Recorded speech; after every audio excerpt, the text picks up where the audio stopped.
So yeah, we're here Sunday morning, kicking off the Metatrack. I'm Yaler. We're about to hear from Bernhard Mueller, detecting DeFi bugs and arbitrage opportunities using symbolic execution.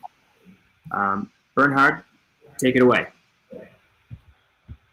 All right, yeah. So like you already said, this talk is about detecting profit opportunities on the Ethereum blockchain using program analysis techniques. I've been working on this research since a couple of months because we had some large-scale hacks of within the DeFi ecosystem, including BZX, for instance. We had the breakdown of Maker because of the big Ether price dump that happened and so on. So this kind of systemic composability vulnerabilities that result from the interaction of different DeFi components are becoming more important. And we're now trying to adapt our tool set that we already have for detecting common vulnerabilities to also detect these kinds of systemic flaws. So I'm gonna try to structure this talk in a way to go from very easy to very complicated. And I'm gonna start with explaining how symbolic execution works in principle and how it's applied in bug detection and in simple scenarios where you have just one smart contract that has some kind of ether extraction, or maybe you can kill the contract and withdraw the ether. And then we'll move on to DeFi Lego castles that consists of different smart contracts and contract accounts that interact with each other. And we're going to look at tools that can also deal with this kind of setup and the challenges that we have in developing these tools. So the tools we'll be using in this talk, the first one is Mithril, which is an open source symbolic analyzer that was created by me like a few years ago. It's been around for a while. It's more suited for advanced users. So it's like a command line tool that has a lot of options and arguments. And if you want to use it correctly, you need to know what you are doing. So it's more suited for Solidity or smart contract auditors. And we also have an API that's more suited for developers and make things a bit easier because it integrates with typical IDEs like Remix and Truffle and code editors and CI pipelines and so on. But both use the same basic principles. So symbolic execution, MythX also adds bytecode fuzzing and static checks on the Solidity code to give you a bit more comprehensive results. So MythX has a commercial version as well, but for any examples that I'm going to show in this talk, you can do everything for completely free. So you can either use Mithril or MythX in the free plan, and you should be able to reproduce everything. All right, so the quick explanation on symbolic execution and how it works and why it is useful in this context. So let's imagine you have a piece of smart contract source code that you have a class that represents a cat. And depending on how you call this function, the cat can either die or not die, right? So there is a Boolean variable that determines whether you grant the cat to survive. And if you set this to false, then obviously the cat will die, right? Now, if you execute this code, there are two possible paths that the execution can take. Either this variable is true, so the cat will survive, or not, and then the cat will self-destruct. So what we do now with symbolic execution is that we explore all possible paths through the contract, and we take note of the constraints that are put on certain states, right? So if I go here and I have a conditional jump, then I know that when a certain variable is set to true or 1, then I will get, I will follow this path, and otherwise I will follow the other path. And I can represent all these states as propositional formulas.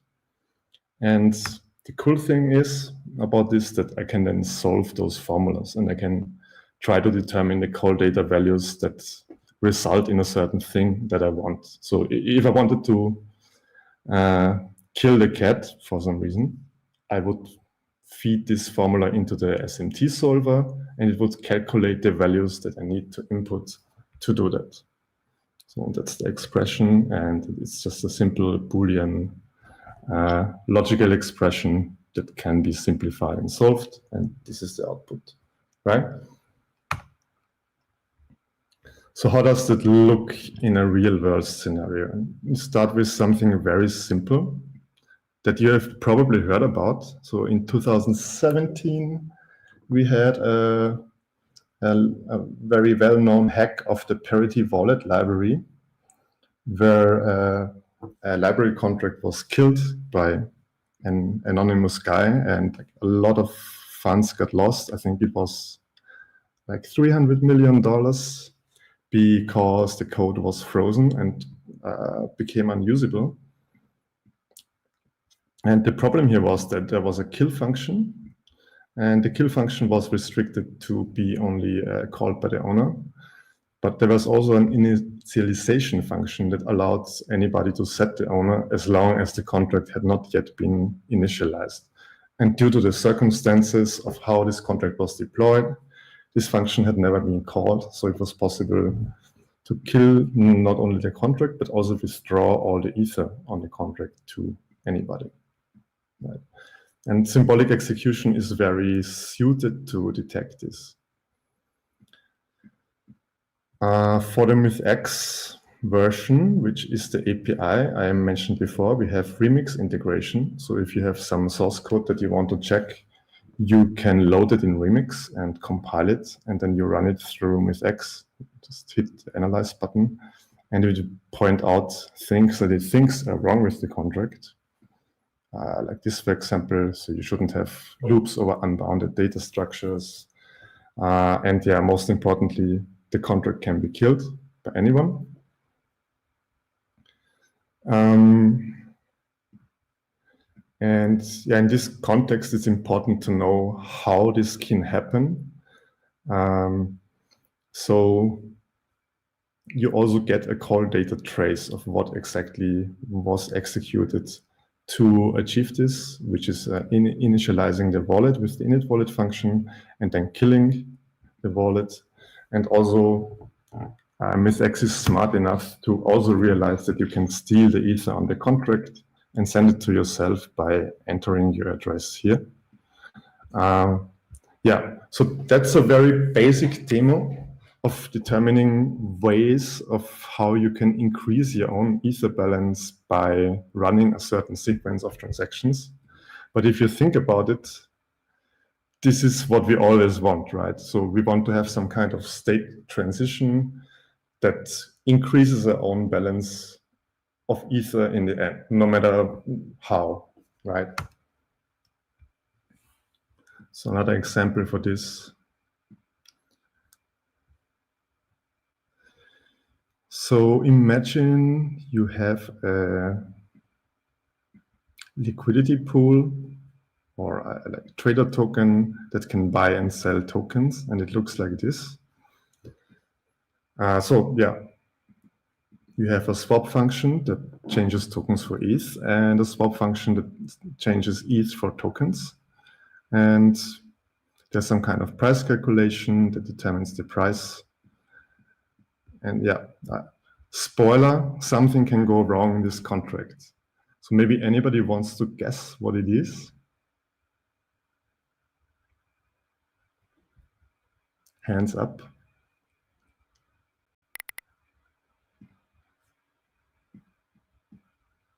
Nobody? Okay, yeah. So the way we determine this, in this case, is by creating so-called invariants. which are checks that we think that should hold for these contracts. Sorry. This type of checks are called invariants, and invariants tell you things that you would expect to hold for this contract at all cases. And one of these is that anytime if somebody buys tokens or gets an increased amount of tokens, then they should also pay Ether for that token, which means that the contract account balance should have increased at the same time. There can be no case where somebody mints tokens for free, right? And the other way around, and we can boil this down to 4 invariants. Now, if we check this,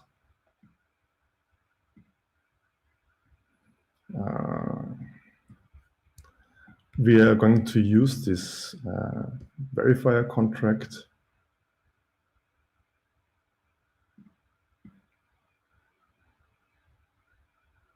And we are looking for failed assertions. So we are looking for counter examples to these rules that we have defined here. And it's going to take a couple of minutes probably. So in the meantime, let's look at the structure of this contract. So what happens here is we solve the old balance of the contract that the contract has initially, and then we compare the balance after the transaction with the balance that we saved before, right? And the same for the token balances. Let's give this a few more seconds.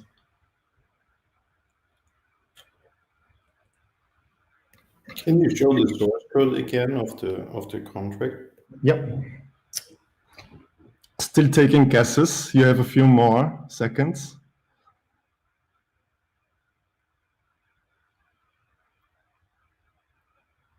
So let's see, if you transfer tokens for ETH, then it will calculate the price, and the price is, of course, the number of tokens divided by the tokens that you want to buy. The tokens that you get for each ETH, right?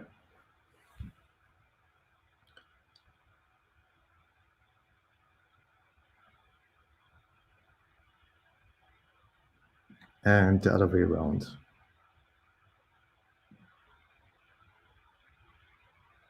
Okay, so this is taking pretty long. So what I'm going to do is I'm going to look at the result of running this like just an hour ago.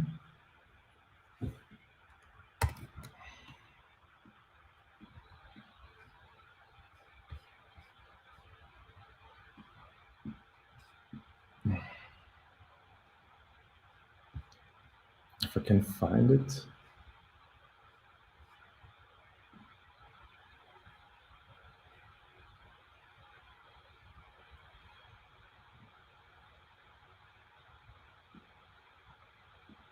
Yeah, okay, this is now done. So let's look at the 2 things it has detected.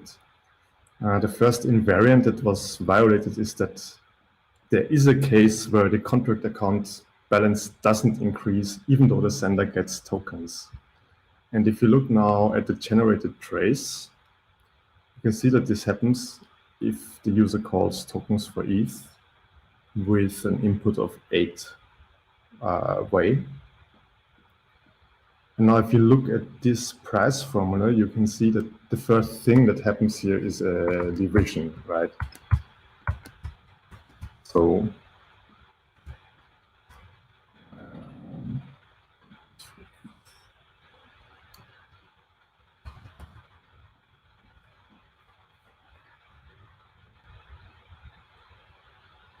if the number of tokens is very low, and this will be divided by 10, and you have to consider that Solidity doesn't have any floating point numbers. So what it will do is, if there's a division of 8 by 10, it will just round it down to 0, right?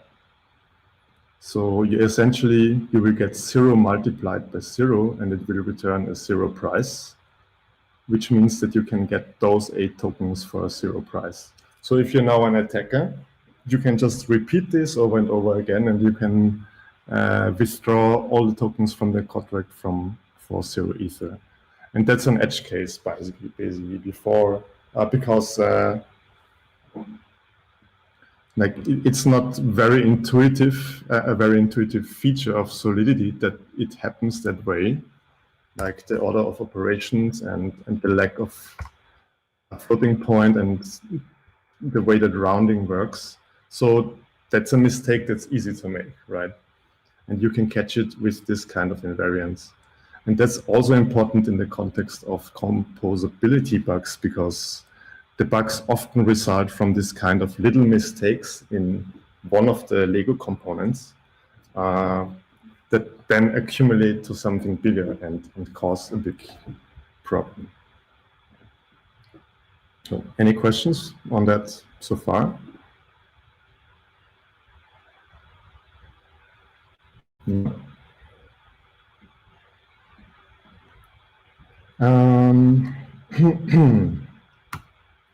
No questions in the chat so far. Right, so I mentioned before that if you use a tool like Mithril, then all this tool will do is look for the thing you tell it to look for. And in most cases, you want it to look for ways to increase your balance of Ether or your balance of some token. And for the tool, there is no difference whether you are exploiting a bug or you're doing a legit trade. So let's assume you have 2 exchanges and there's a price imbalance between the exchanges. The tool will detect this, and that's usually a legit arbitrage opportunity, right? There's nothing wrong about doing that. But on the other hand, like we saw in the BZX hack, there are also instances where you could call what's going on manipulation or even exploitation of a bug. I'm going to go through this attack in a moment. Just one more thing that's important that changes the game a bit is flash loans. So flash loans provide a shitload of liquidity to anybody who wants it. You can just borrow, I don't know, 10,000 plus Ether and use them to do anything you want atomically within a transaction, as long as you pay it back in the same transaction. And this allows you to do pump and dumps and things that usually only whales can do because they have the liquidity to do it, because those funds are available. And this makes the whole attack surface or the potential group of attackers simply much bigger. So how did the BZX exploit work? BZX is, well, was, I don't know if it's still around, a platform that offered loans and also leveraged short and long positions on assets. And so what happened in this case was that an attacker borrowed 10,000 ETH with a flash loan and used then half of that ETH to borrow 112 WBTC or wrapped Bitcoin on Compound. And they then did a margin trade on BZX. So a margin short to be specific. So they deposited 1,300 ETH in BZX. And the margin short gives you the possibility to trade with more ETH than you deposited. In this type, it's a five times margin, so a multiplier of 5. So you can cause BZX to trade with you with over 5,000 Ether. And so what the attacker did was to do a margin short on ETH in favor of wrapped Bitcoin. And when you do a short, what will happen is that you borrow the ETH, and the borrowed ETH will be used to borrow Bitcoin on some exchange. And BZX will use Kyber for the price feed. And Kyber detected that the best price is on Uniswap. And so the whole trade happened on Uniswap. But the problem here is that liquidity of wrapped Bitcoin is very, very low. So if you buy a high amount of that, the price on Uniswap will just shoot up. and will be much higher than anywhere else on the market, right? So what was missing on BZX was a sanity check that once this collateralized, once this leveraged short was opened, that the WBTC it got actually was enough to collateralize or to collateralize this loan, right? And because BZX only saw the price on Uniswap, it thought that the red Bitcoin was worth much more than it actually was, right? So what the attacker could do now was to sell the Bitcoin borrowed on Compound back for Ether and settle the Flash loan and walk away with a profit of $355,000. And yeah, BZX was left holding the bag because they had the WBTC, which were by far not enough to cover the loan, the margin trade, and would have to accept that this margin trade is defaulted, right? There's a very nice analysis from PackShield on Medium if you want to see all the transactions in detail. So this attack was quite complicated, so I will give a few simpler examples to illustrate how we can detect the same kind of thing with tools. So the basic approach is that we use the same symbolic execution techniques and we explore the possible path, but this time over multiple contracts and standard components like Uniswap or whatever at the current state of the blockchain. And we search for any opportunities that increase our balance, right? And we combined this with data from the actual Ethereum mainnet because we want to know if at that instant in time there's an opportunity to exploit this or not, right?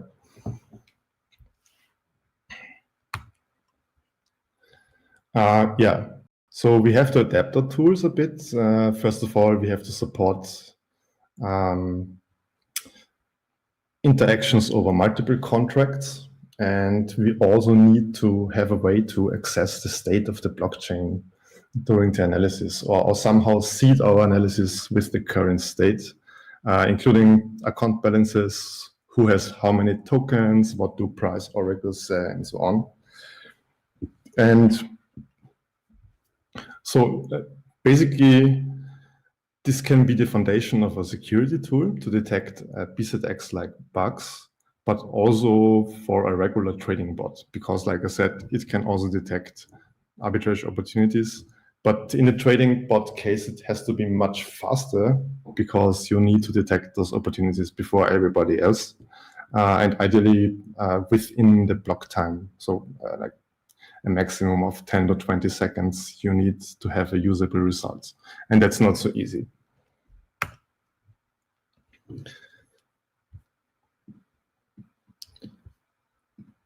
So I would like first to show in principle how symbolic execution can be applied here.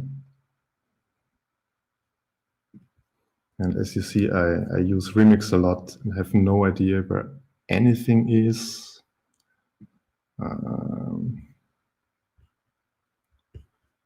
Tips. Just give me a second to find the right contract. All right. So this is a simplified simulation of a DeFi environment that basically simulates Ether balances and token balances and some of the standard components that are available in the DeFi ecosystem. So if you're familiar with Uniswap, you know that Uniswap is actually a pretty simple system. What to do is using a constant product pool, a constant product price formula. So all it does is you have two reserves. One is an ETH reserve and one is a token reserve. And the price determination makes sure that the product of both prices is always consistent. And so that means that the market determines the price, right? If you buy one token, then the price of the token goes up. and the price of the other token goes down, and it should balance itself out with the rest of the market. And yeah, I ported some of these functions from Uniswap here. And I also added a collateralized loan function.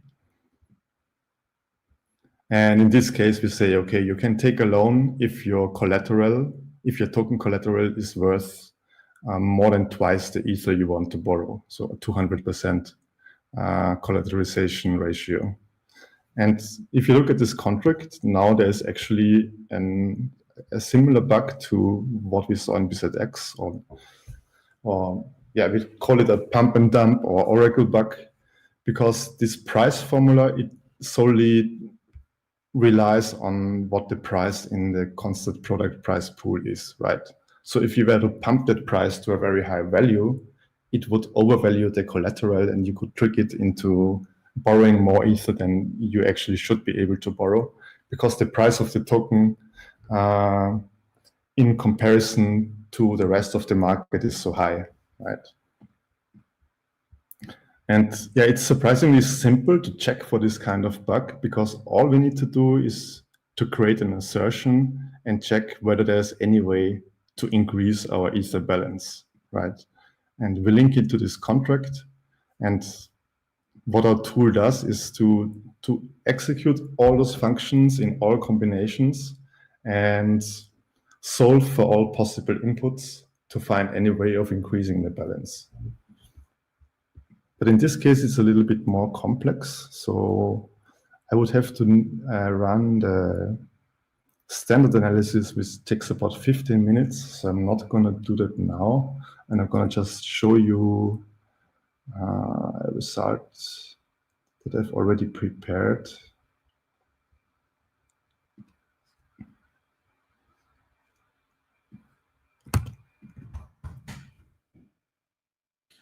This is an analysis of that contract. And if you look here, you see we have detected an arbitrage opportunity that increases the balance. And to check out the test cases, you see the transaction sequence that the symbolic analyzer found. So it will first trade ETH to tokens, and this now pumps the price in the liquidity pool, and it will then take out a loan collateralized by the tokens of 1,537 Ether, and it can now pay back the flash loan of 1,000 Ether that it has, and will have 537 Ether left, right? And then it will just quit and be finished. And again, the exchange will be holding the bag, because the wrapped Bitcoin or whatever the collateral is, it will actually not be worth enough to justify taking this loan, right?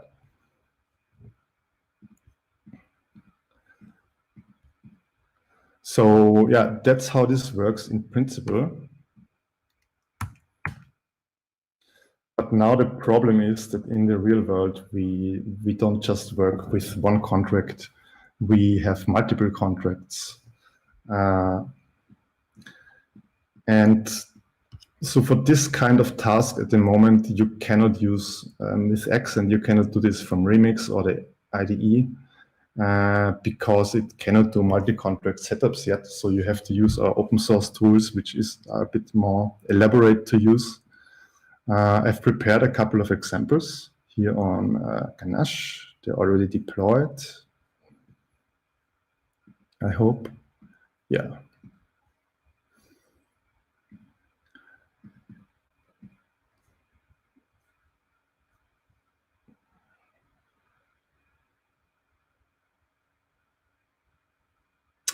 Okay, so let's look at interacting with the blockchain first. Token sale.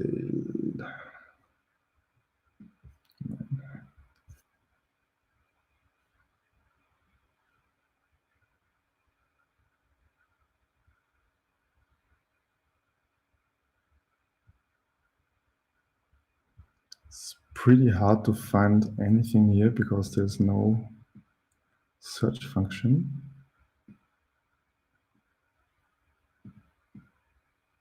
higher. Right. So another vulnerability. Anybody want to take a guess? And in the meantime, I'm just going to run Mithril on this. And I will show you the output later.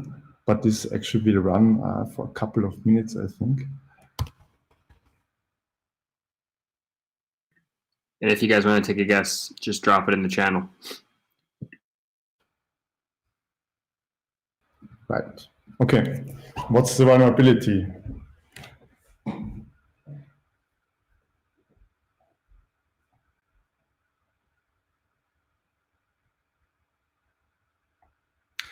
So the contract buys and sells tokens, right? And it's pretty simple. If you buy tokens, the value of Ether you send must equal the product of the number of tokens you want to buy at that price. And if this is true, then you get more tokens. If you sell tokens, then your balance must be higher than the number of tokens, and then the tokens you sell will be deducted, and you will get the Ether value of number of tokens times price per token. Pretty straightforward.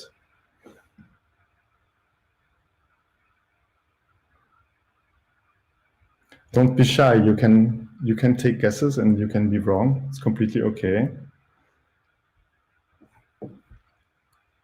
I think you might have stumped him. And Mithril is still running.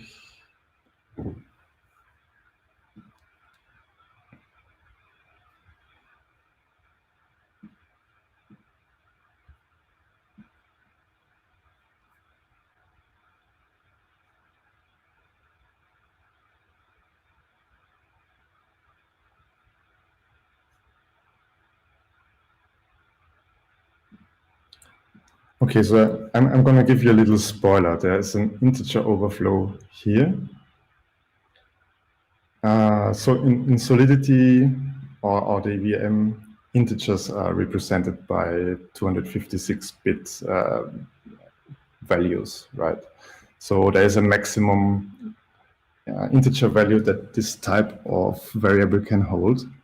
And if num tokens becomes too high and you multiply it with price per token, this can overflow and become a very low value or even zero, right? And that means you would be able to buy a lot of tokens for 0 Ether, right? And then after this, you can sell those tokens for like any regular price. And if that contract has Ether, you will get that Ether from the contract. And this is also something that Mithril can detect. So yeah, it's not that nicely decoded here, but what it tells you is buying tokens. And this value here is a very, very large integer. And if you enter this, you will realize that multiplying this integer with the price will exactly overflow to 0. So you will get a super huge amount of billions of tokens, and then in the next transaction, you sell them. So these first 4 bytes are actually function signature of selling, and then yeah, Mithril just generates a random super high number that makes you very rich. Yeah, so let's go through the debugging output, how this actually works from the Mithril side. So what Mithril does is you give it an Ethereum address. And in this case, this points to Ganache, but you can also do this with mainnet contracts. And you give it a model name, that's optional, but in this case, we only want to know if there's a way to get Ether out of the contract. And what Mithril does is it loads the data it needs from the blockchain dynamically. So it will first get the code from that contract, it will run the code, and then every time there's access to a state variable, it will do an RPC call to get the actual value on the blockchain, to check balances and so on, and storage variables. So you always have a live view, basically, of what's going on currently in the state. Yeah. And yeah, I have a better example for this a bit later.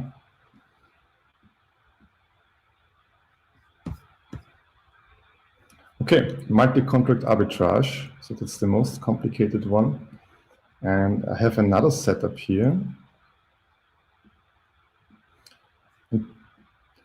So the idea is that now we want to have a real environment that involves an ERC20 token and several traders with several balances that are willing to sell and buy the token at different prices. So yeah, at this point, I would like to show something that I'm building currently.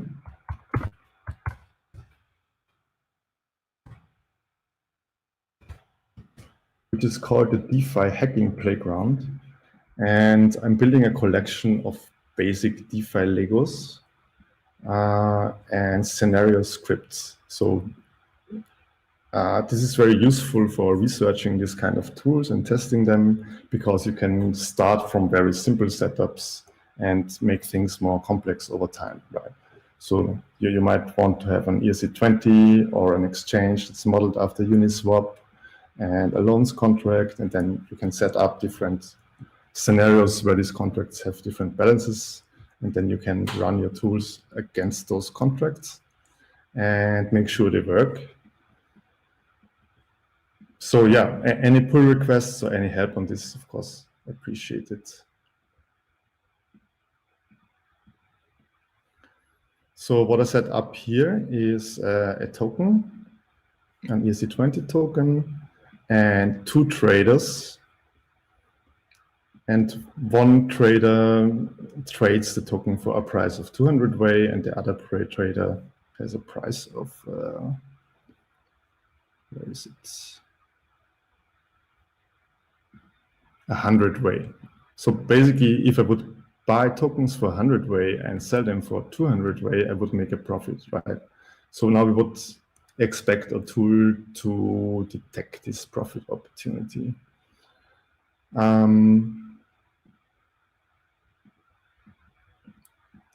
So what we do here is we set up another contract and we tell it about the interfaces to all those traders, right? We tell it can buy tokens here and sell tokens, and buy tokens at B and sell tokens at B. And this will cause Mithril to check all the possibilities and construct symbolic representations of all the final states. And then it will be able to check with the SMT solver if there's any profit opportunity or not. And yeah, so at this stage, this is a very early demo that also takes long to execute. We'll just run this in the background for now and show you the result when it's done.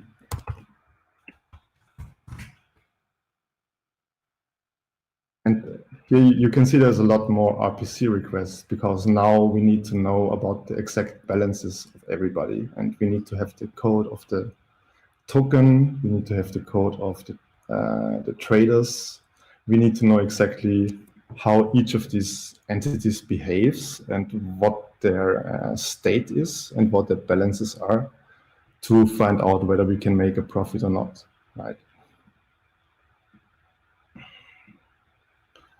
So I'll let this run for now.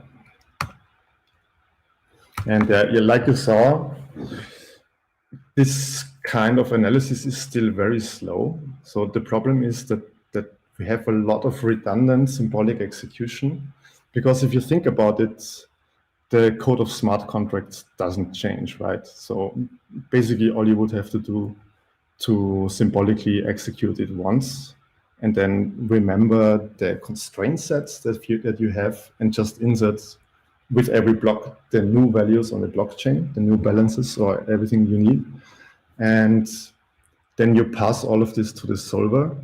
So what you essentially do is auto-creating mathematical formulas that you can have hopefully very strong machines solve, and that output profit opportunities, right? Yeah, DeFi hacking playground. So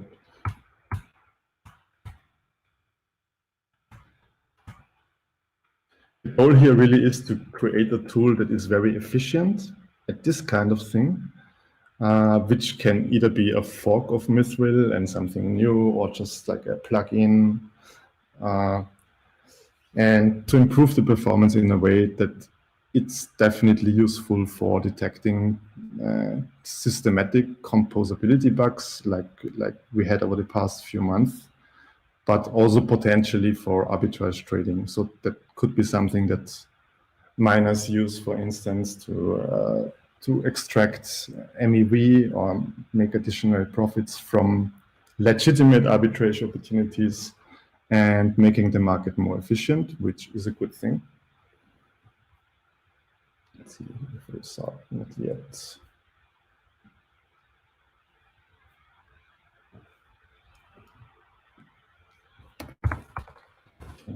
So I think we're already running out of time. Just show you one more tool.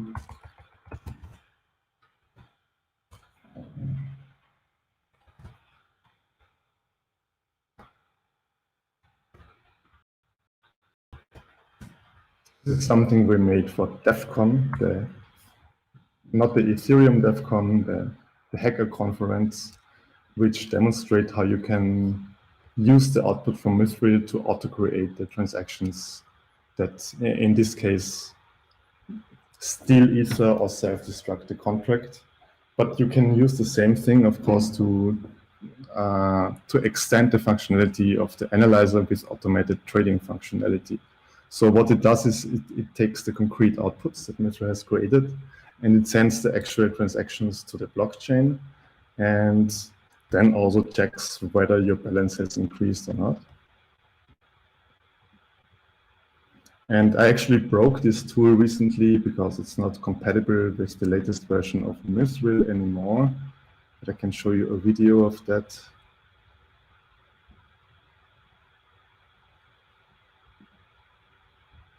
Hope you can see that. So again, that's the vulnerable parity wallet library.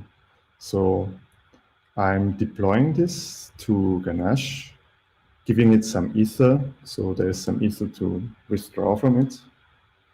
And you can see on Ganache now that the balance of the creator is reduced by the 5 Ether. And yeah, so Scrooge McEtherfees has a simple config where you tell it what blockchain to connect to. And all you need to do is to run it and give it the target address. It will then run Mithril and symbolic analysis and will tell you about any possibilities of extracting Ether from the contract. In this case, it has found 1. And it will also tell you the transactions you have to send and give you an interactive interface to execute those transactions. So you see rates, spot 0, and it has a couple of steps that it needs to execute. It's 2 transactions in total. And then you run execute.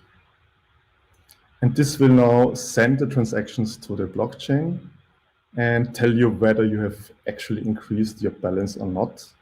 And you see here that the attacker, which is the second address, has gained 5 Ether in the process. So that's automation.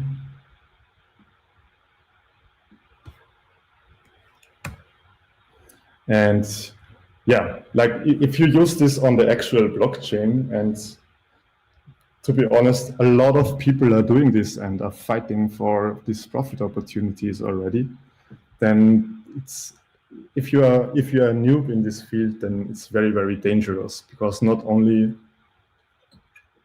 are people putting up honeypots that look like they would be a profit opportunity, but actually take your Ether.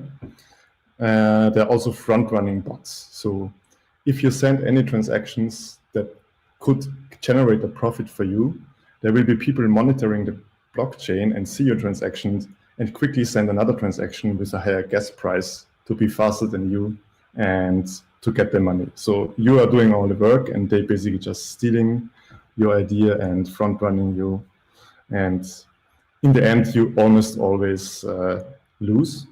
So it's very, very difficult unless you know what you're really doing. So in the meantime, this should be finished. Right. So yeah, the result is we have to buy tokens and we have to sell tokens. I'm not sure if the resolving of function names here is correct, or if there's some other bug, but I think the general idea is okay. Still some bugs to fix there. So that's the demo of having an environment or a property check that spans multiple contracts, including an ERC20 with all the approve and all the ERC20 logic. All right. So for the last couple of slides, this is a honeypot that we ran last year at DEF CON, just to try out if any people would go into the trap, and we obviously sent any of the ether back we got from this. Can anybody guess what happens here? So we deployed this contract and we made it look like it was possible that you can become the owner of that contract and withdraw all the balance. And we put like, I don't know, 5 ether on that. But to become the owner, you have to send 1 ether yourself, right? But other than that, it looks legit.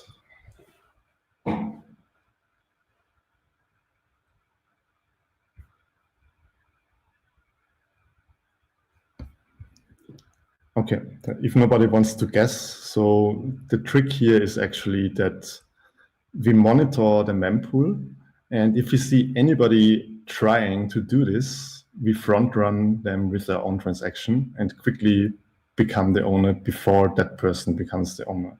So once the transaction of the attacker runs, we will still accept the 1 ether of the attacker, but the attack will not work. So they will just lose the 1 ether and then we can withdraw it. And yeah, there's a lot of those. A lot of them are really funny. Let me show one more.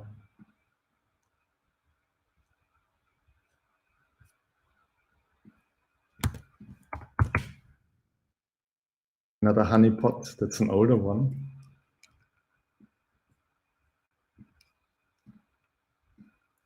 It's a contract where you can multiplicate your ether. So you send some ether and you get 3 times the ether back, which is awesome.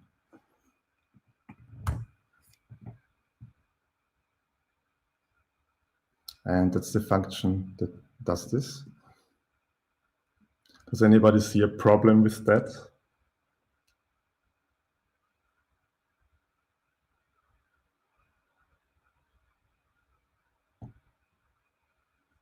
Okay, so it seems to be the case that if you send more than the contract's balance, then you will get all the contract's ether plus what you send yourself.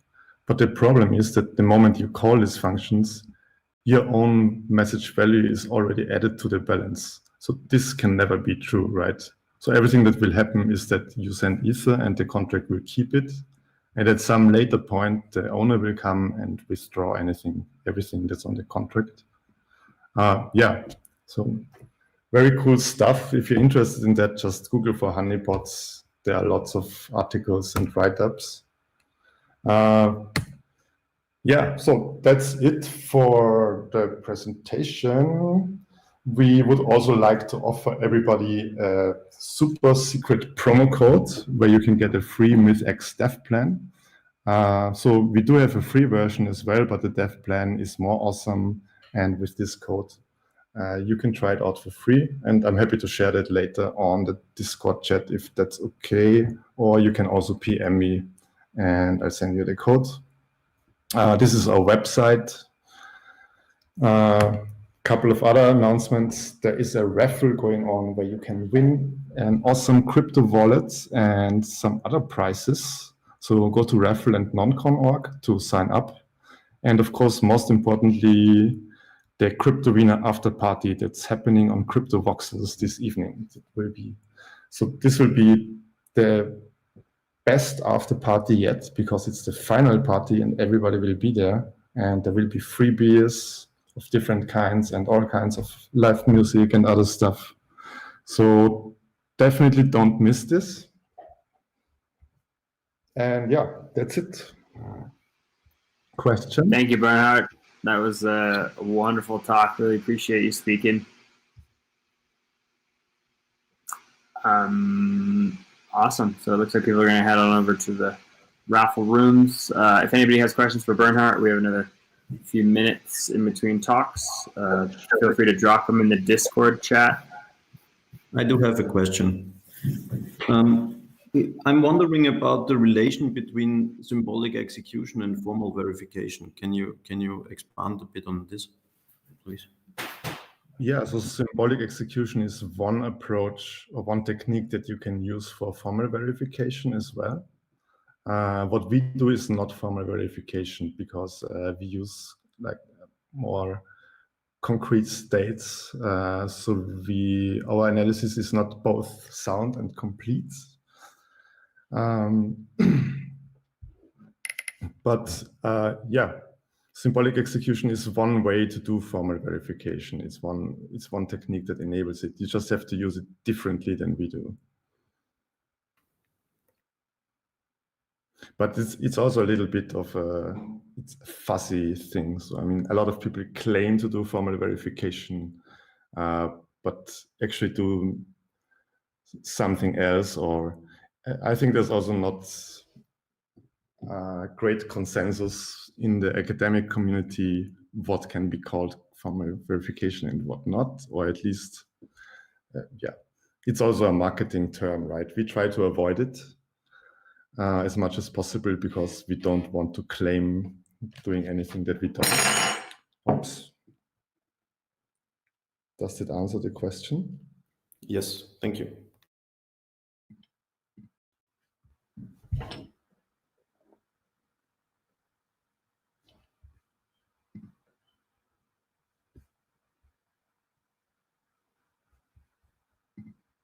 Okay, anything else? I think that covers it.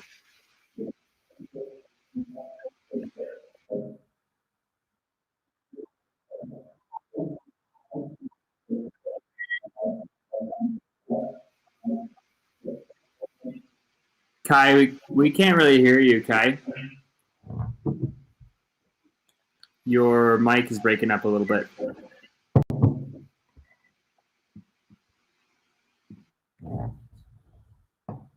You didn't hear that either, right, Bernhard? No, it was like choppy. Yeah, choppy. Maybe you can post a question on Discord. Yeah, good idea. So I realized just before that I had everybody on mute all the time. So I'm not sure if anybody was trying to participate in the interactive stuff before. But if you did, I didn't hear you. So sorry for that. I think, Bernhard, it was rather a problem that on the standard definition, the code is really hard to read. Yeah, so. Oh, is it standard definition, really? Yeah. Oh, yeah.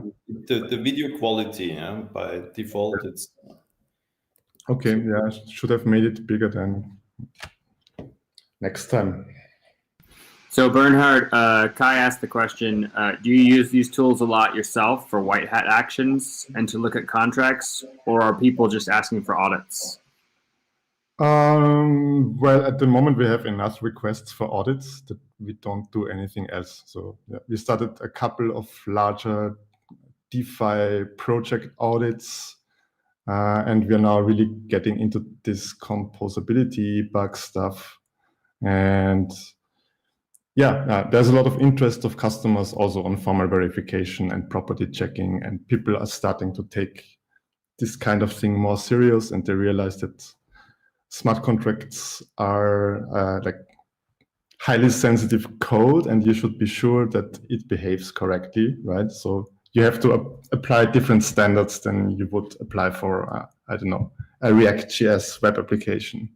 So a lot of audit companies are starting to use those tools more as well. And really writing custom tests and using fuzzing and symbolic analysis to prove facts about the contracts, and also do formal verification, of course. Is source code availability a requirement? Actually not. You just need the interface, right? Well, yeah, it depends what you want to do. If you want to use MythX as a developer and you don't know a lot about security and you want good reporting and feedback, then you have to provide the source code as well, because that allows us to give much better results with less false positives and a lot more information like function names and decoding function calls and things like that. Because otherwise, all you get is like this bytecode data, right? That you don't, as a normal person, you don't know what to do with. But in theory, most of our tools, or in practice, they operate on the bytecode level. So yeah, in that case, you don't really need the source code to run them.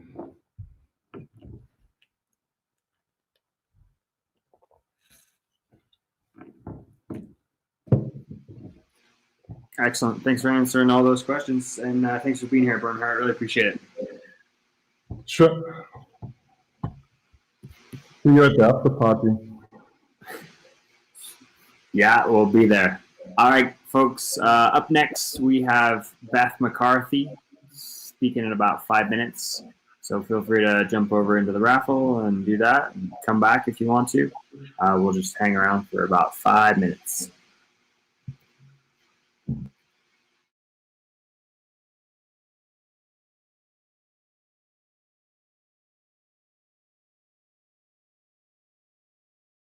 Logged in with your MetaMask account, so you can customize your avatars, and yeah, join the CryptoVina Discord server to queue for some digital NFT beers. I'll post the link in the chat. This fire you have in the background is amazing.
This is Beth McCarthy. She's going to be speaking about ecosystem strategy at the edge of chaos.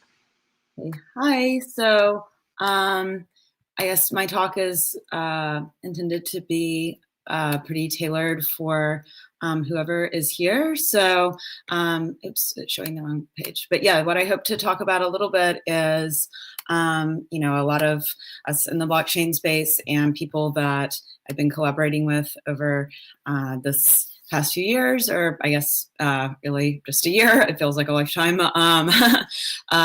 You know, we have kind of gotten into these different patterns of connecting together at conferences and, you know, creating opportunities for working together in real life, you know, building things at hackathons that end up, you know, becoming real and becoming, you know, projects that are a major point of focus, such as, you know, when I met Kay and, you know, having these kind of collaboration points like Koala that end up being a physical instantiation of, you know, discussions that end up going along in digital space. And, you know, right now we're at this interesting point that, you know, even before the COVID crisis started happening, you know, earlier this year, than where a lot of us had been like, you know, are we really doing this, you know, handling these ways of engaging with each other in a way that's sustainable and in terms of,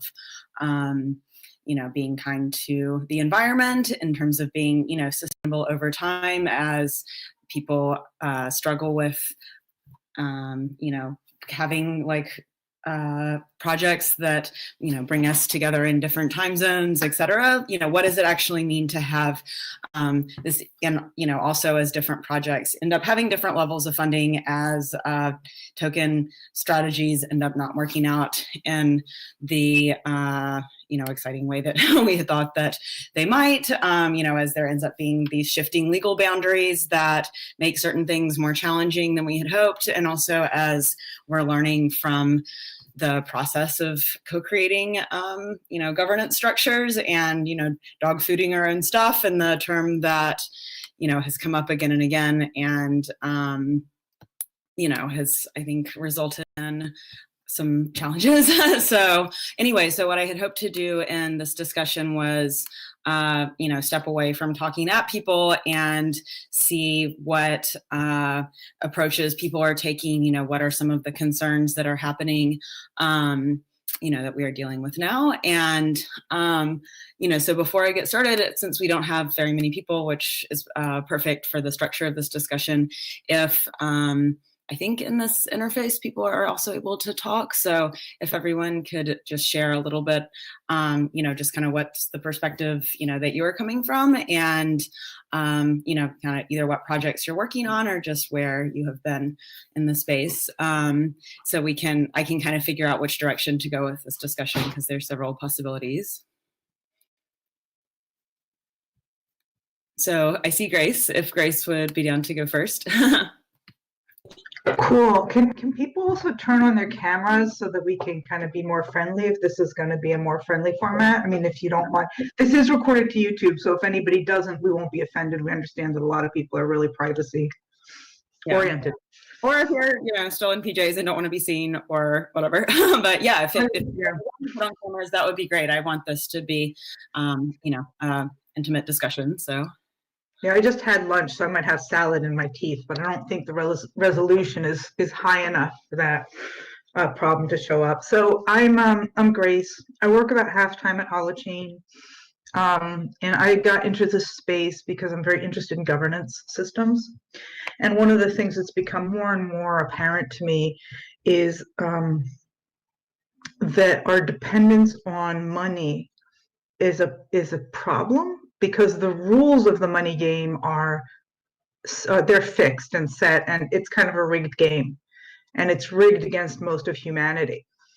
And a lot of the things we've been taught about money are, you know, they're kind of brainwashing that makes us think that it's a fair game, but it's not. There's just rules of the game that make it not a fair game.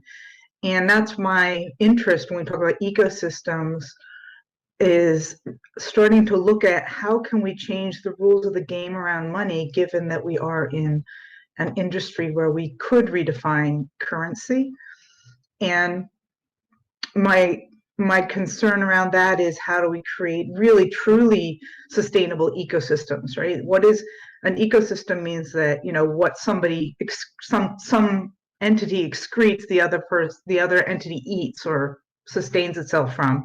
And I feel like we don't have enough sustenance for the humans in the system, like Beth alluded to that with the financing.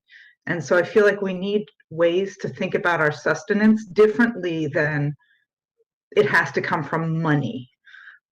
That's where I'm coming from. And I'm going to pass it on to David HQ. Hey, I wasn't expecting this. I was just chatting. Yeah, so I'm kind of an early adopter of. Can you hear me? Yeah, I can hear you. Yeah. So I was active in the beginning a little bit more. Then I had 2 kids in the meantime, but now I'm slowly getting back. But I'm also interested in more in the intersection of various disciplines. So not just blockchain, but of course. We're all hearing each other, and we're hearing you, but you're not hearing us. Beth, can you just refresh? You just go ahead and refresh yourself, Beth. That might fix it. Go ahead, David. It works for you? Yeah, we can hear you all fine. Okay, so I was saying that I was active in the beginning more, but now in the meantime, as much as I could, I followed some IoT and also now VR. So I think there is some interesting possible intersections and how to say convergence of these technologies. For example, various virtual worlds and economies and everything. And I want to see what's available now, experiment with some things, and also develop as much as I can because of real life as well. So it's challenging because so many interesting things happening, and it's wise to choose what this limited time is spent on. I'm a developer, and at the moment I don't have like pressing monetary issues, but this could also happen within a year or two. Because of being an early adopter, I had some resources invested in some like real estate and trying to make some tourism of this, but also it would be like educational tourism. It would be a blockchain propaganda in this in the summer. That's the idea, but now everything it's stretched out a little bit. So at the moment, I will just enjoy this year working on whatever I want, and later there will be time for some worry if that happens. Hopefully not. And this kind of conferences are great for me, especially because I live in some smaller town in Slovenia, and now I kind of felt a little bit isolated in like past year. But virus is not great, but this is cool, like more online meetings, so less travel, and it fits me personally. But yeah, that's it for me. Awesome, thank you.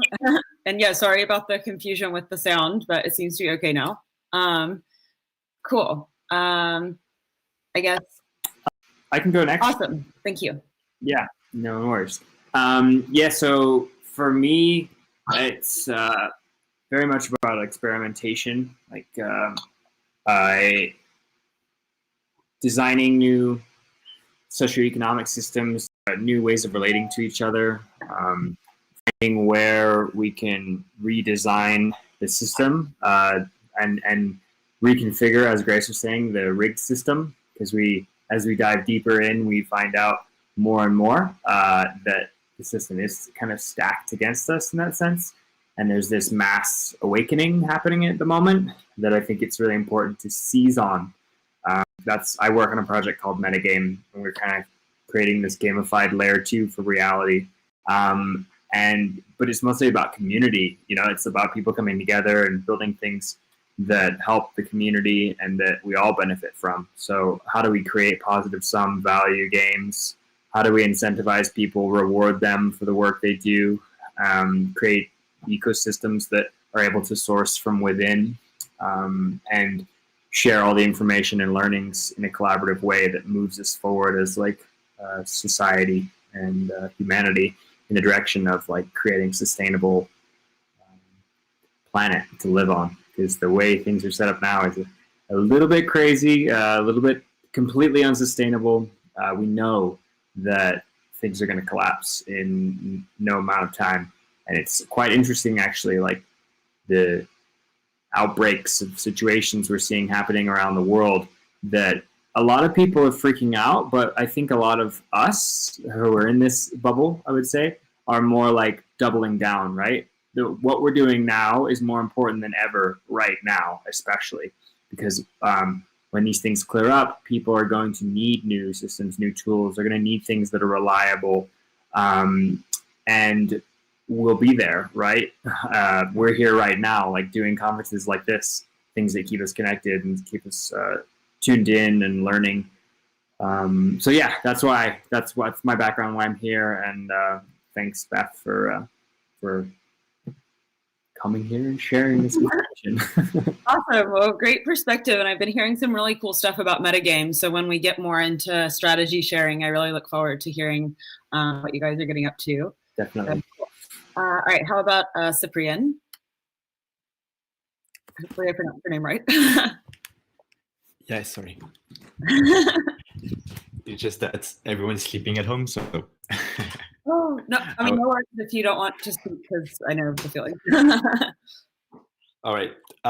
So on my side, I am the head of product and crypto economics at a stealth startup, which is going to launch in the next few months. We are building like a movie. You can basically watch movies with your friend, like in a Twitch kind of way. So the idea is like we are all participating into the platform, and when you organize an event where people can watch together that movie, you get paid in coins to do that. Okay, cool. I mean, that sounds very interesting. So thank you for risking waking people up to share. So, okay, cool. I see. I guess maybe if we can just go down in this the order of this thing. So I think I can't see what some people's names are, but Stefan. Yes. Hi. Yeah, I'm active in the blockchain space for quite some time now, and working mostly on ether risk, decentralized insurance on the blockchain. And before that, I used to do some educational stuff, and I used to work for a large Swiss bank on crypto innovation. And before that, I was a teacher and software developer. And my main interest is in how we can apply this technology in a good way, yeah? and how we can kind of trigger some necessary social change, and yeah, thinking about money and how money holds this current system together is actually a good start, and I think we had some discussions about this in the last days, and I think as a community we have a much better understanding of what money is and how money works than many others around us. So we should apply that. Oops, I keep forgetting to turn my microphone back on. Yeah, awesome. So I guess, okay, since we have more people here than when we originally started sharing, I don't want to take up too much time, but also, you know, if anyone is down to actively participate in the discussion, maybe if a few more people could kind of share where you're coming from, and then we'll go into talking. So, yeah, feel free to just unmute yourself and go ahead and start, introduce yourself. Yeah, exactly. Go ahead. Hi, this is Angela. Hi, Beth. Hi, Hello. nice to hear Hi, from you. I just bumped in. I don't switch off on my camera because I'm still wearing my pajama. But obviously, it's a very nice conversation going on at the moment. So thank you.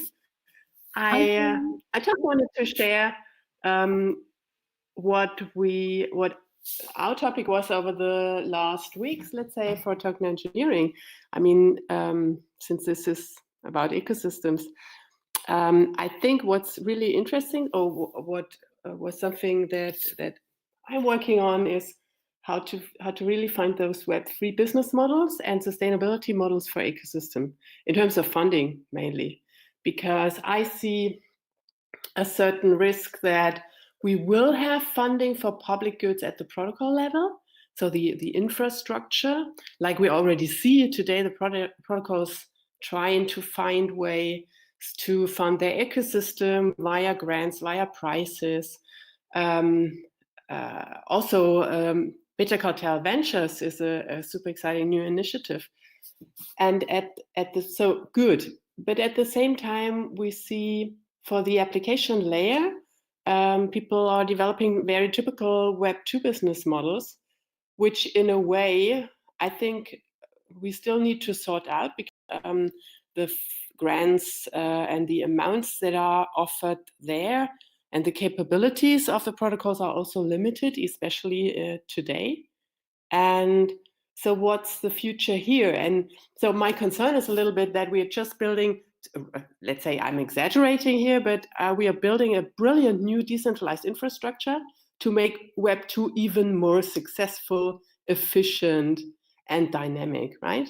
So having the typical value extraction at the application layer. Definitely, very well said. I mean, this would be really a pity. So I don't want to look back to this time and then say, yeah, actually, we did just make it more powerful.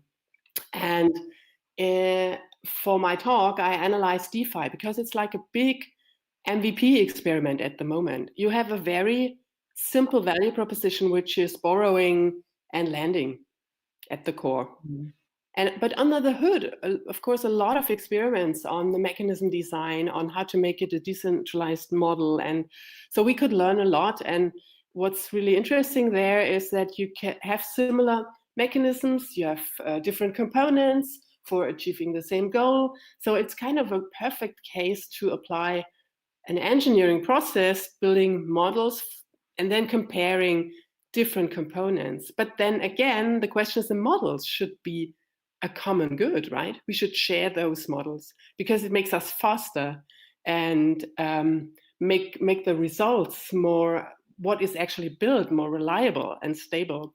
And then the question is again, how to fund this, how to create this and make it, make this a common good, very similar to protocols. So the engineering layer, a common good, and how could funding look like?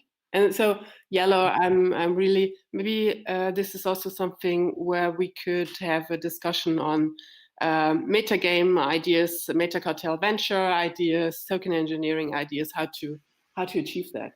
Oh yeah, I'm down for that.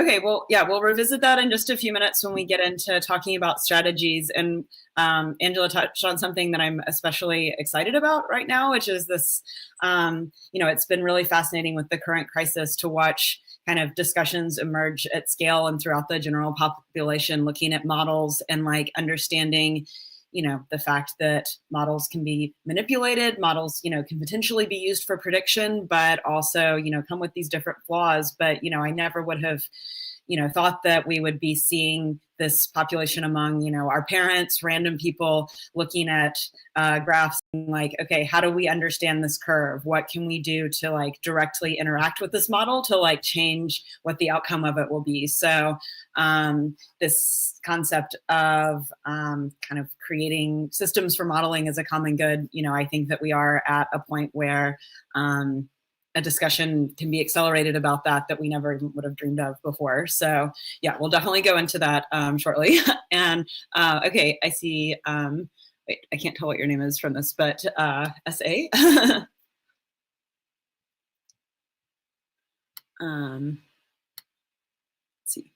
or Reem. I see you. Hello, everyone. Hi, Beth. Long time no see.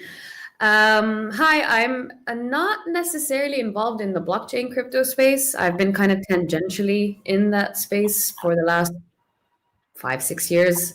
I used to live in DC, where I used to manage the DC blockchain meetup, and then moved to Berlin about a year ago and kind of dipped my toes in the blockchain space. But I've been primarily a product designer for analytics and artificial intelligence products and data analytics and data visualization, which is something I've been trying to bring over to the blockchain space.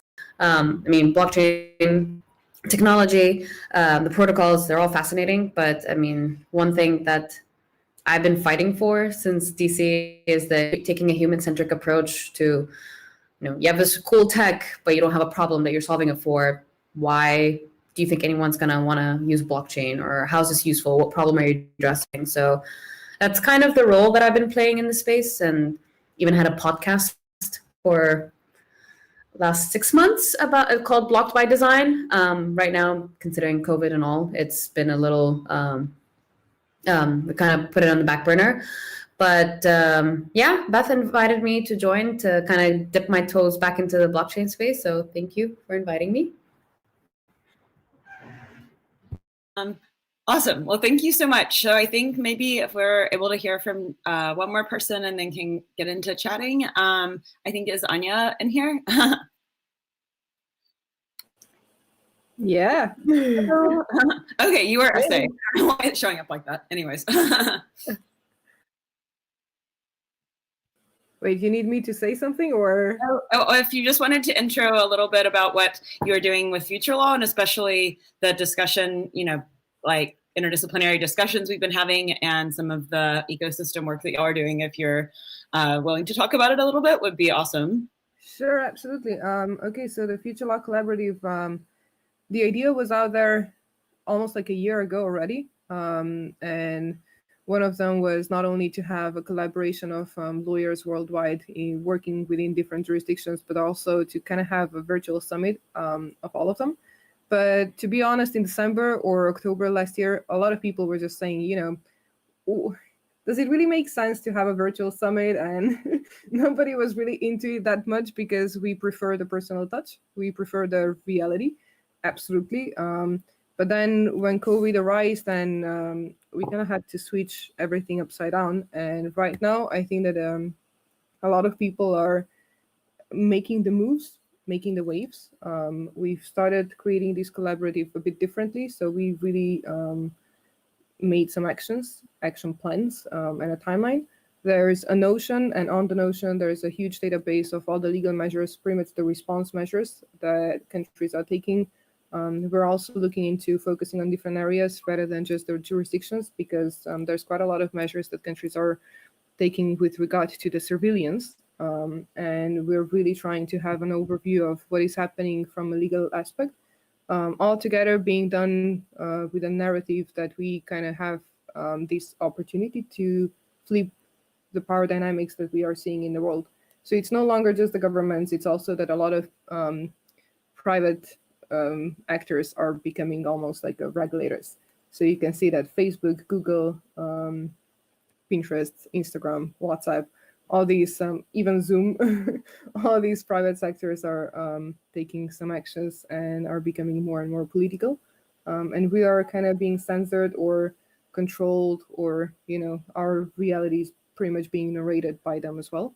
So we're trying to keep track on that. And if anybody wants to join, please, welcome. There's like an application through Typeform. We're creating this whole database together, and I think that we can definitely help each other out in times like this.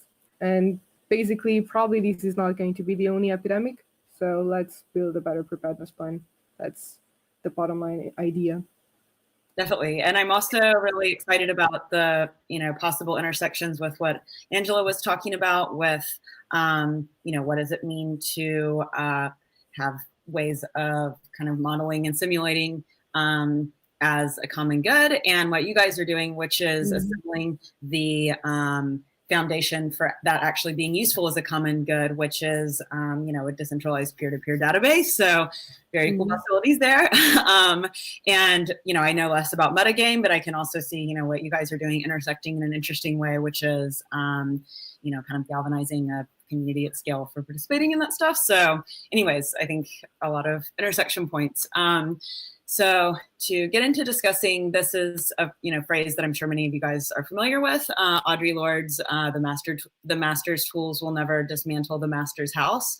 Something that has resonated with me throughout working in blockchain because of this constant give and take that we experience with wanting to create new tools, wanting to create new frameworks for organizing, and even new models for coming together and, like what we're doing right now with, being very open to experimentation for ways of collaborating. And yet again, the, kind of traditional problems of society end up plaguing us and emerging. And so this kind of paradox has, been just an interesting thing to observe. And I think right now, we're at a time where the master's house is getting dismantled by outside forces, and we can kind of decide which tools to use. So, and whether we want to wield these tools in different ways than before, and just what is currently working. So this is one kind of line of thought that has been inspiring me. And another one is from the title of this talk, this idea of the edge of chaos, which, in chaos theory and systems theory is this particular place that's very fertile for adaptation, a point between chaos and order where a system is adapting for adaptation itself, is because it's a point of constant change and specifically, a state of becoming from how the system was before, entering into a necessary chaos and emerging with a new order, then, this is the point where we get to decide, like, what are we adapting for? Like, what are the traits that, we want to carry over? What are the things that we want to shed? Like, what do we want the contours of our new forms to look like? And so that's, kind of where I'm coming from. So I have just a few questions, and, I don't think we have that much time. But, if we get started talking through these, and this is a discussion that I'm very interested in continuing and have been having with a lot of you guys in different forms. So I was hoping to have this just kind of be a fishbowl that can bring us together for talking about this stuff in a lens of the current situation. And, we can go forward from there. So, in this idea of thinking, what are we adapting for and how are we adapting? Then I think we touched on this a little bit with the intros and this overarching meta question that's happening with this conference of, how can we transfer the benefits that we have of, engaging in meet space at conferences and in the hallway track, et cetera, for, still coming together in a situation where we're first forced to be virtual. So, and also, which parts of the system are, have we identified as being super important to maintain? Like, what has ended up being kind of a painful challenge as we try to figure out how to go forward, especially in the topic that Angela was mentioning with, creating tangible paths for funding. So if anyone would like to share a little bit about, either how the projects you're working with are adapting to this, how you are creating a solution, like what are some of the pain points that you are adapting for or away from. So. Yeah, I can start really quick. So Metagame has been working on kind of developing a scalable value attribution system for our contributors. We want to reward people, and we use our native seed token, which is an ERC20 token. But the problem is we don't want it to be limited to people who are capable of using like smart contract wallets and things like that. We want people who can do writing and memes and all kinds of things to be able to do it. So we're working with a team called SourceCred, and SourceCred is a modified page rank algorithm. You might know about it. A fascinating project, amazing people. So we've integrated SourceCred into a discourse where we do our public forums, into our Discord where all of our communications happen. and then also into GitHub, which is where it's most active, I would say. And that helps us to keep track of like who's contributing what and how their contributions are most valuable. Because I think that something that goes by the wayside, especially in like technology focused projects, is contributions that don't go in GitHub, that aren't tech. It's like not, it's oftentimes that the technology is what's professed as the most valuable thing, but the communities behind the technology are as equally powerful and are as big of motivators for people. And so metagame is, our community is everything. The people who are there, whether they're like writing the bots for engaging in different platforms, or whether they're like building the actual metagame mechanism, it's like we want people to be able to interface and have their value contributed and tracked everywhere that they work. So we've been working with that team to do that because we feel like it's the best path forward at the moment. DAOs don't feel very user friendly. They don't feel like an easy way for people to come in and say, oh, sure, I'll just sign up with my MetaMask and vote a proposal up on chain. Like, it's just, you get lost in the noise. And I think we need to like lower the bar for entry into this space. And we hope to do that for Ethereum. We want to be an onboarding engine for Ethereum. And that's what we're working on. So what are some of the use cases that you guys are working toward? So, I mean, I've been like super involved in the DAO space in the past year and have, obviously noticed a lot of the same issues, that you are mentioning in terms of onboarding, accessibility, et cetera. So, kind of the two questions that I have from, listening about that are actually three. One is, where are people able to get funding for contributing this work, and how are how specifically does using the attribution models of SourceCred enable adapting for better ways of accessing that funding? And the other one is, what are the kind of contributions that people are making, and what is their incentive to participate in that?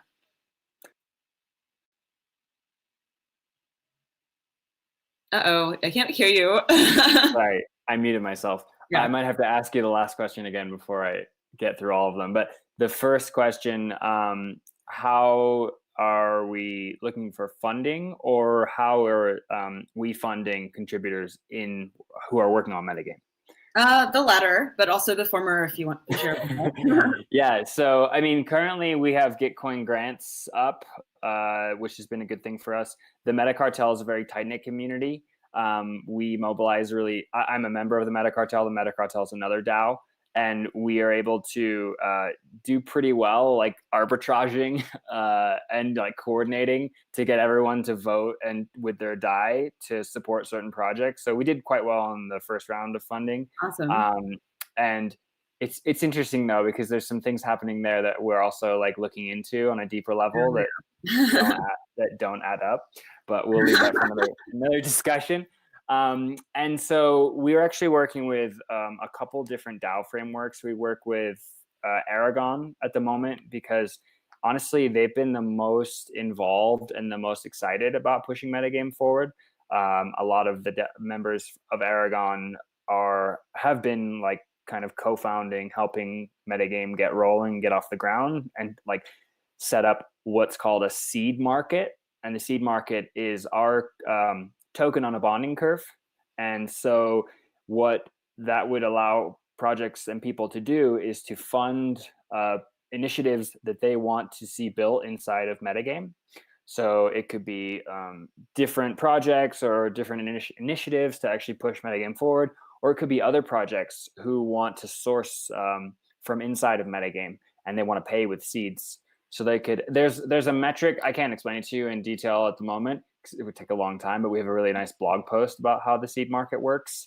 But there's a way for projects to buy seed and then fund their own initiatives, which would actually fund the people inside metagame and keep the token value at a reasonable number. So that's something we're working on deploying right now in collaboration with Aragon.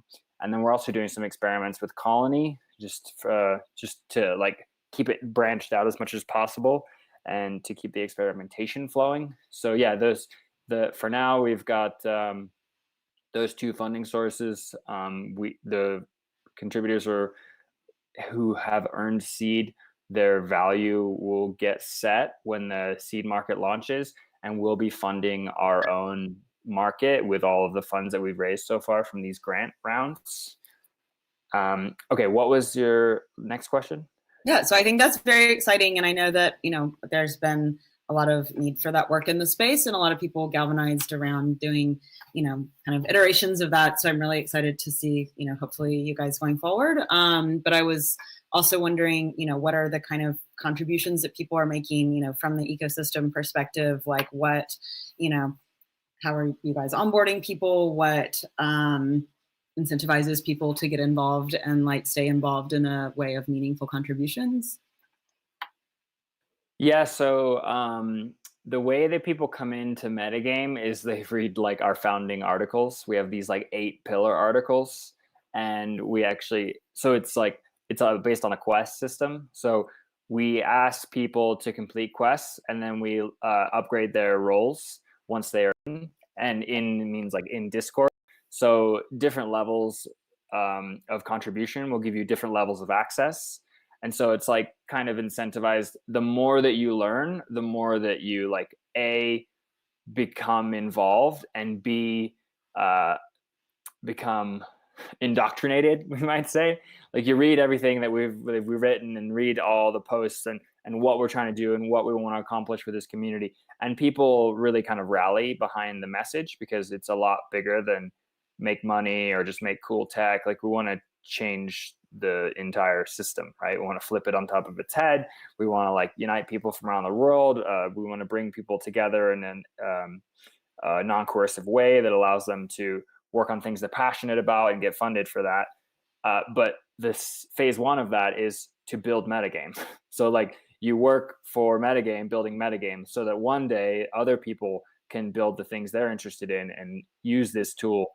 But now we only have working on metagame as the thing, right? Because we need to focus on this and make sure it's robust and that it works. So yeah, that's like phase 1, and there's many like 5 phases of this whole thing.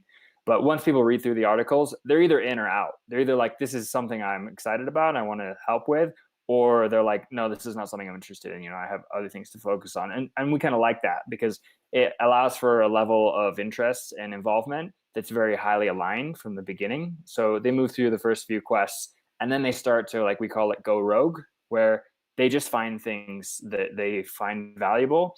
And if the community also finds those things valuable, they will be minted rewards through the source cred system that then pays them for that work. But no one tells anyone what to do. We just make issues in GitHub sometimes. People pick up initiatives, they run with them.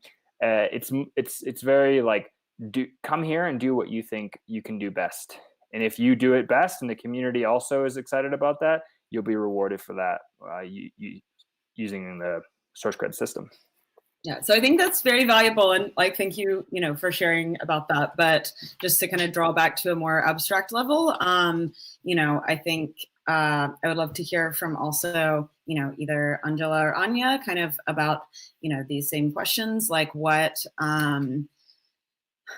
what like with the work that you're doing with token engineering and with DGov and with future law, as well, like very analogous communities in many ways in terms of people making significant contributions and like us working toward this goal of like sustainable foundation of research, et cetera. Oh yeah. Oh, also I'd love to hear from Grace, who has been very involved in all of these things together.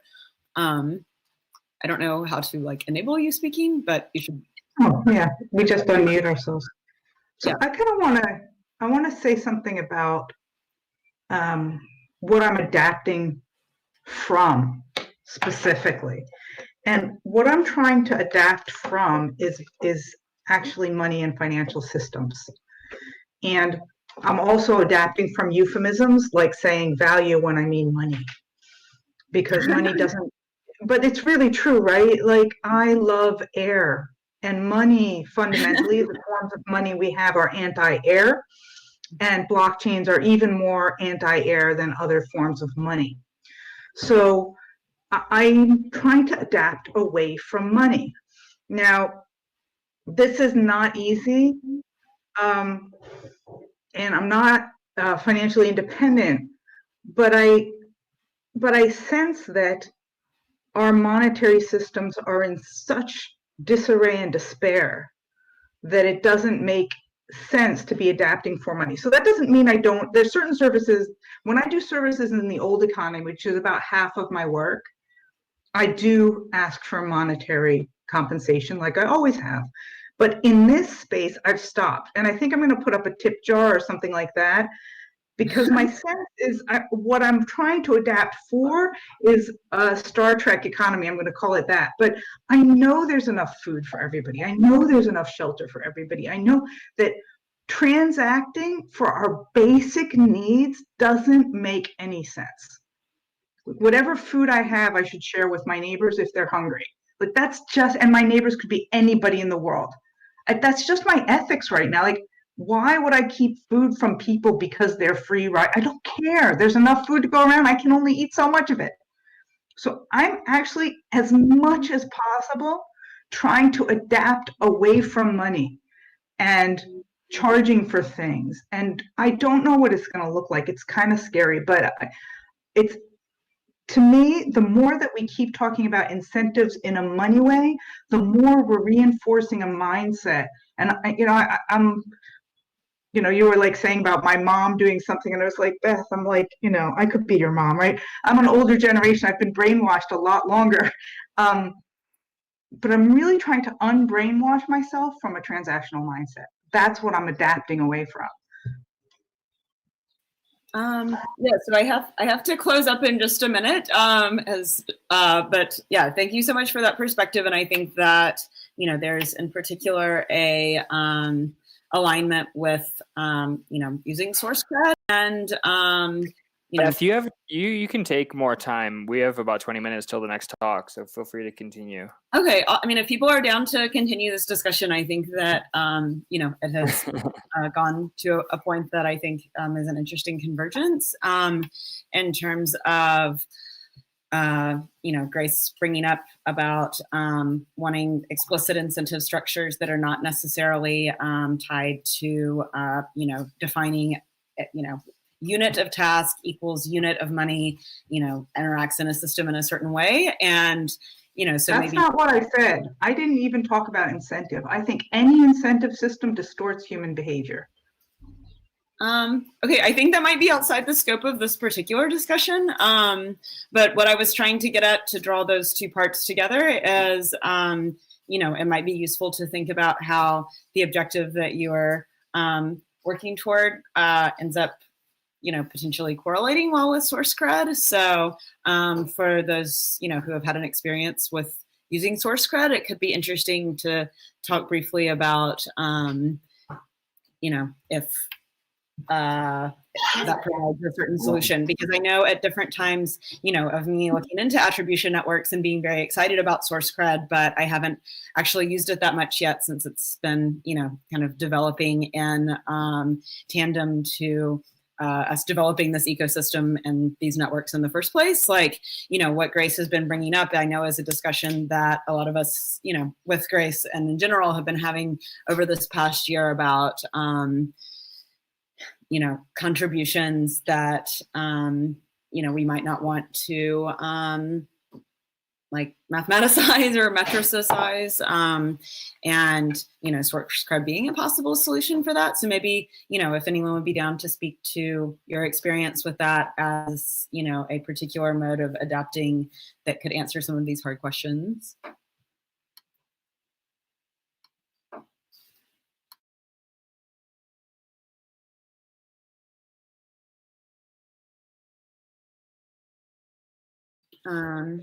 Maybe I can ask back, Grace, because of course, I agree that any incentive is distorting human behavior, but you have that whether you design it or whether it's just there and it's emerging, right? So, I mean, what you describe, that you, on one hand, you don't charge anything for, let's say, a common good as you perceive it in a certain space, and on the other hand, live from pretty, let's say, regular commercial work. I mean, is that your proposal to aim for, or what is it? So I would say that if we think about the system we're in, right? I have children, right? Like I have a family, I have rent, right? And I need to handle that. Mm-hmm. But even so, if I think about, let's say, I'm just going to think about the most simple thing, right? My children have a college fund. It's all in US dollars. And I don't know if it's going to be worth anything by the time they get to college. Mm-hmm. Like it might completely disappear. My daughter is 21 now and she can't take her SATs because, virus. And my son has 3 more years in the Navy before he can start thinking about that. Will they have any money whatsoever? So why would I be spending money spending any time chasing money, which is going to become worthless, right? So that's like kind of helps me psychologically. So but I think that we all have one foot in the existing system. You can't just walk out of the existing system and say, I'm done, if you have any kind of family, right? If I didn't have a family, maybe I would be like, you know what, I'm going to get a tent and a sleeping bag, and I'm going to live from people's donations and screw it, right? So I'm trying to keep one foot in this crumbling system, but trying to put as much of my body and heart into a system that I think has more potential. And that may mean as soon as this virus is over, looking for like an agricultural cooperative to live in. It may be learning about how to build my own electrical systems. It is about, I mean, I have a hollow host in here. I have my own hosting network in my living room. It's about separating myself from that system as much as I can and as fast as I can. And maybe I can afford to do that faster than some people because my incoming work from the old world is pretty good and my cost of living is low. I also moved to Slovenia, so I have a lower cost of living than I had in some other place, Israel. I'm Israeli. But so I'm trying to keep myself from drowning, as because part of me is on the boat. Like we're on a boat, we're on a sinking ship. So I'm trying to keep the ship, I don't want to drown, I want to jump right off. But I'm trying to build a new land. So it's a balance, it's a delicate balance. But and then when I think about funding my project, so one of the things I've been doing is I started creating ideas around, how do I get young people involved as a student project? How do I get like girls who code to code this instead of looking for money, looking at it as an internship? How can I fund this without money? How can I get the resources instead of the money to do the things I want to do? So that's where I've been trying to, because for several years I've been looking for money to fund my project. Now I'm like, how do I find resources? How do I redefine what I need so it's not all about money? That's where I am. Can I comment on this? Yeah, I think it's great because like having some batteries or, like you said, electrical systems, trying to get a little bit isolated. So if everything really starts falling apart, it probably won't, but it won't because people will be self-sufficient, and then it's self-fulfilling prophecy, right? If you have if your home is safe relatively, it's not too interconnected with everything with the system, then this is the real decentralization also. So if more people think about not just going virtually into the internet and living there, just try to also make your internet safe. So if something breaks, you have batteries, and focus on local networks to have data in your home server, and then internet can fail for a few days. Why not? And you can have most of your useful data and interesting and leisure stuff also on your server.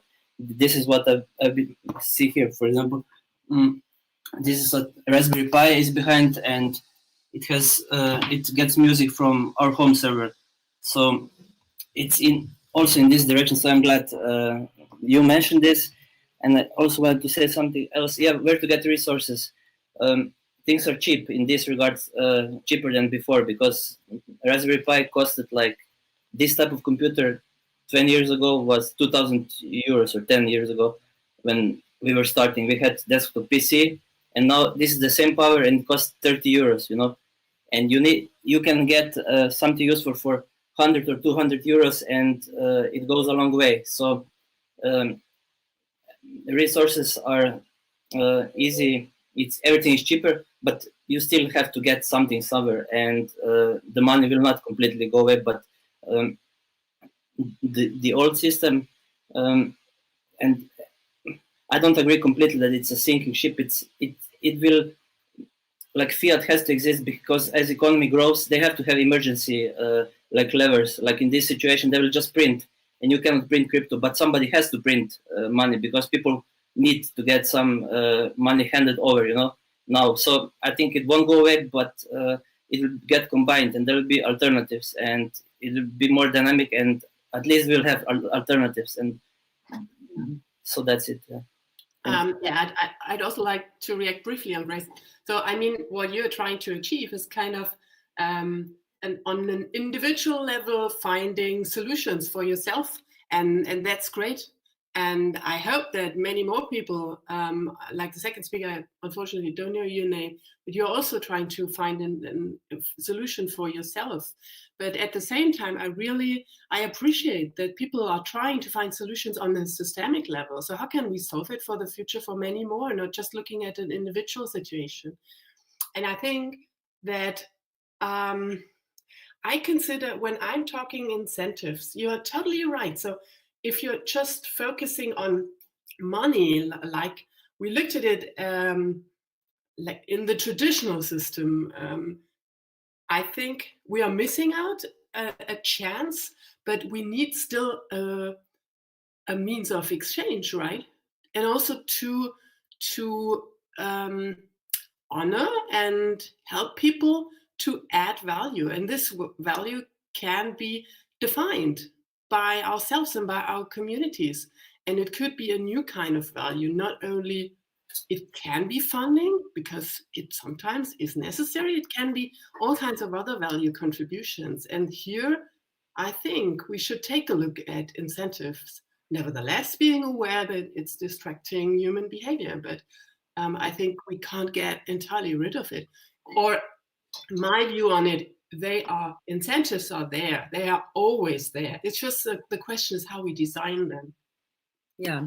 And, you know, how they are measured and what they are units of, which is kind of what I was getting at. So, you know, for example, you know, with token engineering, you know, what is the incentives that we have for participating in token engineering? You know, I know for me, it's, you know, getting to meet some amazing people and have conversations that I enjoy. It's, you know, finding people to collaborate with, like expanding the possibility space of stuff that we are working on.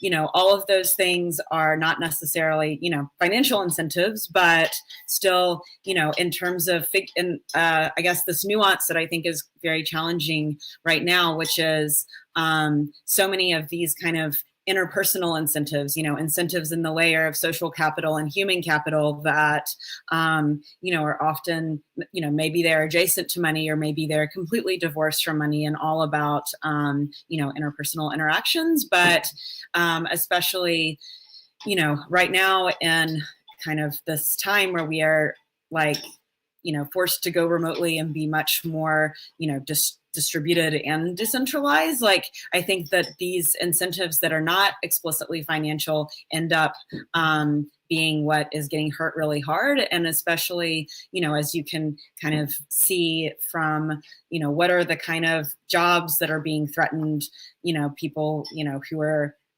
organizing, you know, events, like managing communities, like the, you know, the thing that is the most quickly taken away and that falls apart are, you know, these like support networks and ways of gathering that are focused in physical space. And then it becomes very hard, you know, to incentivize people to join and maintain communities, and, you know, to incentivize external parties to see a tangible result of like this gathering and these kind of human architectures to be something that they want to fund. And I know, you know, in terms of, you know, these, this kind of fine line that we're walking now, where it's like, you know, yes, all of us are very interested in exploring systems of incentives that are focused more on resource sharing and, you know, resource exchange, and not, you know, as purely transactional or mercenary or like focused on money. And yet those can't exist without the foundational layer of resources. And,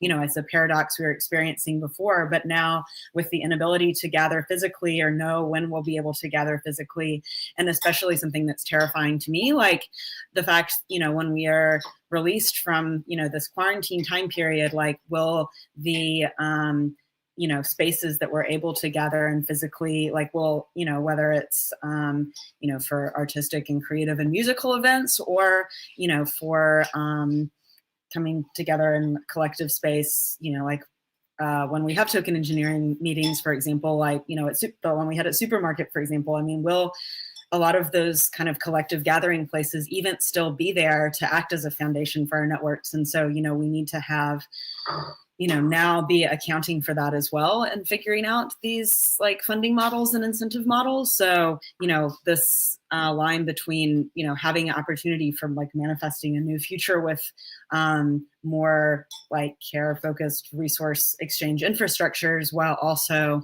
you know, losing access to a lot of those that were already kind of precarious in the first place.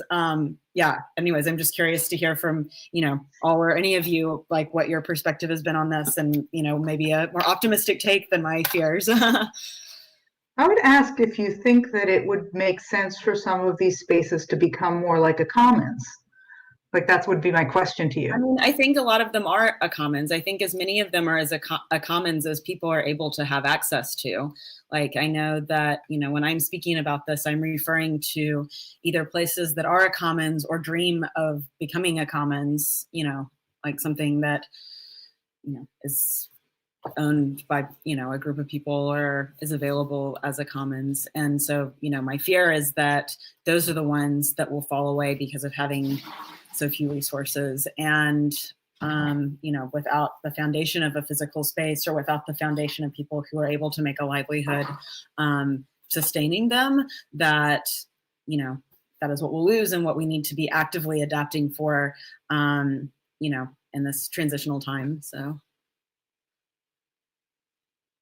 Beth, I really appreciate this conversation. I'm gonna draw it up to the end here because I want to get Artem set up for the next talk. But do you have any closing remarks? No, just that, you know, I think everyone probably knows how to find me on Telegram or on Twitter. If you don't, I'll just write on this thing. Wait, anyways, I don't know how to. Just drop. Are you in the Discord chat? No. But anyways, so I'm here's my thing. So, you know, if we aren't already in conversation about these things, you know, please message me here on the thing that I just wrote, and on the bottom, that is my handle. And, you know, it was so awesome to hear from, you know, some of my favorite people in the community sharing these perspectives together here. And thanks so much for participating in this discussion in the middle of a Sunday. So. Thanks, everyone. Nice meeting you both. Well, bye-bye. Bye, thanks. Artem, if you are here, I am happy to get you set up. I am here. Okay, wonderful. Well, yeah, it's right on the hour. So if you're ready, we've got Artem. I'm not going to pronounce your last name because it looks very fantabulistic. He's speaking about open Ethereum onboarding and development. Take it away. Okay, I hope you see my screen. Yes, right we now. do. That's great. Awesome. So, hey everyone, my name is Artem Vertnikov, and I will be talking about the Open Ethereum project, how it started, and what's going on here. Like, a bit about me. Like I said, my name is Artem, and I am lead Open Ethereum developer at Gnosis. I'm network backend engineer by trade. I have 5 years of experience. Out of them, I've been writing Rust networking code for a full 4 years. And those who are versed in Rust, I'm part of the Tokyo project. This is the primary asynchronous runtime for doing network applications in Rust. So I'm going to give you a quick recap. So I think many of you know that we have parity Ethereum, or we used to have parity Ethereum. This is basically one of the major Ethereum clients out there. It is a very advanced multi-network Ethereum client written in Rust. So it not only supports Ethereum, but also Ethereum spin-offs like Ethereum Classic, for example, and also other minor networks that have some relation to Ethereum, but not Ethereum. And all of them are supported in parity Ethereum. So this client was developed by Parity Technologies, and it consists of about 200,000 lines of code, of Rust code, from 2016 2017. So it's it's a bit old, a bit rusty, because Rust is a very young language and it's developing very rapidly. So 3 or 4 years of Rust code is like 20 years in C++ world, for example. But that's the situation that we had before December 2019 when this tweet happened. So basically, what Parity Technologies said was, we are planning to move Parity Ethereum to a DAO ownership and maintainer model. Open Ethereum will provide the basis for cross-org collaboration to ensure the code base gets the attention it needs to realize its full potential. So basically, the translation of this is that Parity Technologies announced basically leaving Ethereum to focus on Substrate and Polkadot. And at the same time, they gave away their Ethereum client that of what they have been the sole developer for so many time to the community at large, to the Ethereum community. And thus, the Open Ethereum project was born. So basically, the main starting point of this was the workshop in January in Parity Community Space in Berlin that attracted so many participants like Gnosis, Ethereum Foundation, Lab10, DAppNode, Brave, Ethereum, ETC Labs, and ETC Cooperative, and many other stakeholders that are interested in the Open Ethereum going forward. So this is basically how it happened. So like, you can see this architecture diagram in the background. This is basically what Open Ethereum is made of. You can find it on GitHub, but we'll talk about that later on. And that was us there.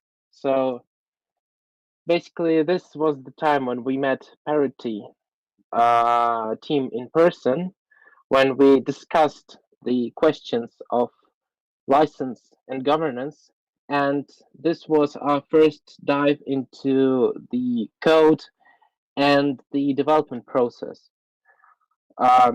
Basically, we this was our first dive into Open Ethereum, into Parity Ethereum, as it was called at that time.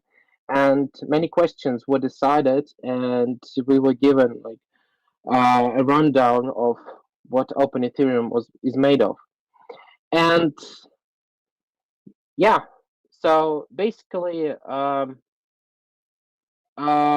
we have started diving into this and diving into this successfully. So Open Ethereum is now an independent project. Like, for example, Gnosis, where I work, employs 3 full-time devs working on this. And we're slowly getting knowledgeable in Open Ethereum and getting onboarded still, but we're making steady progress. We have already successfully migrated off Parity's exclusive architecture to CI to GitHub Actions. And this is now a full independent project with independent infrastructure. And we have started already implementing EIPs, already did integration of Ethereum protocol version 64 and Ethereum node records. So Open Ethereum is way more robust than it was before. And well, it's all going great, and the Berlin network upgrade is in progress. So we expect it to be ready together with Geth, and all is going to be well. And I wanted to use this opportunity to say thank you to Parity Technologies, because not only did they create this very robust client, but also they are like very helpful for everyone participating in this, giving us onboarding and helping us with everything to make sure that Open Ethereum succeeds, even though they have left this project. So, and you can help us too, because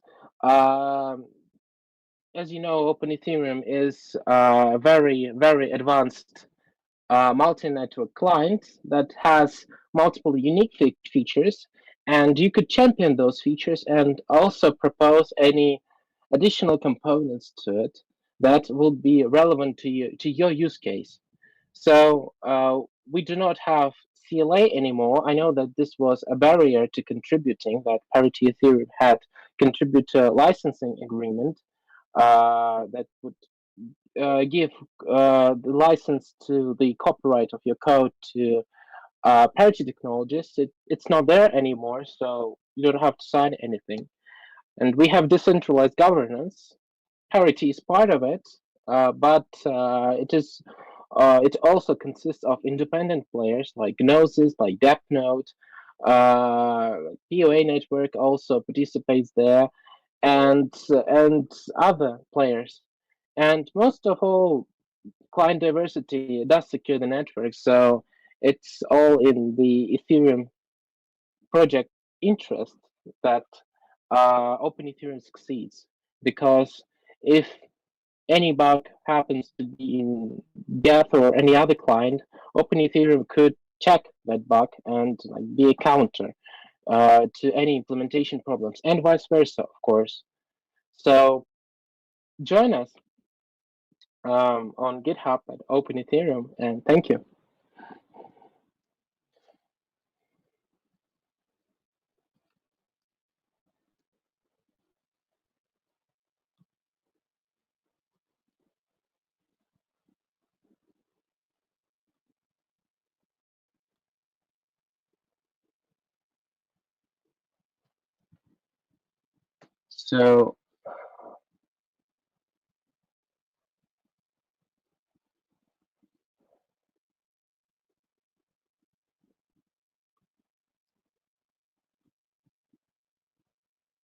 So that's it for me.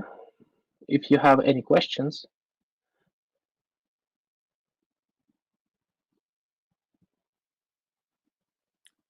That's the end of your talk? Yes. Okay, great. That was quite ahead of schedule.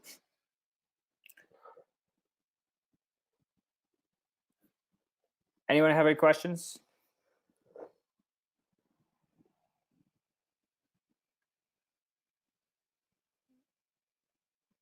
All right. Well, thank you for coming in and sharing that with us, Artem. Much appreciated. And up next, 3 p.m., Mario Conti.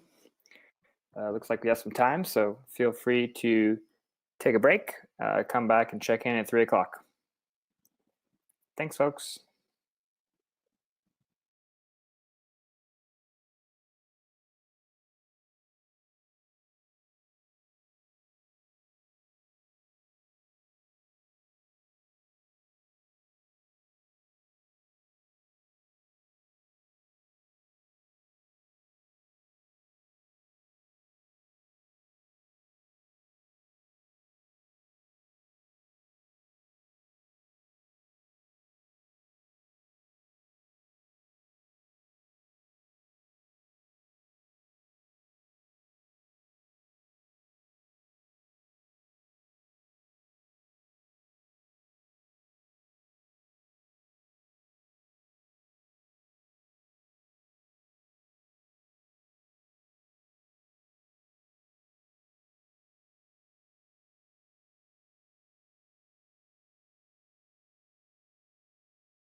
Mariano Conti here, speaking about DeFi and the role of Maker. Nice to see you, Mariano. Nice to see you as well, man. Take it away. Great. Okay. I did this the other day, so this should work. I'm going to share my screen. Let me see if it works. Slides.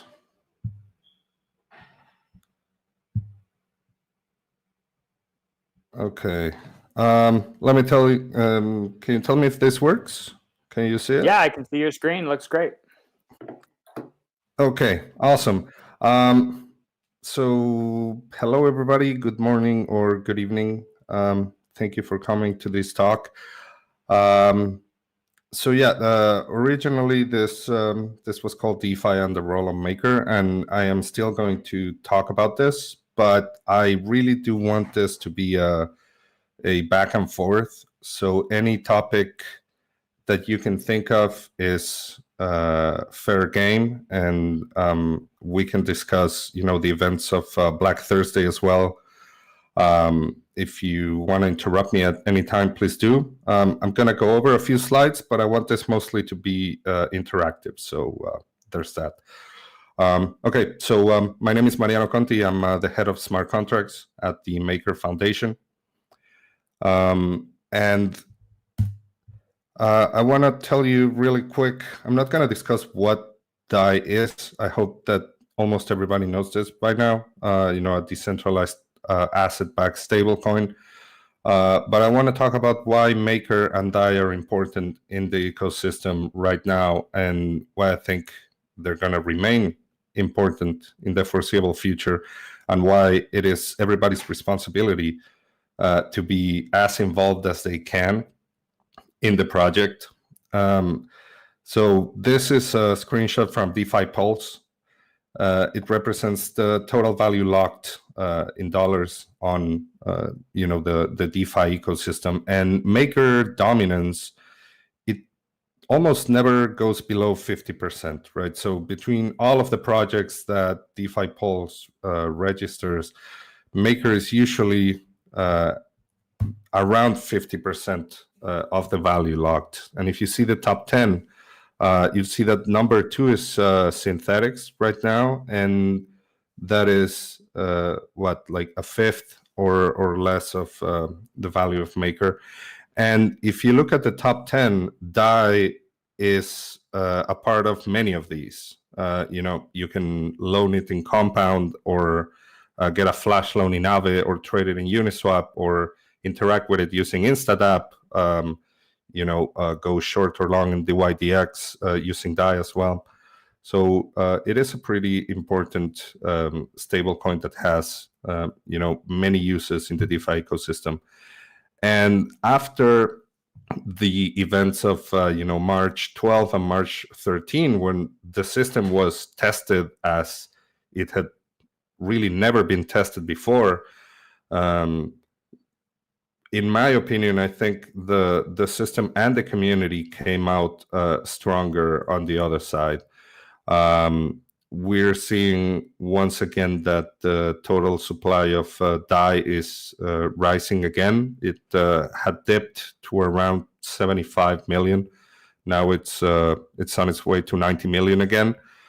One of the things that happened because of the markets crashing was that USDC was added as a collateral for creating DAI, and a lot of people said, wait, but if this is a decentralized stablecoin, why do you have a centralized asset that can be blacklisted? USDC is an ERC20 that does indeed have a blacklist, and I would argue that there is a difference between having a centralized asset in the Maker protocol. That doesn't necessarily mean that the Maker protocol is itself centralized, because this is an asset that was added to the system in a decentralized manner, discussed by the community, voted by the MKR community, and we're probably going to see more of these as we expand the asset portfolio of Maker, and we try to make DAI more resilient. If we had many more assets in the Maker protocol when the markets crashed, if more of these assets had been non-correlated with each other, then probably the effects wouldn't have been as drastic as they were, just because maybe when something is going down, another asset is staying stable or going up. Even though, what we saw with the effects of, coronavirus and the oil price wars, it was pretty much something that you see maybe once or twice in a generation, right? This was a defining moment. And the fact that the protocol survived, and in fact, now the system is once again generating surplus.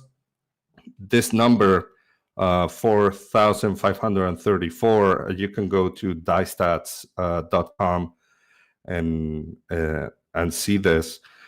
After Black Thursday, the system incurred around 5.3 million DAI of debt. So it needed to recover more than $5 million worth of DAI because there were, vaults that were liquidated, and with the congestion, some of those vaults, the auctions were won by, essentially zero bidding.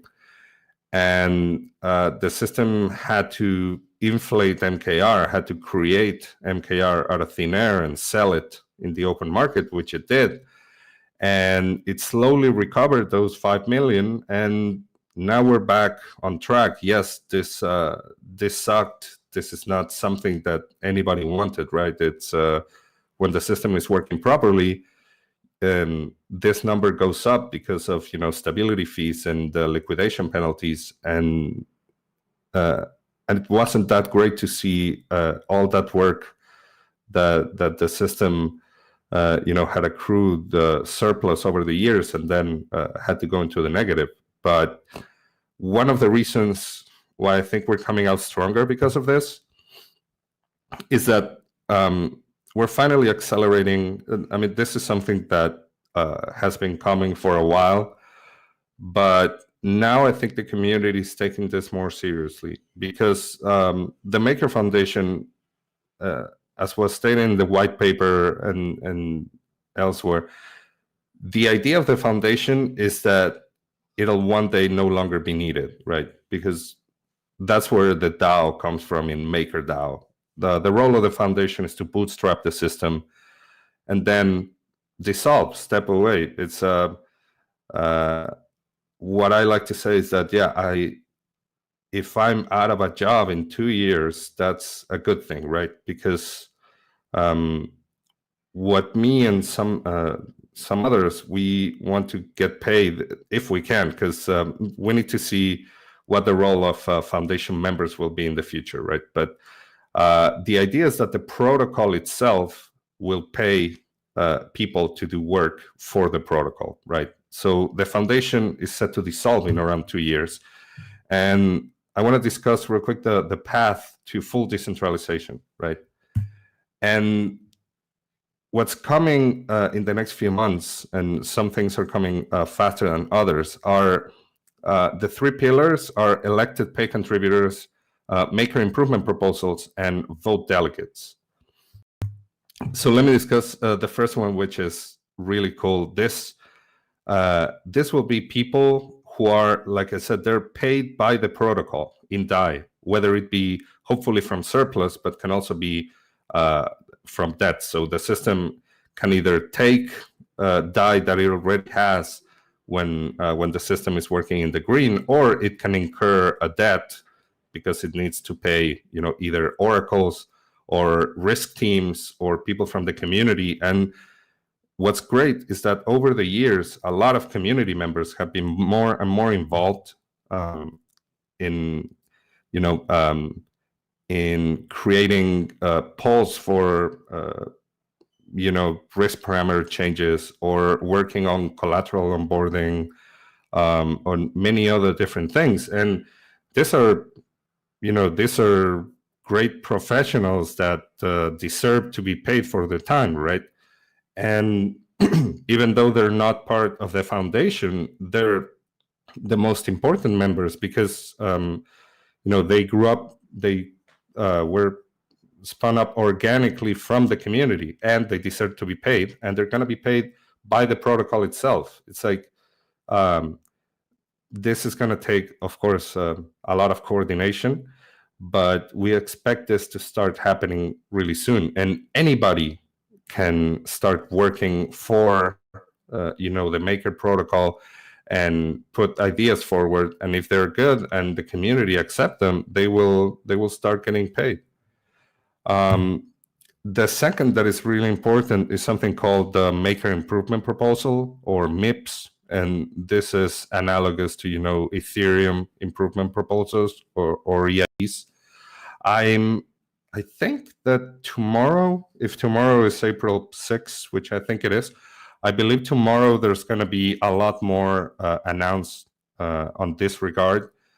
But really, we're going to try to make this a lot more standardized and have a good process for how to expand and change the Maker protocol, right? Whether this be adding new collateral or changing the way auctions work maybe, or anything else that can be thought of. And even this kind of thing, there's probably going to be a meta MIP to introduce this MIPS, right? And so be on the lookout for that, because this is something that the community really has to step up and be part of.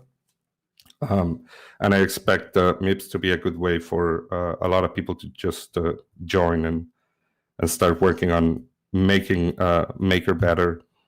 And the final one is vote delegation. And here, I want to say that I'm a little bit disappointed, because there have been voting on the Maker protocol for over 2 years, and I really, really thought that by now there would be a community effort to do something like this.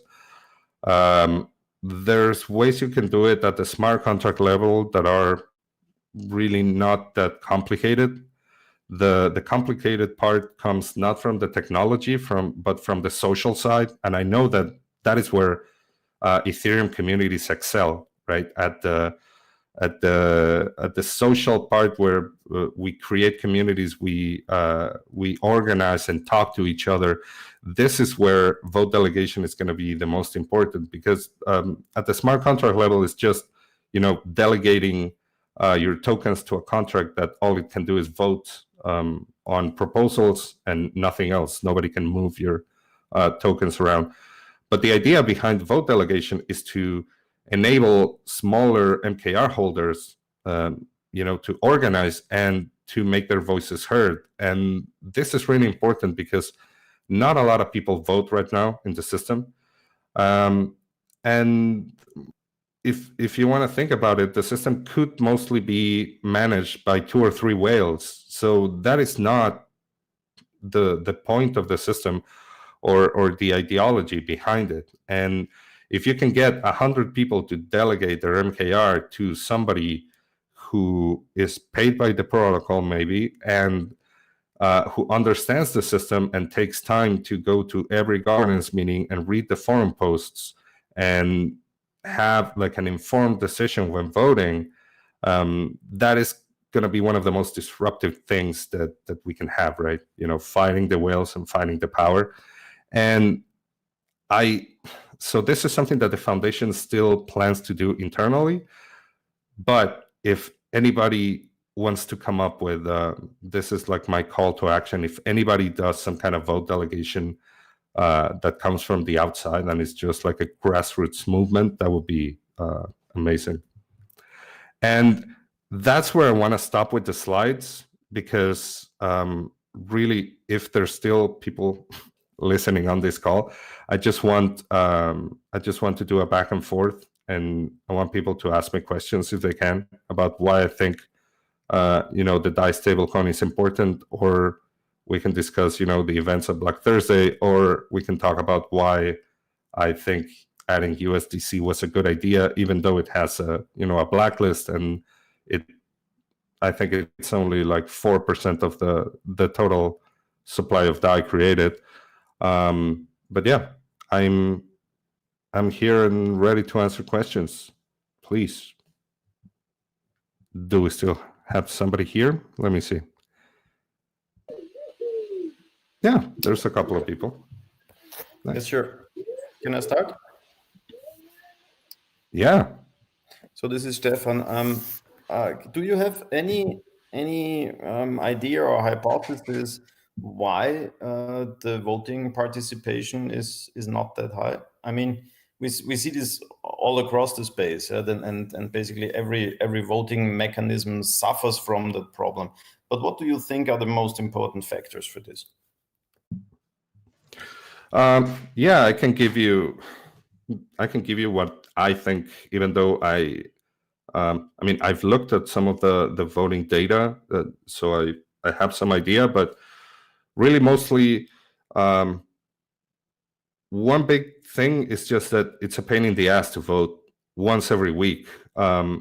With single collateral DAI, we had one vote every 2-3 weeks or every month, and we saw, even though we still saw low participation, some people were excited to start, voting and having a voice in the system and deciding, everything, the parameters, etc. With MCD, it's a chore being an MKR holder. You need to go to a meeting every Thursday, discuss a whole bunch of things. You need to know the state of the peg. Is DAI trading above $1, below $1? Then on Mondays, polls go out, and you need to read and understand why people are voting on one thing or another. Then on Friday, you need to do the actual vote. And a lot of people just don't have time for that. And they don't have time to go to the forums and read. The maker forums lately have been one of the greatest sources of discussion and information around. And they're mostly handled by the community now. And, this is a big thing. It's complicated to, aside from everything that happens in real life, to have to, take all of these things into consideration. So that is why I mentioned that vote delegation is going to be a thing, because even if we make it so simple to vote, we realize that it's not practical for so many people to do it. And then just the fact that a lot of people just don't have a lot of MKR, and they feel like their vote is not going to be meaningful against something like an A16Z voting, or a Paradigm or a Dragonfly. That's why, yeah, probably if it's one person with a fraction of an MKR, it's probably not going to be relevant. But if they can pull it along with 100 or 200 other people, then it's going to become significant. Thank you. Are A16Z and Paradigm actually voting? I think I've not seen that active, right? That's a great question. I think A16Z voted once with one MKR to test the system, and I don't know if they voted again after, but I'm pretty sure Paradigm did vote on one of the big ones. Maybe, which one did we have? Probably the one to unlock the remaining debt auctions. These were the auctions last week, where the system auctioned off MKR in return for DAI, so it could recoup the last of the system debt that it had. But I need to double check. And if they're not voting now, then it's going to be even more problematic if they start voting in the future and we do not have vote delegation, because they're essentially going to be controlling the protocol. And this is not also too much of a bad thing, because when you have voting per token, you have a plutocracy, right? And not a one person, one vote democracy, which, I mean, that's the way the system is designed. It's not, I'm not going to argue the merits or demerits of a plutocracy, but it's just the way governance works. But at least you can try to fight it off a little bit. I have a question. Yeah. Okay. One thing I am not sure how I understand correctly from Maker. Are there any collaterals that are off-chain, like physical assets? There are none right now in the system. So the only collaterals right now are, of course, Ether, and there's basic attention token, and lately USDC. And there's a special fourth collateral. There is Psi, a single collateral DAI that can be used just to migrate from one system to the other. But at the moment, there is nothing that represents an asset in the real world. But of course, that is one of the goals. Okay. Yeah. Have you designed any process to achieve this goal? For ways that we can onboard stuff from the real world as collateral in the system? Yeah. Well, not necessarily real world assets, but just new collateral in general. Yeah, there's a collateral onboarding process, and that already exists at forum.makerdao.com. And this process was not created by the foundation. It was actually created by the community. And it details a whole bunch of steps that, any project that is working on something that could be worthy of inclusion in the Maker protocol, that they have to fill out and, have to discuss the merits of something like this. All of this, in the end, everything requires on-chain governance, right? It requires carefully crafted, we call them spells, to interact with the system, but it all begins off-chain with this kind of discussion. And yeah, you can look at it and. I have a third question. Can I do it, please? Okay. Yes. Yeah. What's up? Yeah. One of the it's about the culture better. Yes. Actually, basically, the DAO is under value. The collateral is much higher than the borrowed assets. Yes. Yeah. Okay. My question is about the culture of the people using the DAO. I mean, coming out of this austerity and financial crisis. For me, it was a surprise that MakerDAO had this trajectory. Yes. So I was wondering if you have ever thought about this culture and why is this success? I mean, basically. Let me see if I understand the question. You're saying why do you think there's DAI adoption successful?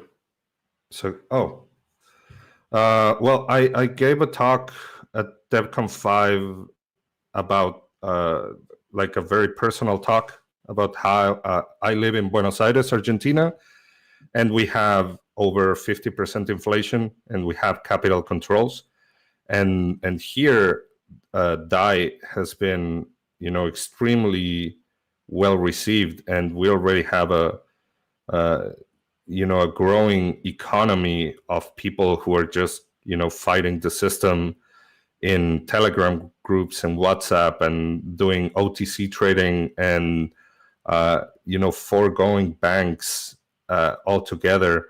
I think in places like my country and others where we use DAI as a means of survival, not just to go long Ether or to speculate on the market. We really use it as a payment system. And I don't want to speak for anybody but myself, but the fact that it was a decentralized stablecoin that's what entices me. It's I really do not trust central banks or governments. I saw my grandparents; they died without access to their life savings, and the promise of an unbiased currency it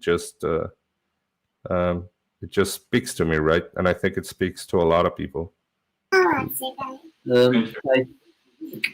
I also ask about the event? So the problem has been mitigated, right, because of this patch and issuance, but the root of the problem is why did it happen? Because of the stress?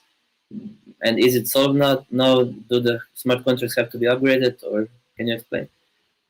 Yeah, sure. You're talking about March 12th, right? Yeah. Yeah. Okay, so I can talk a little bit technically what happened. So this was really a perfect storm of things happening all at once, right? And I want to say that I don't think any protocol was not impacted by this, and also centralized exchanges like I think BitMEX, they pulled the plug on their liquidation system. Otherwise, things could have been a lot worse for Bitcoin, for example, and then it would have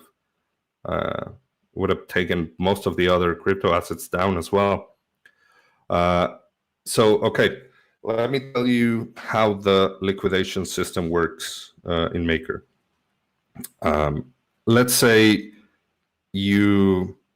so in order to create DAI, you need to lock a valuable asset, let's say Ether in this case, right?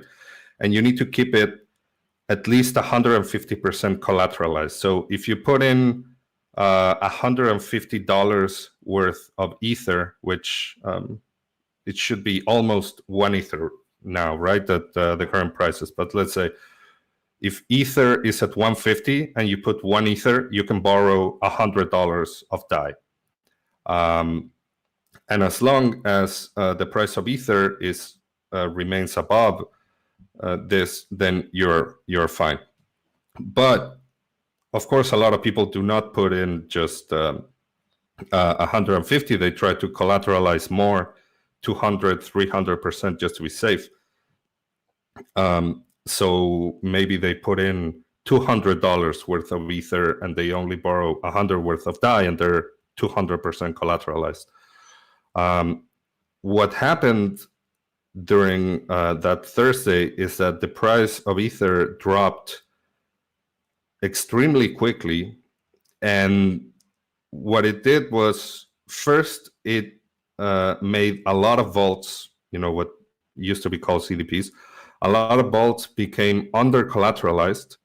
So the system, there's keepers running constantly that try to look for arbitrage opportunities. They liquidated a whole bunch of vaults, and that triggers auctions. So the system says, okay, let's say you borrowed 100 DAI and now you're under collateralized and you're liquidated. The system first tax a 13% penalty. So if you owed 100, now the system tries to recover 113 with the amount of collateral that you had. Let's say you had 1 Ether. So the system auctions off 1 Ether, trying to get back 113 DAI. But let's say the price of Ether keeps dropping. So keepers bid on your 1 Ether of collateral, and maybe they bid somebody's 90 DAI for all of that. And maybe somebody bids 95, maybe somebody bids 100, and that's it. If the system recovers 100, then it cancels out the bad debt, and there's nothing left. There's no collateral left to give you. The problem that happened on Thursday is that the system was so congested. Like, we saw transactions going at 300 GUI or more, that first off, a lot of people who wanted to save their vaults, they either tried to put in more collateral or pay off their debt. They just couldn't do it because they couldn't get a transaction in fast enough. Also, what happened is a lot of the keeper software, some of that still, they also couldn't put in transactions to vote on these auctions or to bid on them. And then to make matters worse, there were a couple of keepers that were bidding the minimum amount on these auctions and winning, which is, they could bid like one way. And a lot of people say that this is badly designed, but the way auctions are designed, they have to allow for zero or next to zero bids, because you don't know what's going to happen with a collateral. If the price could theoretically go to zero, and then you need to allow vaults to be liquidated for next to nothing.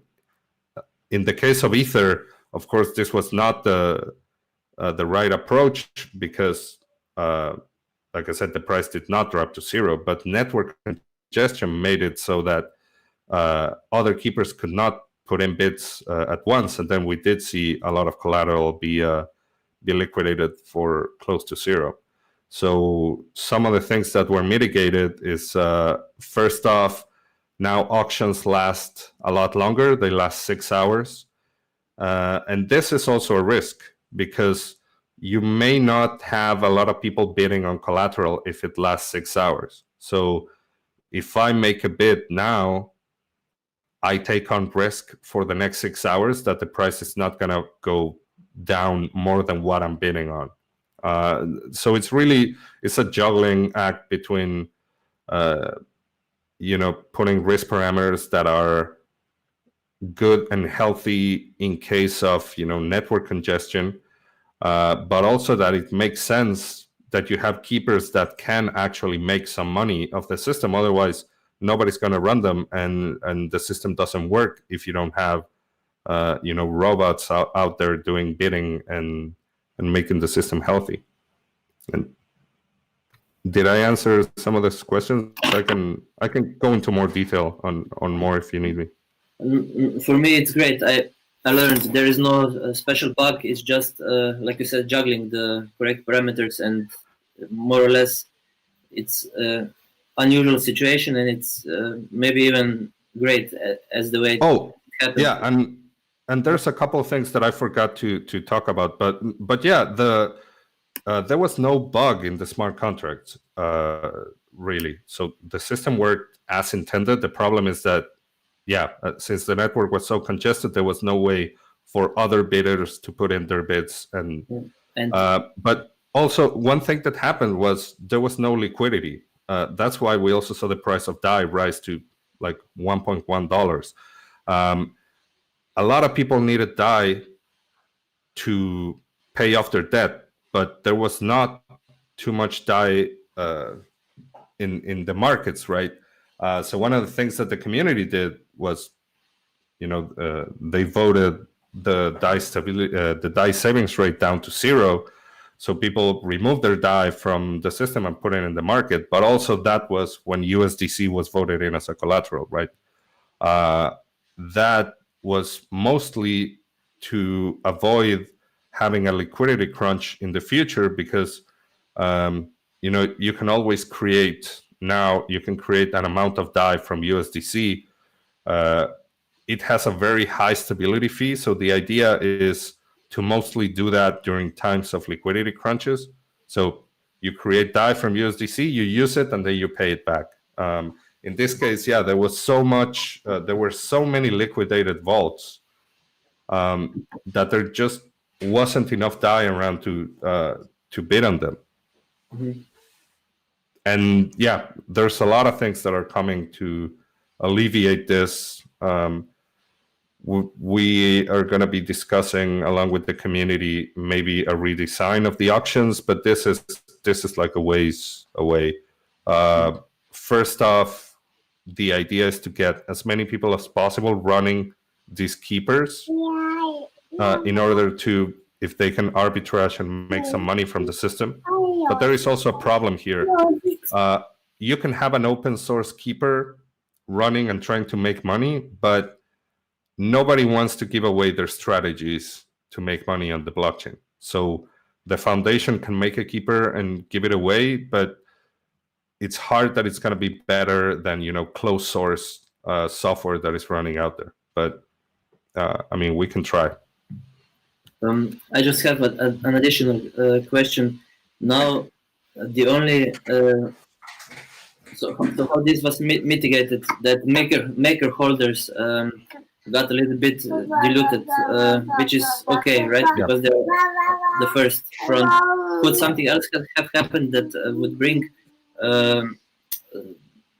for example, DAI holders more in danger, or is the system seems robust in this way that always the maker holders take the hit when something like this happens? Yeah, the idea is that MKR holders are the backstop, right? The lenders of last resort. So in this case, we saw the system working properly in that there was debt, and you needed to raise DAI to raise it, and the way that it happened was with MKR dilution.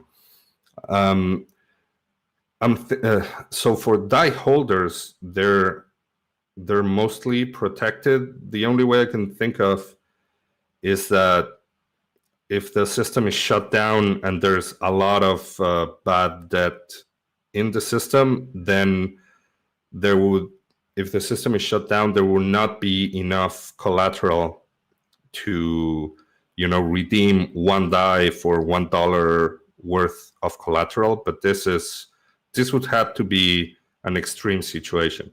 So in the case of the events of Thursday, I heard some people say that the system was under collateralized. This is not true. The system stayed over collateralized.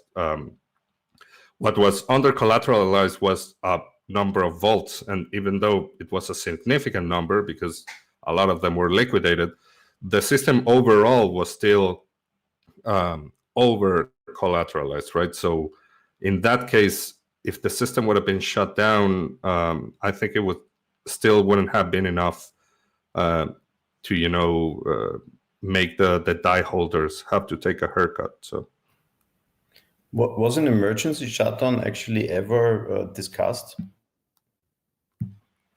It was discussed. Yeah. If you go to the forums, or there's video and transcripts of the governance calls. So it was discussed during the events, and yeah, it was discussed the following week. It is always a possibility, emergency shutdown, but the good thing is that the system responded well enough that it wasn't needed.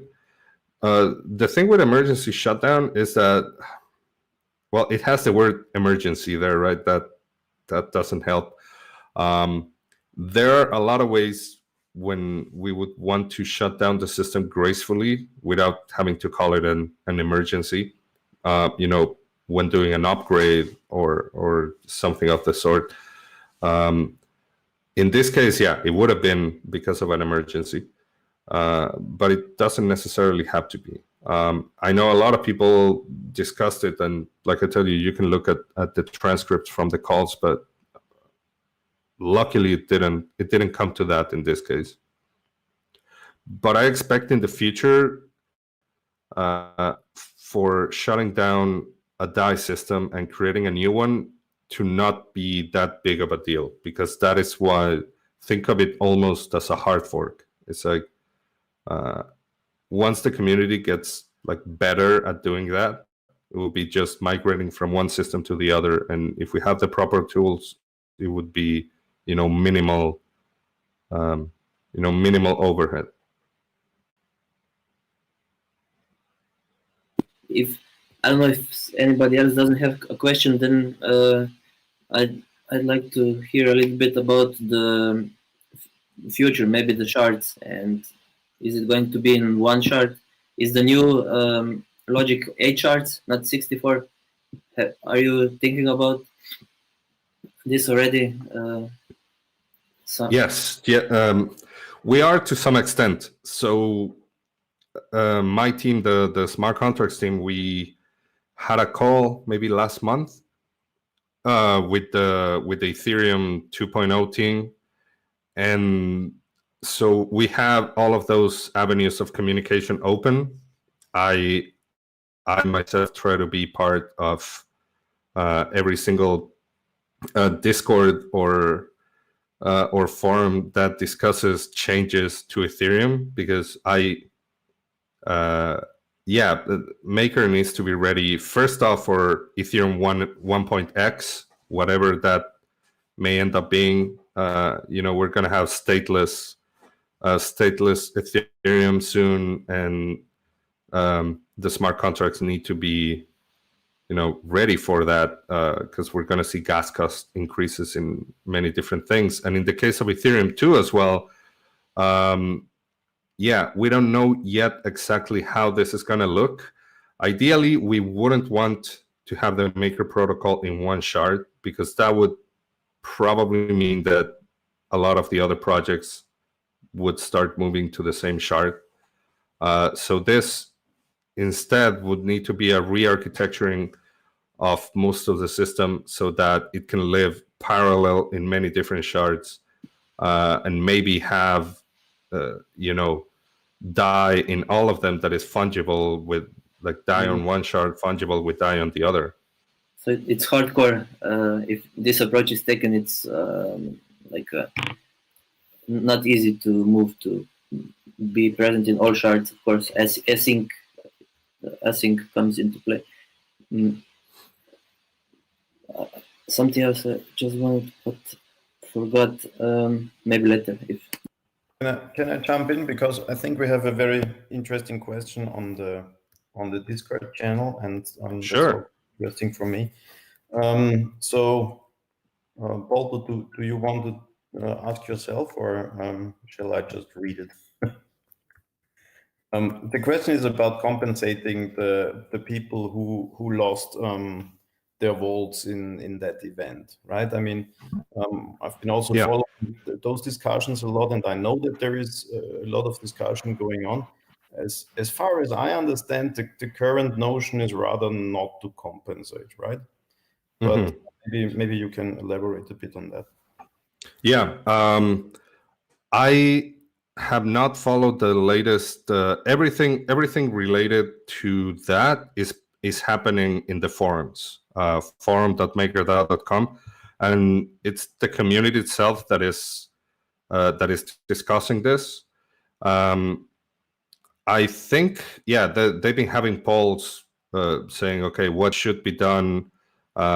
There's still analysis waiting to be done that I'm sure is going to happen hopefully soon, because there's a lot of things in play here, and I don't want to take sides one way or the other. Like, I'm going to wait until the community figures it out, and then the protocol will do what the MKR community decides, right?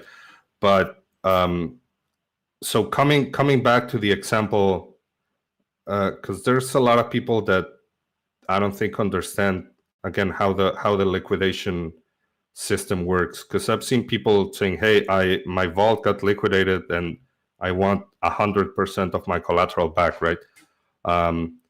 If we go by the numbers that I said, let's say you put in 1 Ether worth 150 and you borrow 100 DAI, if the price drops considerably, let's say the price drops, what happened during that Thursday? I don't remember what the price was, but it dropped, like 50, 40%, 30% in an hour.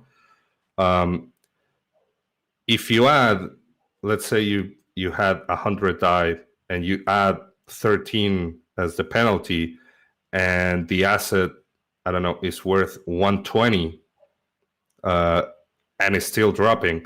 If the system recovers that 113 and it is worth 120, maybe you get 7 DAI back, 7 DAI's worth of Ether back as collateral from your 150 that you put in, right? So that's what, 5%.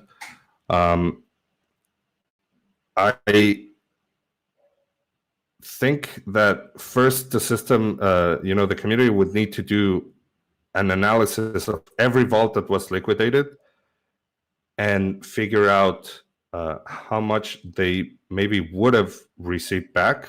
And once that happens, there should be an MKR vote to see if they decide on compensation or not. I honestly, like I said, I don't want to take a position either way, but I do like the fact that it is the community themselves that are discussing this. I mean, obviously, we have some interrelations here, and we also have to consider the vault owner's behavior here, right? So the example that Polto is giving in the Discord is he basically used the DAI from his vault to buy ETH and put them into the vault. And so in his opinion, he really lost everything. He lost all his ETH and all the DAI from this event. And the question, so his question is, I can read it for you. I'd like to understand if you do or do not consider this to be a buggy behavior, or is it normal behavior that we should expect in the future too? And maybe to add on that, there is also another community, the Nexus Mutual community, which I'm sure you are aware of. And in this community, there was a lot of discussion, and I was also involved in this discussion, whether or not this should be considered intended usage of the smart contract, right? And the Mutual community came to the conclusion, for those who are unaware, Nexus Mutual kind of offers insurance against such events. And in this case, they came to the conclusion not to pay out, because the smart contracts worked as intended, right? If they were used as intended, it's a different question. But so I would really like to hear your opinion on this. Can vault owners expect something similar to happen in the future again? Or what are the mitigations put in place now? I would say that now it is probably less likely for something like this to happen, just because the keeper software is now better, and we know that there are more keepers running. And as more people get into the ecosystem to try to take advantage of these auctions, if we see a healthier keeper ecosystem, then that'll be one way to mitigate this. The other is that a lot of the risk parameters changed.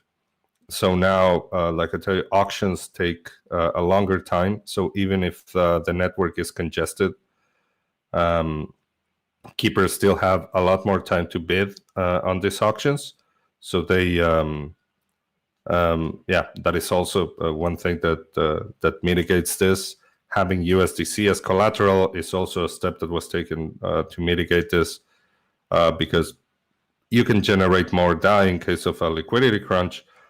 And there's probably something else that we did that I'm not remembering. But what do you think about the role of oracles here? As I remember, there was also some problem with the oracle not reflecting. Actually, right? Yeah, it was actually good because it did not it did not lead to even more vaults becoming liquidated, right? Well, actually, oracles, just like everything else that day, they were having a hard time sending transactions to update, right?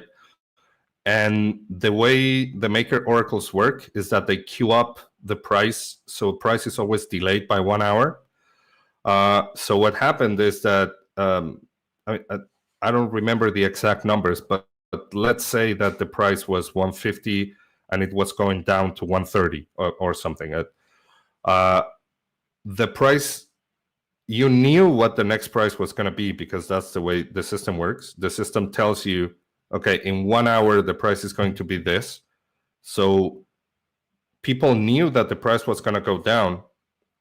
And when it was time for the oracles to update and actually switch to that price, the system was so congested that the oracles took a while to update. So this actually helped vault owners because anybody, if the price was 150 and it was going to go down to 130, anybody that was below 150 was going to be liquidated. but they actually had some extra time to try to save their vaults because the oracles took longer to update, right? And yeah, in this case, it was helpful for vault owners, but we also have some things in place now to make sure that the oracles update quicker. We've made updates to the Oracle software, so it takes into account more, gas during extreme network congestion. If I may add my personal opinion here, so I think one of the big problems in this event, and I've also been following that discussion from the angle of a keeper pool that is going to be or that people are discussing as a community effort, trying to mitigate such events in the future. So I think one problem was the defaults in the keeper bot. So basically that the gas price was so unflexible, and another problem, the interfaces to even follow the auctions. If you remember DAI auctions, for example, it really took a long time to even update to the current state and until this was loaded. And I fully agree with you. I think the maker community is now much stronger with regards to tooling, with regards to interfaces, and also the auction interface on the web. I mean, it looks so much better now with the depth auction than it was before with the collateral auctions. So I agree that in a sense it's actually a strong argument for maker. That the community has reacted so well and the system was able to recover so quickly. I would like to come back to this emergency shutdown question and get your personal feeling on how far away were we from an emergency shutdown? And you said before that in a sense we want to get this to become less threatful in a sense, right? So how far away were we? Well, the thing that I said that emergency shutdown sometimes shouldn't be a disruptive thing, I meant that just for updates, right? So let's say the system needs to update to a new version and we're not there yet in the case that we can shut down one system and spin up another one or have one that's already up and do a transition, a migration from one to the other. But that's what I meant. In the case of during those events, I mean, I know that a lot of people in the community were discussing it. The people in chat, they were saying, hey, we should shut down. We should shut down. As to how close were we, I'm not exactly sure. So, emergency shutdown can be triggered with just 50,000 MKR. Yes. But you need to be ready to have that burned, right? So there is an emergency shutdown module that people can send MKR to it, and that MKR is destroyed. But if it gets 50,000 of it, it'll instantly shut down the system. This is a protection from anybody. Let's say governance puts in a vote to steal all of the collateral. The community can gather 50,000 MKR. That's why vote delegation is so important. And they can stop the system and say, no, this is not good. And then this would be a painful process, but yeah, it would freeze the system, and then the community would need to figure out following steps, right? And this did not happen, right? There was not. No. This didn't happen. Yeah, I think I'm out of time. I don't know if I had until 11 or 10:50. Yeah, you can keep talking until 11. Oh, awesome. So we have a few extra minutes to keep discussing this, or thank you, Mariano. I think you are doing a wonderful job here. So thank you. Oh, thank you so much. Any other questions for Mariano? Did you catch the questions in the chat channel either, Mariano? Oh, I didn't, but I'm going to. Yeah, Metatrack. Here it is. Yeah.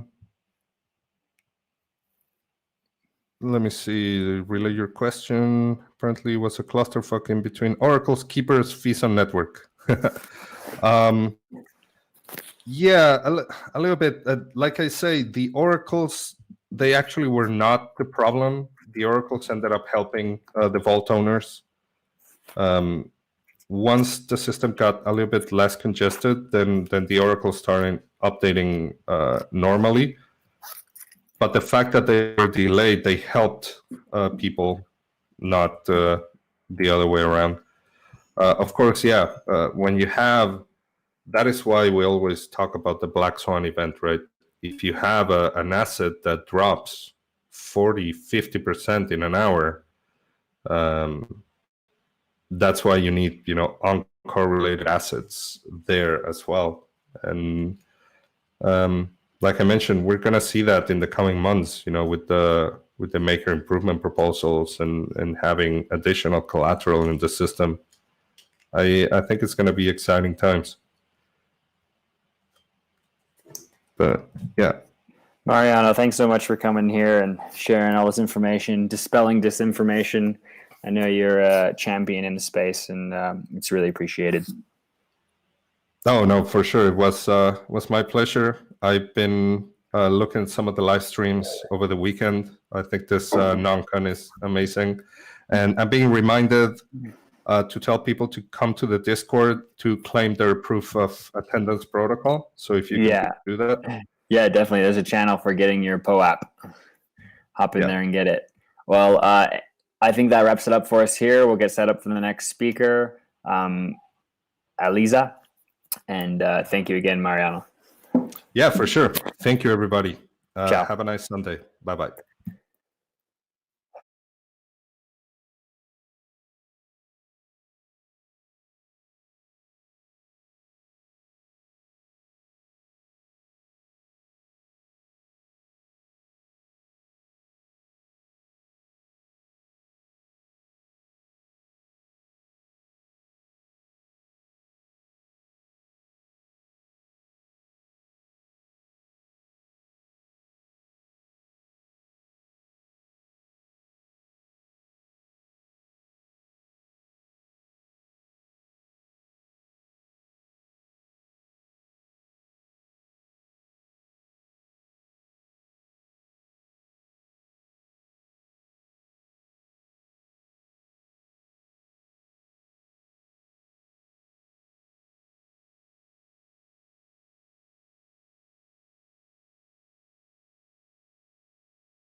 So, all right, everyone. We have Aliza Howitt speaking today. It's people-powered money on the Trust Lines Network. Aliza, take it away. Cool. Happy to be here in Interspace. So I'm going to be talking about people-powered money on the Trust Lines Network. My name's Aliza Howitt, and I'm from the US. I've been working on Trust Lines since 2019. I do research in business development, and I'm based partly in Germany and New York. And just a mild disclaimer that I'm going to throw around some financial words, but please, please don't sue us. I'm just using these words colloquially. So, the big disclaimer.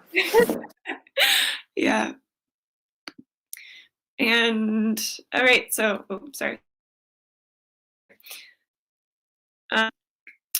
Here's our outline. I'm just going to start talking about some principles of financial inclusion to set up the frame for why we're doing this project. I'm going to then walk you through what a trust line is and how that works.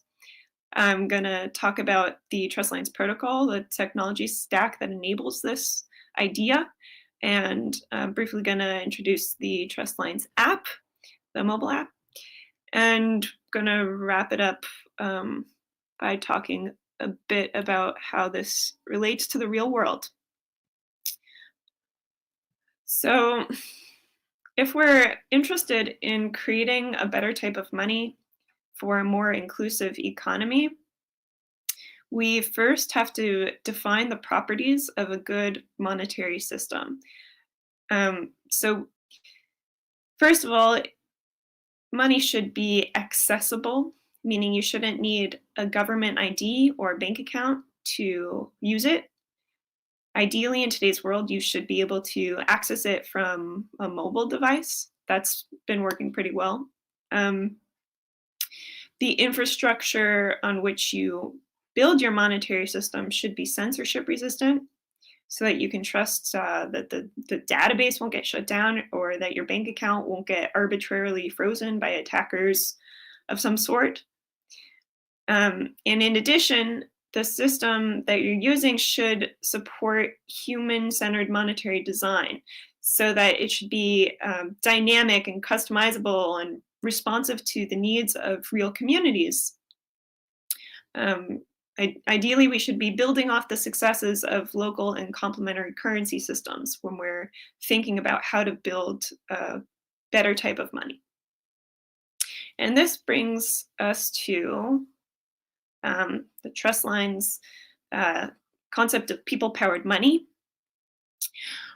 which is essentially a mutual credit system based on a network of individual trust relationships.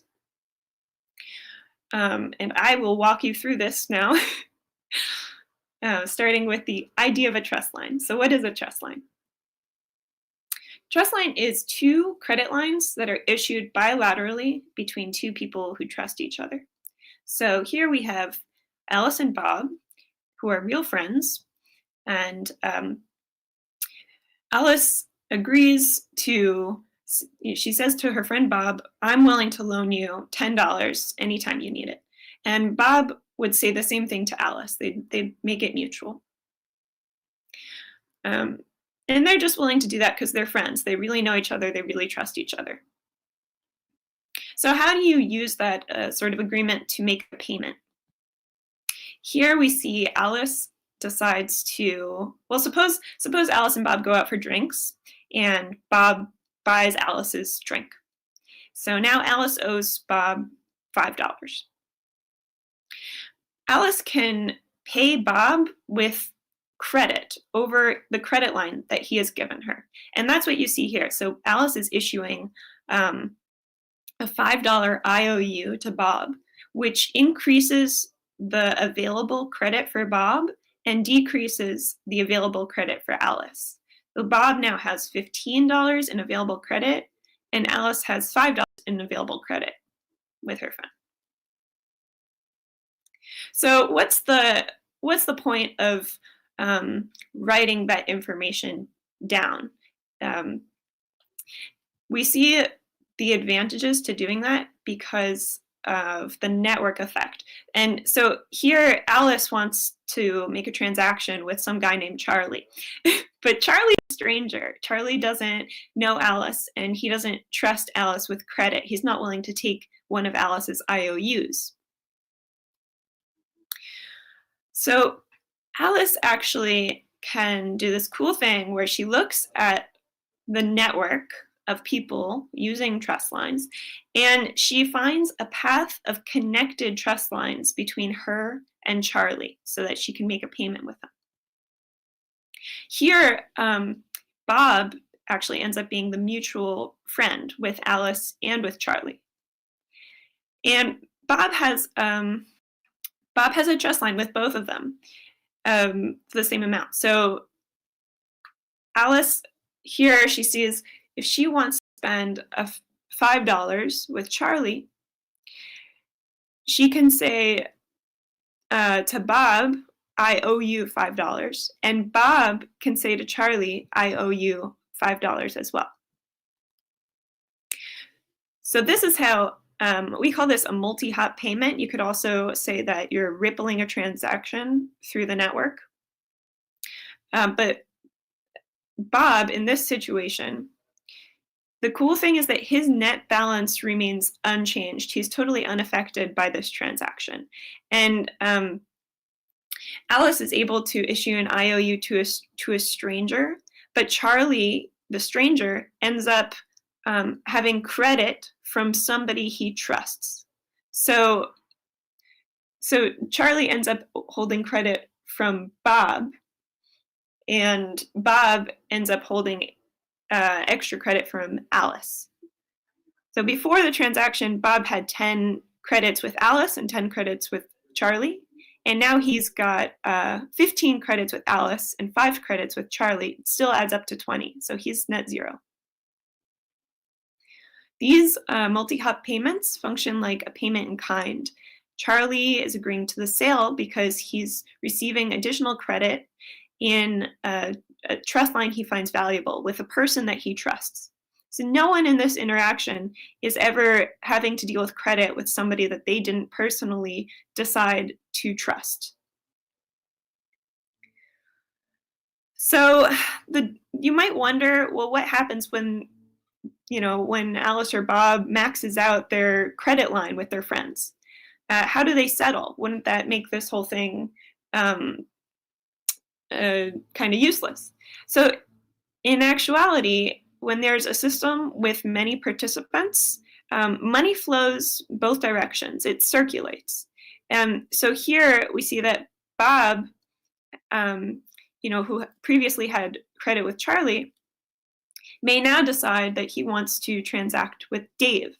And so what he would do is he, just like with Alice rippling credit to Charlie, Bob can ripple credit to Dave through Charlie, their mutual friend. So Bob here would say, would decrease that balance with Charlie, and return Charlie would ripple that $5 to Dave. So Dave ends up plus 5, and Bob and Charlie are back down to 0. But Charlie is still net 0 in this transaction. So why not cheat the system? Why not create a bunch of fake accounts with fake credit to use in the network? And here's Eve. Eve has created credit lines with herself of millions of dollars. But what we see is that this kind of attack doesn't work, because Eve's spending ability with the network is ultimately constrained by the credit limit that her real friends have given her. So Alice and Eve, they know each other in real life, and Alice trusts Eve with $10, but she doesn't trust Eve with $10 million. And either with Eve's multiple personalities, either Alice doesn't know them or doesn't trust that they're really, unique people, or she knows that it's just Eve trying to dupe her. So Alice is not going to open a credit line of $10 million with Eve or with any of Eve's multiple personalities. This is a fault-tolerant system. So you can look at this network of mutual credit and ask the question, is this money? I think it is. I think you could say that this is an alternative medium of exchange that anybody can issue. And the cool thing about it is it's created as needed by its users. It obtains its value from real world trust relationships, and it's accessible to anyone with a friend. So what that means really is you could make payments with any device like a mobile phone that connects you to your friends.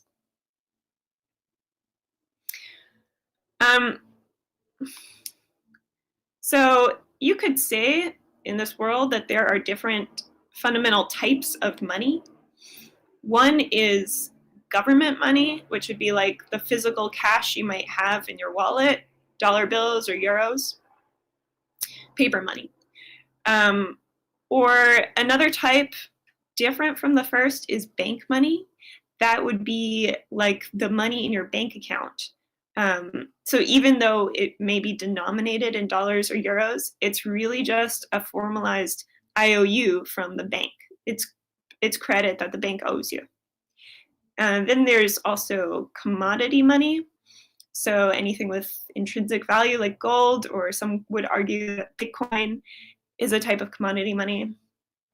And then there's people-powered money. So that would be like if you and your friends go out for drinks and your buddy pays for your beer, you can say, okay, I owe you a beer.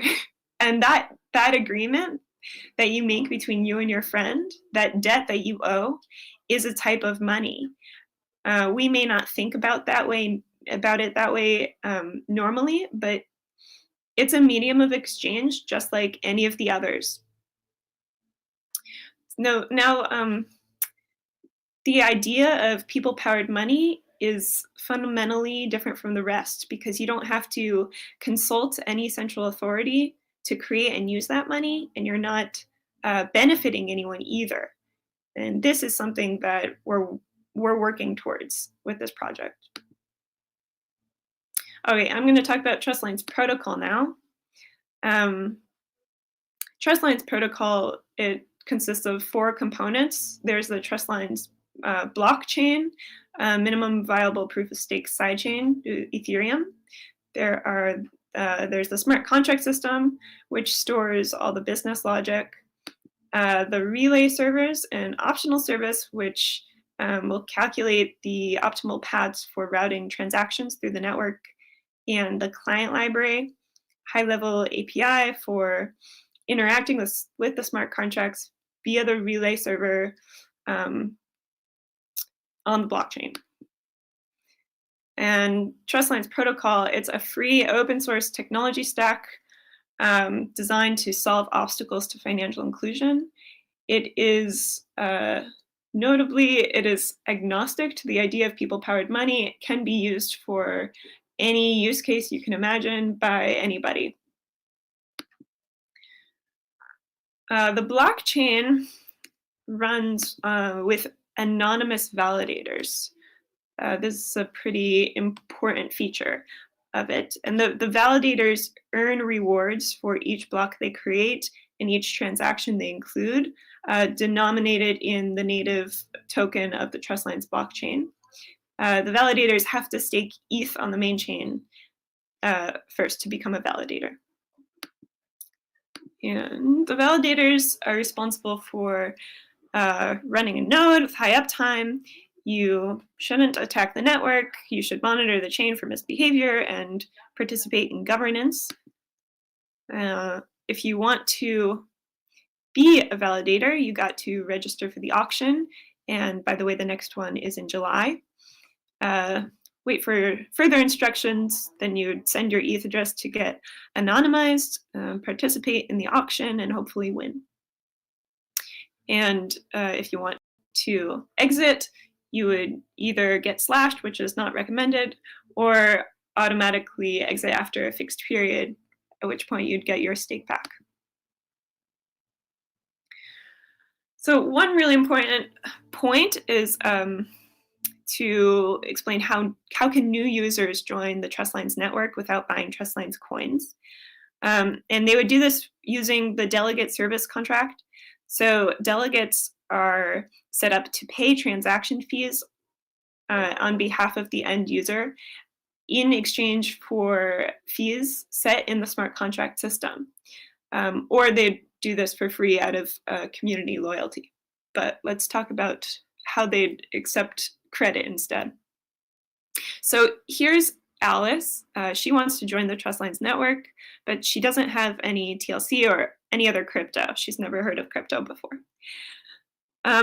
She would find a delegate who's willing to pay her fee, and in exchange, the delegate would accept a currency network fee. So that means Alice's credit denominated in the currency network that she's choosing to use.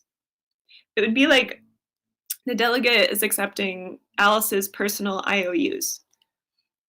So this is how it happens. Alice and delegate would both sign the transaction, and the currency network registers that Alice owes the delegate a currency network fee. So why would a delegate do this? As I mentioned before, they might do it for free out of community loyalty, since transaction costs are pretty cheap anyway.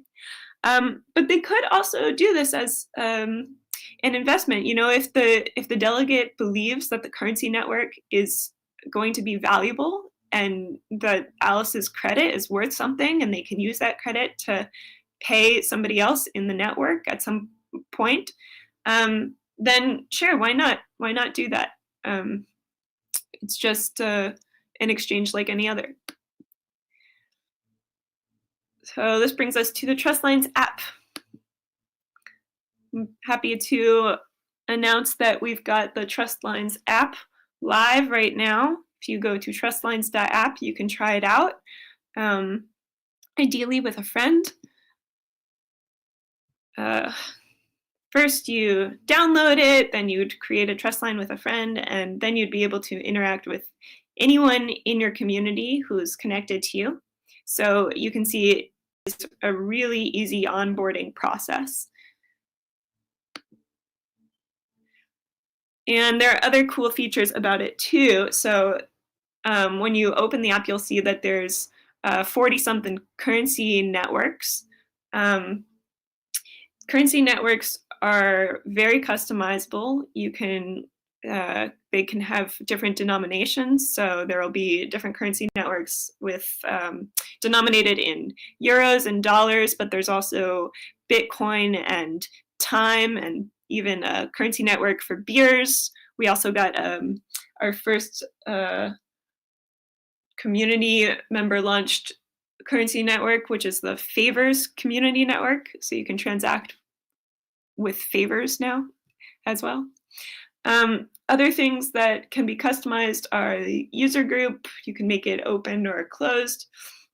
You can add an interest rate to your currency network, whether it be positive or negative, and negative interest rates are a really cool feature that have been used in some complementary currency designs, like the Chiemgauer in southern Germany. And you can also restrict the number of trust lines that each user has if that's something that you're going for. So to bring it back to where we started, I hope I have shown that the Trustlines protocol is super accessible. This concept of people-powered money also super accessible. A trust line is a really accessible financial tool, and you can do a lot with it. The Trustlines protocol itself is censorship resistant, based on our anonymous validators and blockchain system. And the app is allows you to experiment with different types of currencies, and it's really customizable. So you can, it really supports this idea of human-centered monetary design. In today's world, we've got about 2 billion people who are excluded from the banking system, but a lot of these people already have mobile phones. And so this is an idea that could make a difference to these people. I also just want to make a note about the pandemic that we're dealing with right now, which is leading us into a global recession, which means scarce money. But the damage that is being done is kind of specific. As Dill Green wrote recently, Dill Green of Open Credit Network. So there's fewer workers and increased distribution costs, but all the resources are still there. We've got the same machinery, roads, computers, etc. And consumers have all the same wants and needs. So we've got plenty of workers willing to work and plenty of resources still.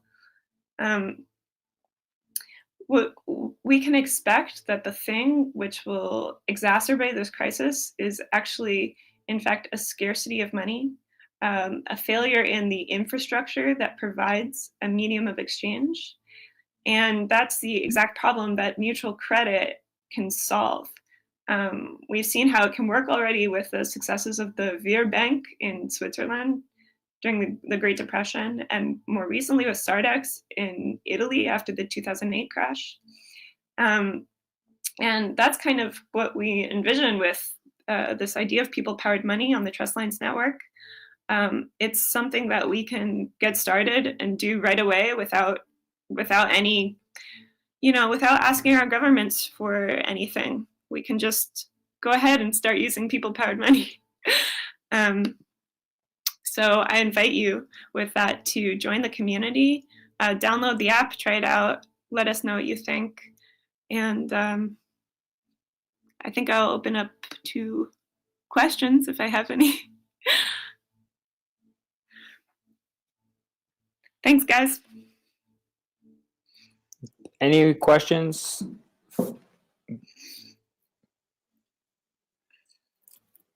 I guess you were super clear. Thank you so my much. question is about Appreciate your time. adoption. Like, I feel like there's been a lot of attempts like this over the last 30 years to create new forms of money, new forms of peer-to-peer money.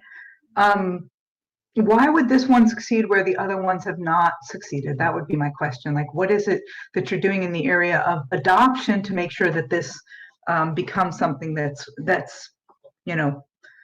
used by people?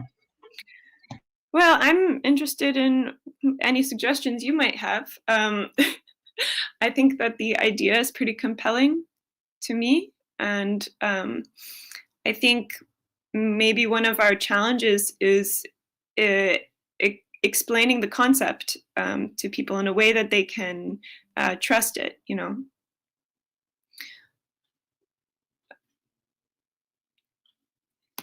Can you talk more about settlement and what happens to someone like I guess defaults on their credit loan in a sense? Okay, so I like to talk about the idea of social collateral, because with the trust line system, when you open a trust line with your friend, it's not collateralized in the traditional sense. It's just your reputation with your friend. And so if I open up a credit line, with my friend, and my friend pays for my beers or something, and I just never pay him back, then I'm just burning that bridge with your friend. I got it. Okay.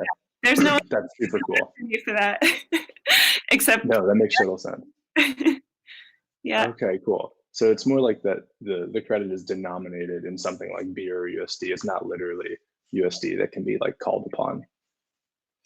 No, but no, it's just informal agreements between people who really know each other. But you can use it like that. Like you can,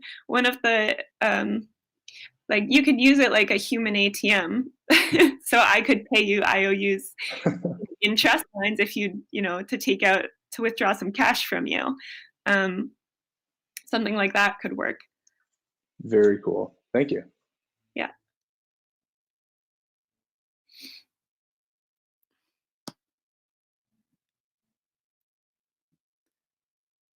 Does anyone want to try opening a trust line over video? I have downloaded the app, so I'm down. Okay.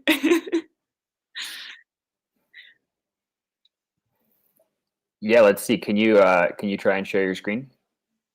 It might work. It might not. Yeah. Oh wait. Can you stop sharing your screen, Eliza? Oh. Don't worry, your hair looks great. I haven't showered yet. We can't smell anything. It's fine. Right. Thank God we haven't invented smell-o-vision. All right. There we Open a go. trust line with a friend. Oh, these are, yep, cool. Start. Okay. So I'm in the thing. I assume I have to like scan a QR code to become friends with you. Yeah. Let's do that. Okay, cool. All right. Anyone who wants to be my friend, scan this. Oh, hold on. I need to. Ooh, I wonder if the resolution's good enough for that to work.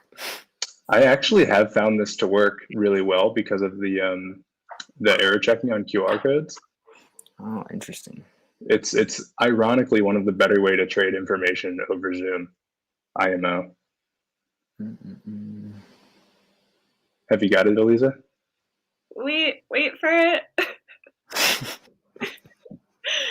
Wait for it. Wait for it. Just hold it. I'm holding it. Hold it as hard as you can. Wow, that cropping. Okay, wait. Zoom. I mean, not zoom, but move back a little. Oh, it's too close. Okay. Yeah, it's too close. Move further back. Go further Further back. back. Further back. Back.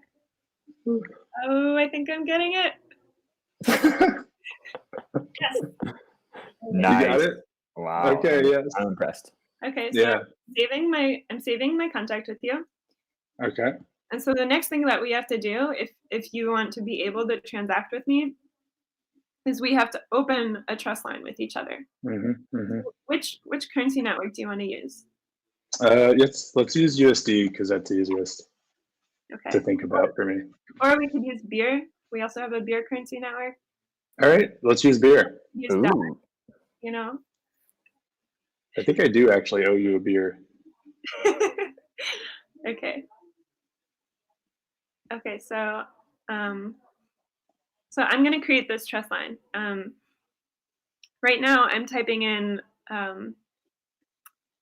Let's see. I'm going to open a 10 beer trust line with you. So nice. Each of us has a credit line of 10 with the other, across which we can pay each other in the future for beers. So I just Excellent. signed that. I just got a notification about that. Cool. And I have a trust line of 10 beers. Okay, wow. Cool.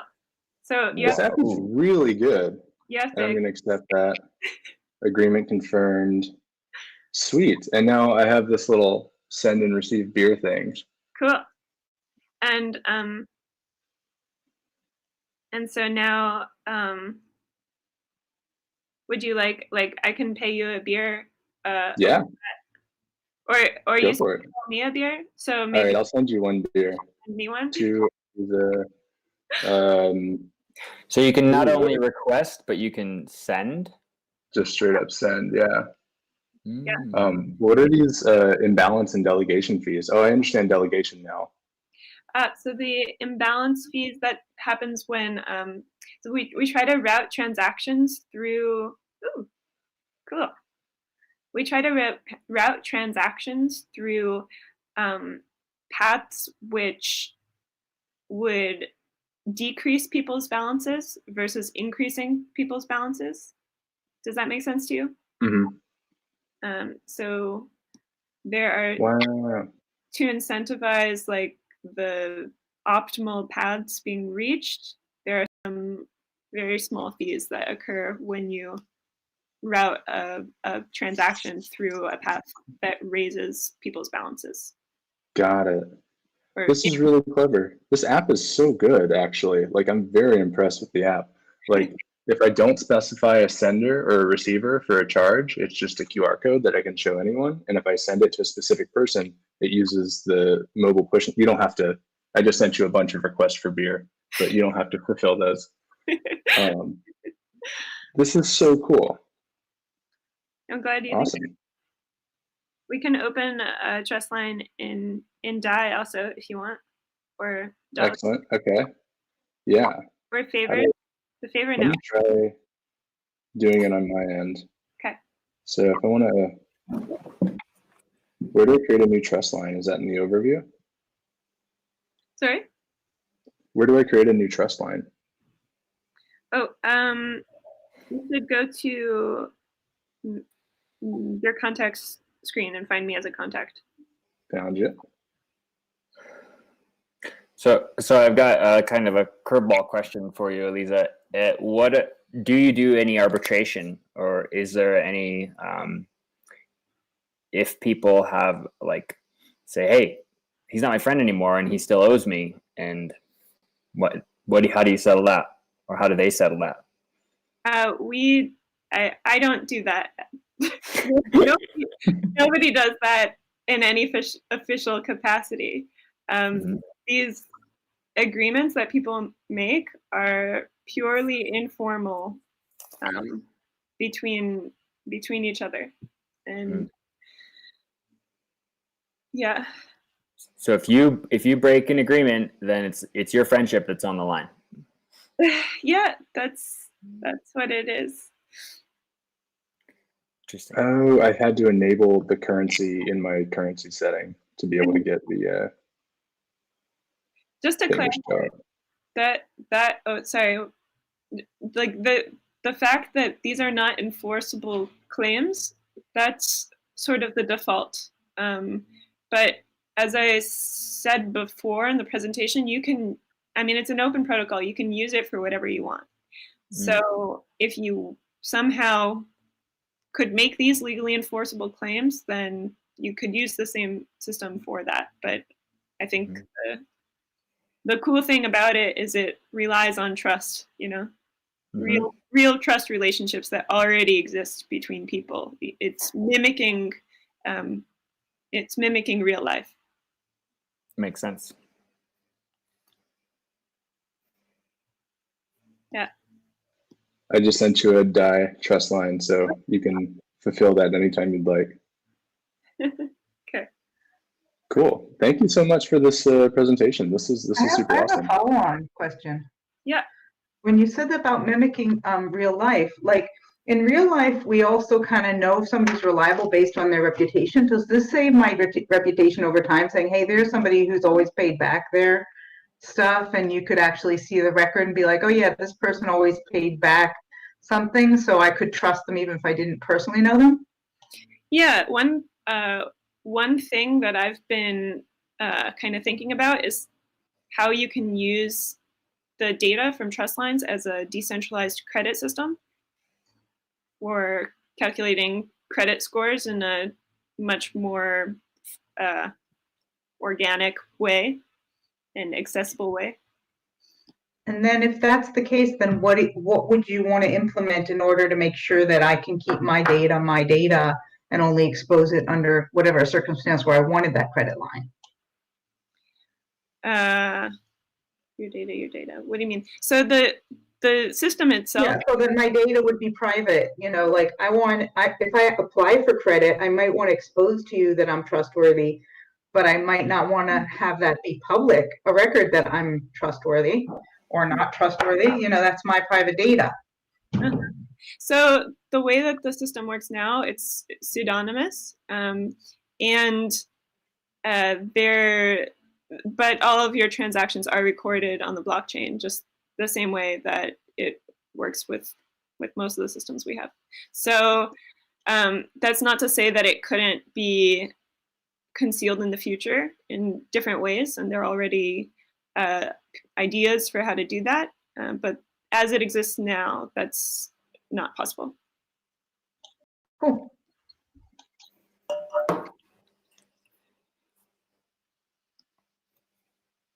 Great question. Great.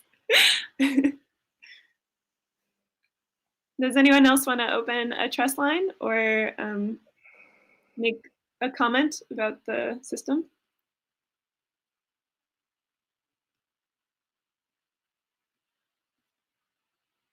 Okay. I think you're all good, Eliza. Thank you very much. Thanks, everyone. Thank you. Up next at 4:50, we have Cheyenne talking about transparent dishonesty. So you got 20 minutes if you want to go take a break and get a snack.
one of the first Canadian professors that did like Bitcoin research.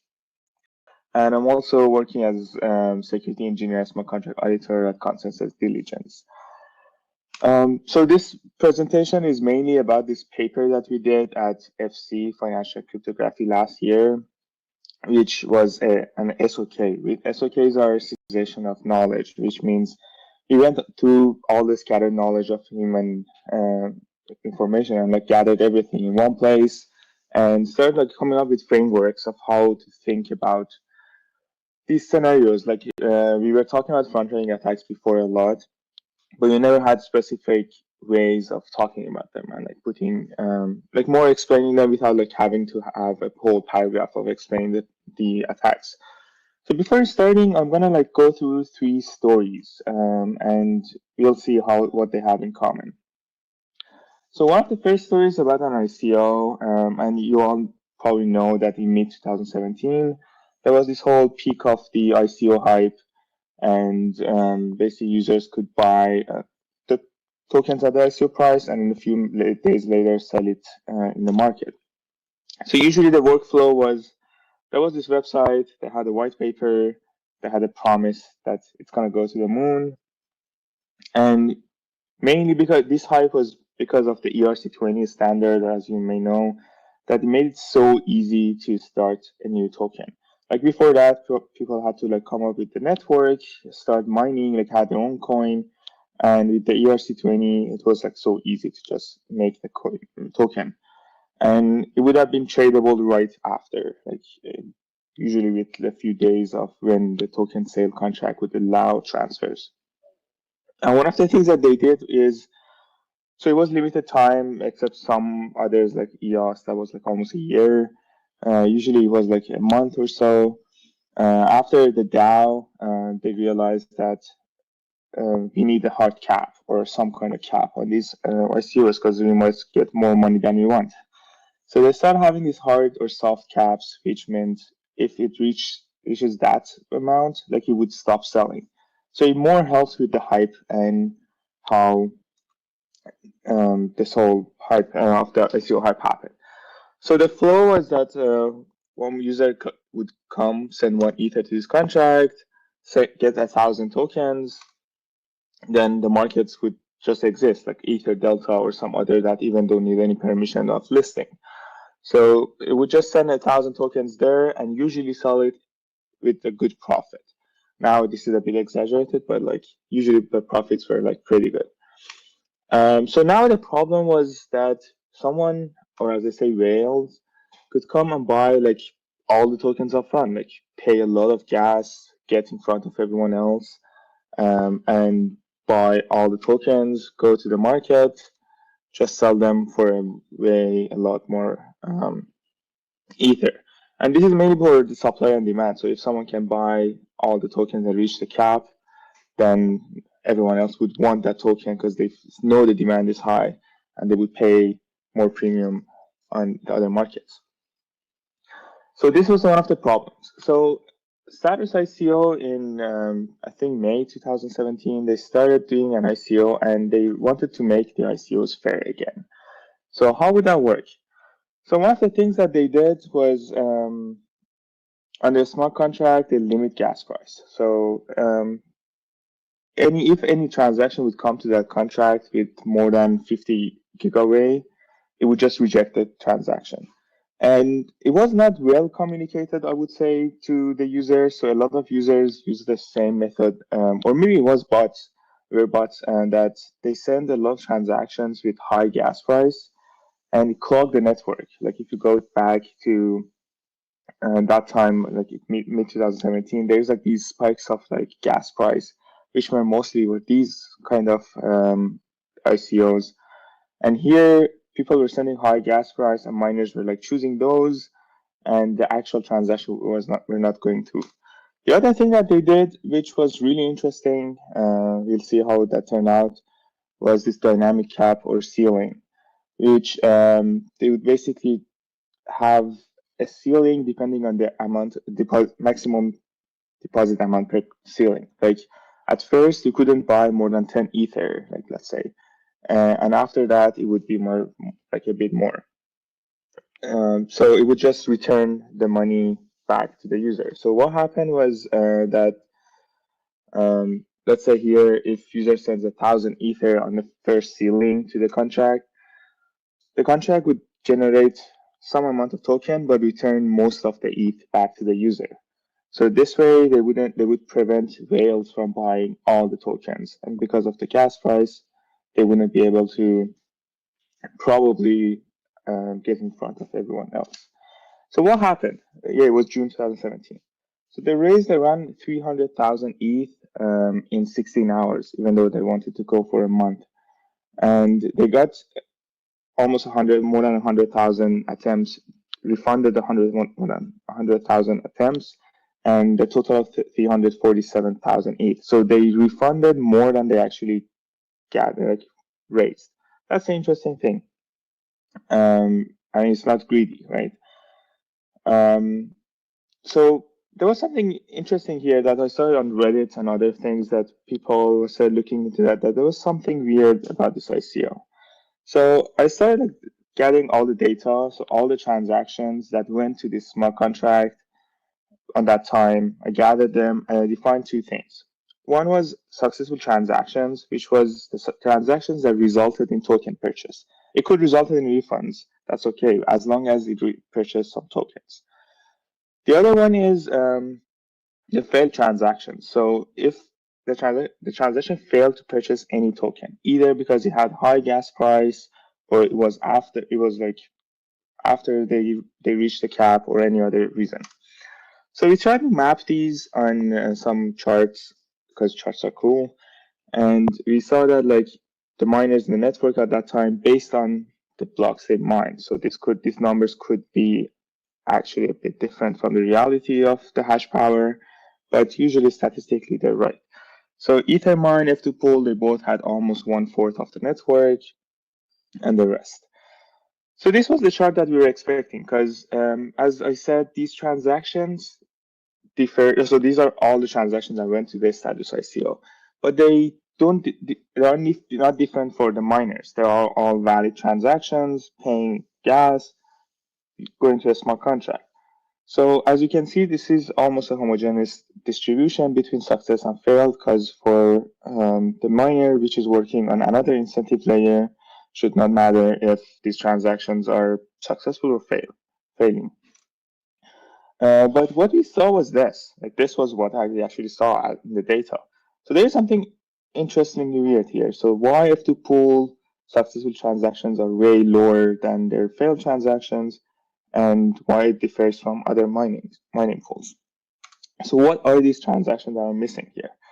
We started looking into that, and we realized that the transactions that are included in F2 Pool blocks are mostly F2 Pool's their own transactions. So this is a chart that's. So I'll explain this in a second. So as you can see on top left, the F2 Pool address, this is the address that F2 Pool uses for the mining rewards. So we see on Etherscan, it's labeled as F2 Pool. So a few days before a status ICO, there was around 30 addresses, newly generated addresses that received 100 ETH from this address, from F2 Pool address. And when the ICO happened, all those addresses sent almost 100 Ether to status ICO. And as you can see, the number 2 is basically all those 30 transactions that went to the status ICO. Some portion went to status multi-signature wallets. A bunch, around 63 Ether, got refunded, and they generated some tokens. So these were all successful transactions in purchasing tokens. So most of these transactions that were included in F2 Pool were these transactions. So they only mined their own transaction. And one thing, so even till here, I wasn't sure if these addresses belong to F2 Pool. I was like, maybe someone withdrew from F2 Pool and bought this. But then a few days after, they returned that 63.1 Ether, the step 3, back to F2 Pool reward address. So just making sure that we know that this was F2 Pool's addresses. So basically, these missing transactions are censored successful transactions. So F2Pool here censored some transaction in order to get status tokens. So this was one story. The other one is about FOMO 3D. I wish I could see the screen of the other participants. I really want to know how many people know about the FOMO 3D, how many people have participated in this, but that's okay. So FOMO 3D, for those that may not know, was really similar to one experiment in Reddit called The Button, which there's a countdown timer, and a person, like, so anyone can buy tickets, and if you buy a ticket, the timer is increased by 30 seconds. But the goal of this is to be the last ticket holder when the timer reaches 0, and you win all the money in the pot. So in this screenshot in the back, you see this 250 Ether, but the numbers are like way higher, and this was on the peak. So yeah, at the peak, it was holding around 29,000 Ether, which is $13 million. But it was also paying, like, there's so many incentive models there that was paying like dividends to the early key holders and some other participants. So this was considered to be a never-ending game, but we'll see what happens. So this is, imagine this is the Ethereum network, that's FOMO 3D smart contract. So in the third week of August, we have this character called Walter. I don't think till today we actually know who that person was. Maybe it's participating in this conference. So anyways, so Walter deployed a bunch of contracts to the network that were a bit sophisticated in the sense that how they use the gas. So they did some checks, like asserts, and see if they should use all the gas sent to them or not, which I'll say in a bit, like what those checks were. So what happened was, when the timer in the FOMO 3D was around like 3 minutes, Walter bought a ticket using buy XID function. So he bought a ticket in FOMO 3D, and we assume that when this happened, when the timer is going down, other people wanted to buy tickets, right? That's how the system works. So people are trying to buy tickets, but then Walter sent really high gas price transaction, around 500 gigawatt, which is more than 10 times of the high gas price that we usually use, to this contract. And what those contracts do is they do some checks. They check if FOMO 3D is still active, if Walter is the last ticket or not, and if all those, they assert and they use all the gas sent to them. So what happens is, so then we know that miners are only incentivized by the economy of their task. So if a transaction pays more gas, they would choose that compared to like other transactions. There are some other factors there they could have whitelisted and all, but overall they use this method. Even Geth uses the same method to like sort transactions. So this is like the first block after this happens. As you can see, this gas price is like 190, but basically Walter paid 1.5 Ether to fill up the block and don't let any other transaction go in.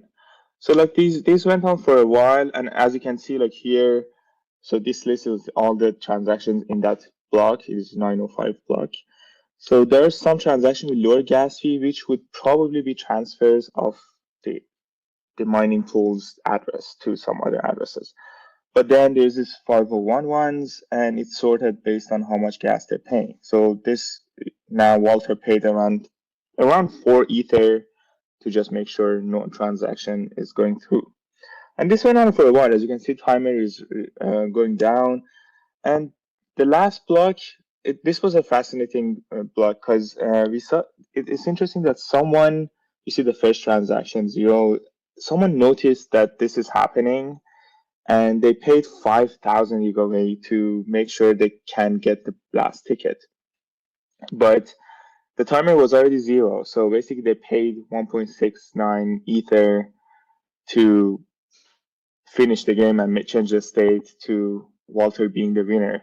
And as you can see, after that, all Walter transactions still have 501 gigawatt gas price, but they're not using all the gas because those sophisticated checks, they check if FOMO 3D is done or not. And because it's already done and Walter is the winner, they just would not use all the gas sent to them. So a few days after Walter, a few hours after Walter sent a transaction to withdraw and got 10,469 Ether back as his reward, and it was almost $3 million at that time, which was a good game, right? So the third story is about DEX and decentralized exchanges. And so decentralized exchanges, as we know, most of them, like except some like Uniswap, like also consider that this paper and this research was done a year and a half ago. So like Uniswap wasn't really a big thing then. So these order books usually have like on-chain smart contract and off-chain order books. And the reason for that, so like this would be the system. Let's assume the cloud is Ethereum blockchain, the square is DEX on-chain smart contract, and we have the off-chain server or which holds order books, and this green line, green circle is basically the decentralized exchange with all its modules. And the reason for this is, so we want orders, people to be able to like bid and ask and put orders in the order book really fast, almost free or low fees possibly. And at the same time, we want to use the smart contract and the abilities to match and have the security of the blockchain. But in that case, filling the orders and cancellation requires on-chain transactions. They're costly, you have to pay the fees and the gas, and they're slower, right? So this is like overall the DEX and how it would work. All right, so here, let's say Adam wants to use this DEX, how the workflow would work in that story. So he would just send an HTTP request or HTTPS request, like a normal, not a transaction, to the off-chain order book saying, I want to buy 1,000 useless Ethereum tokens. So it sends that, the order is on the order book. Now the market suddenly moves and this order is not profitable anymore. So what he does is he's sending a transaction with cancel order ID. This is a transaction to the smart contract saying, I want to cancel this order. And he's expecting to see something like this, that a miner would mine the cancel order and the order would be just gone from the order book, right? But do you remember Walter? Walter's like always watching the mempool there, and he sees this transaction. So let's go through this. Why would someone cancel an order? Probably it's not profitable for them anymore, right? So if it's not profitable for them, if you fill that order, it would be profitable for you. That's most probably. So Walter can check the order. If it's more profitable for him, he can send a transaction, fill order ID with a high gas price, and try to get in front of the cancel ID. And like this is probably what would happen. So the miner sees the high gas price transaction, the miner chooses that, and Walter ends up with all the money, and Adam would end up with 1,000 useless Ethereum tokens.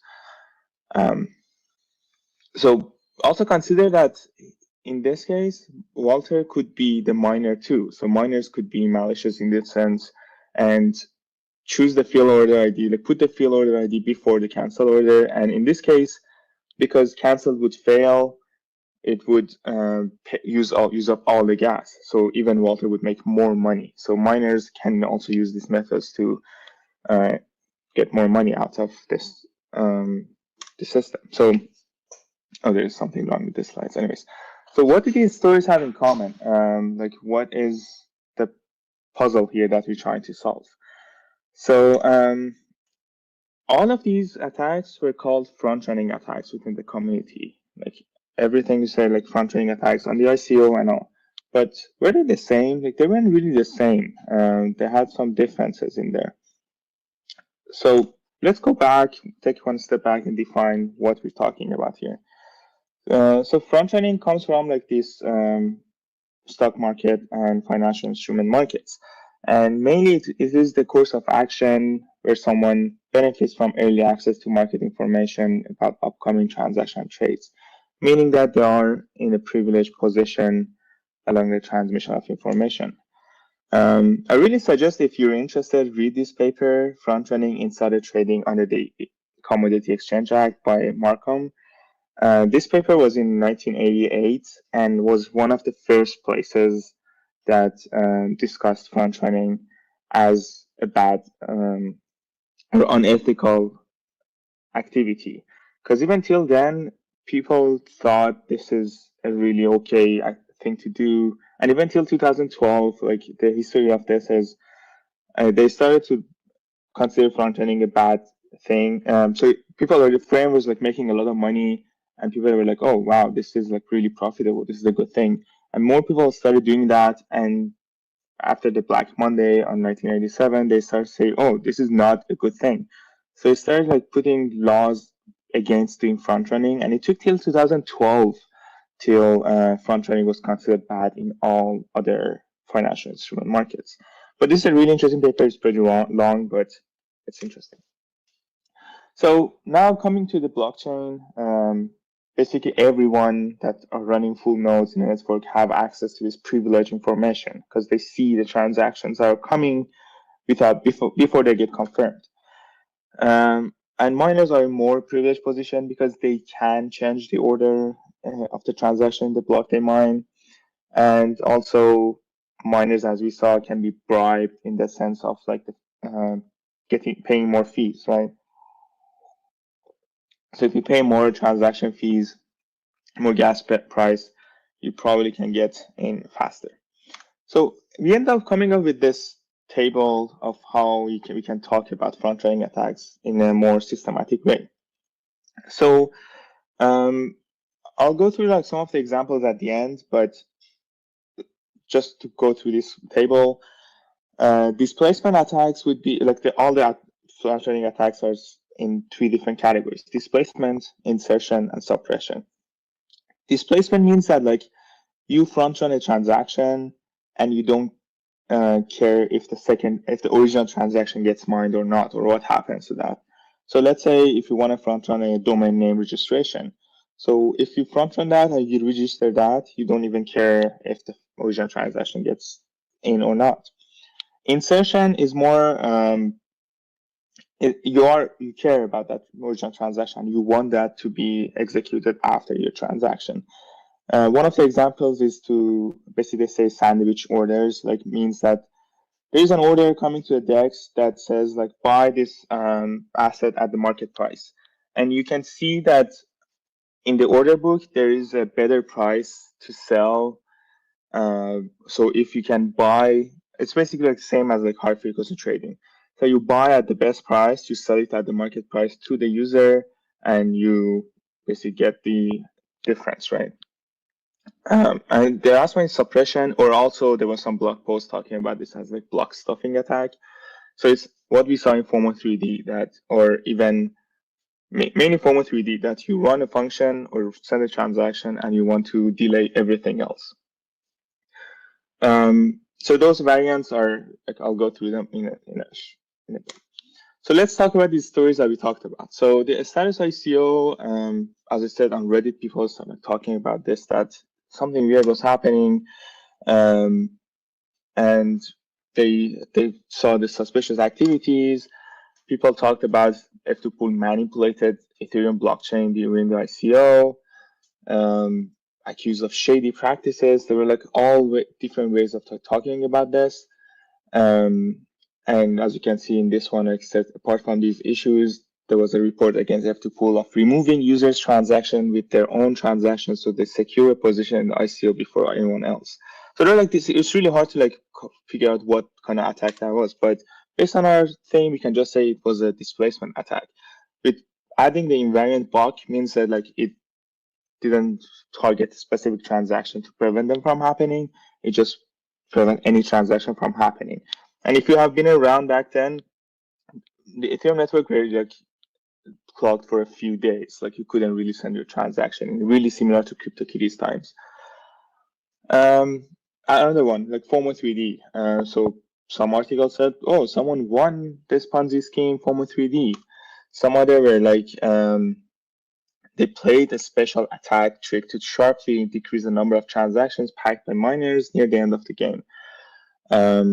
So they say special trick. The other ones were just saying that he paid out and someone won the game.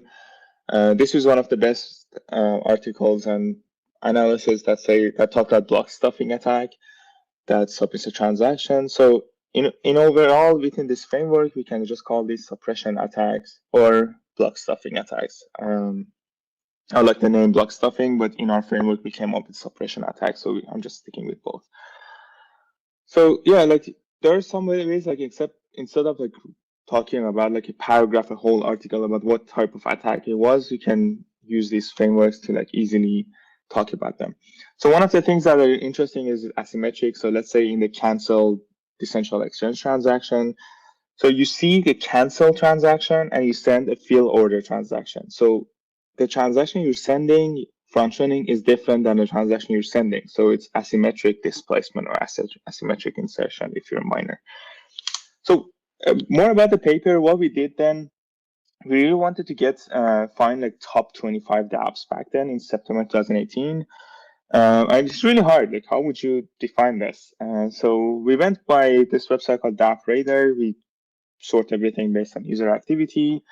And these dApps in this table are those. But also there were no ICOs happening back then, like on that time frame. So we chose some ICOs, which is status ICO, end up in the paper. I would suggest like reading the paper. It's like really interesting. Some of the parts writing the academic language about like breeding CryptoKitties and front-running attacks on when we breed CryptoKitties. Like, this was fascinating writing that.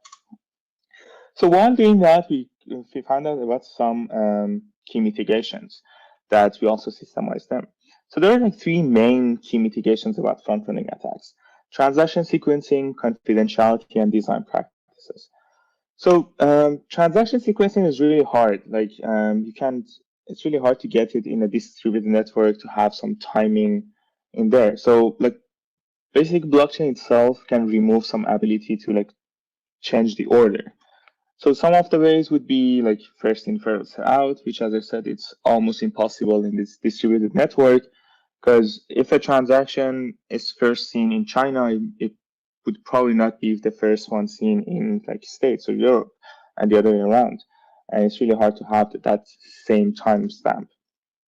There are some ways of like mitigating this, like let's say Go, Ethereum, or Geth, and there are some priorities there that prioritize transaction based on their gas price as nonce.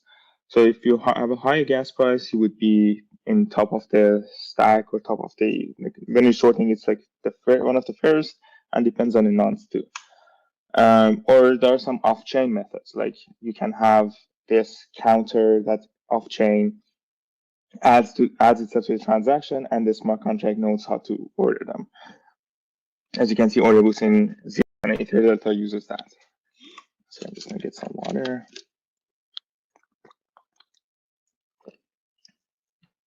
Yeah, so there are some other ways like pseudo-random sorting, and this is one of the things. It happened in Bitcoin Cash ABC, which is called CTOR. Which what they do is in the blocks they have to sort the transactions based on their hash. So it mitigates. Like first of all, Bitcoin doesn't have the front-running issue as like Ethereum has, so it's not as critical. But this would basically sort the transaction in the block based on their hash. So it makes the problem much harder, but you have a lot of options in your transaction to change the hash. So you can change the salt, change the like random number, and you get a different hash. So depending on what you want to do, probably there is a way to overcome this, bypass this limitation. So the other one is the confidentiality. So what you want to do is limit the visibility of the transaction. So like when you're interacting with the dApp, there are like 6 different things that are leaking information, or the information that you could hide. One is the code of the dApp, the state of the dApp, the name of the function you're calling, the parameters you're passing that function, the address of that contract, and the address or the identity of the sender. So there are different methods out there. We go through them one by one. So we have some privacy-preserving blockchains that act similar to dark pools in high-frequency trading, if you know about that. I haven't seen that much in practice, but like Hawk or Ekiden, that both were done by Andrew Miller and friends, they talk about their implement these. So basically what they do is they hide the current state of the dApp and the name of the function and parameters.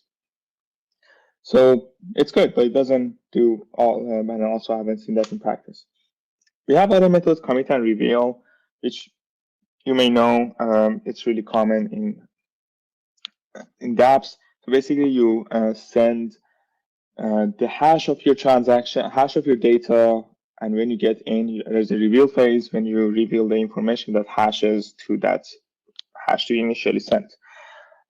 They possibly hide the functions that are being called and the parameters that you're supplying, or just the parameters, because sometimes, let's say for the ENS, we'll see that someone is registering a domain. We don't know what domain that is.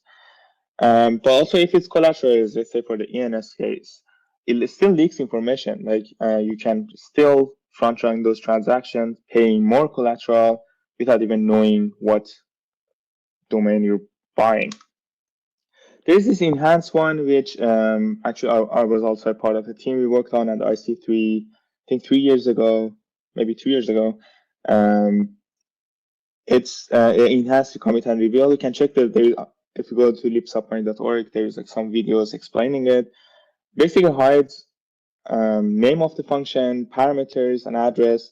And on the blockchain, the commit transaction really seems like a transaction to an address that has never had a transaction, like a normal transaction, no data, just a value. It's really interesting. It's still hard, like needs more optimization, but it was an interesting approach. But the best thing to do is to just assume front running is unpreventable. Like you cannot fix this, and just remove the benefit from it. Like let's say if you can remove any importance of transaction ordering on time. So one of the examples that I'm working on with my supervisor here is about, instead of like time-sensitive order books, which the order of the transaction matter, we can implement call markets, meaning that every 10 minutes or every 10 blocks, which blocks would be better because it's more random, the market will close. So no one knows that when the market is closing, and when it closes, it basically matches every transaction in that time period. It removes any incentive to like order your transactions. There are still maybe some stuff going on, but like it removes that. Or some of the things that we've seen is the ERC20 allowance function approve. This was not designed in like front-running mind. Like someone can just call approve for me for 150 tokens. Then when they want to like decrease it to like 100, I can just front run that, spend my 150, and then have another 100 to spend. Later on, they implemented, I think OpenZephyr implemented like increase allowance and decrease allowance, which to mitigate this, they still have some issues there. So just to say, front running is a pervasive issue in Ethereum dApps. We need to like talk about this more. This framework helps us like talking it with like less friction, be able to like point out the problems right away. We need usable dApps. Commit and reveal is good. It's still like not the best user friendly one. We might have a better way to doing this. And some other thing that I'm working on with some colleagues is this project called Theo, which is like basically a tool to front run or back run transactions. It's easy to like just specify what transaction you want to front run, what type of transaction, and it would just monitor the mempool to try to do that. We might try to like do front running of flash loans because that would be sweet. And also I'm working with like Mythic's team to be able to like define some of these, because it's really hard to like detect front running in static and code analysis or any code analysis. And if we use this categories that we have, we might be able to like define better modules to identify some of them. And it would be much easier to do that. And with that, that's all. Like, I'm open to any questions. If you want to get in touch with me, that's my Twitter and email. And yeah, I hope you enjoyed it. And any questions, I would come here.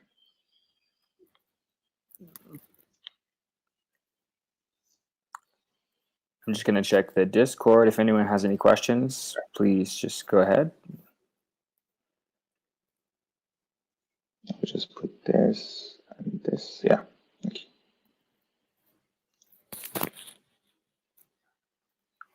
No questions in the Discord. Thank you so much, Cheyenne. Appreciate you coming out and spending this time with us. I'm glad to be here. It was really fun. Yeah, excellent. Up next, folks, we have a little gap in between sessions.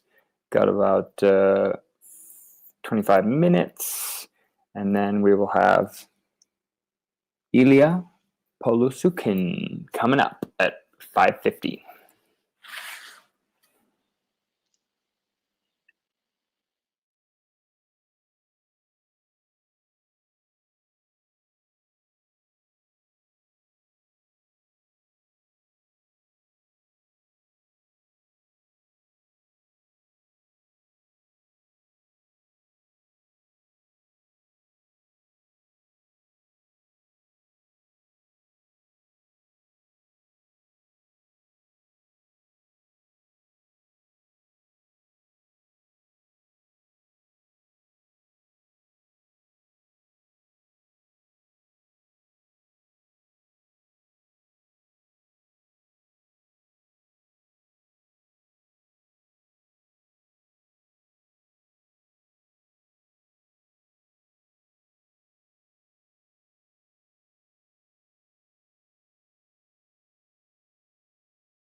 Conference.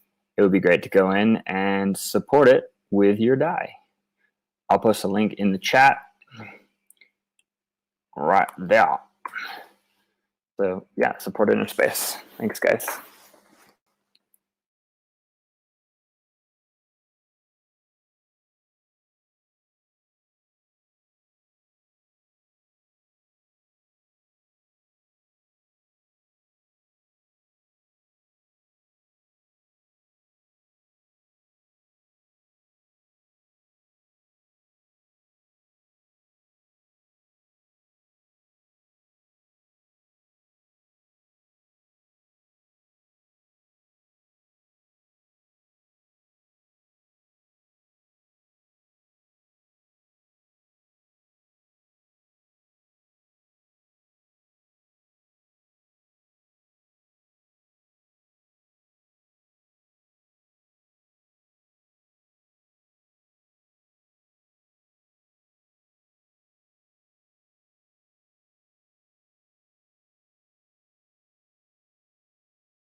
We can get it started a few minutes early. Yeah, for sure. Awesome. So, whoa.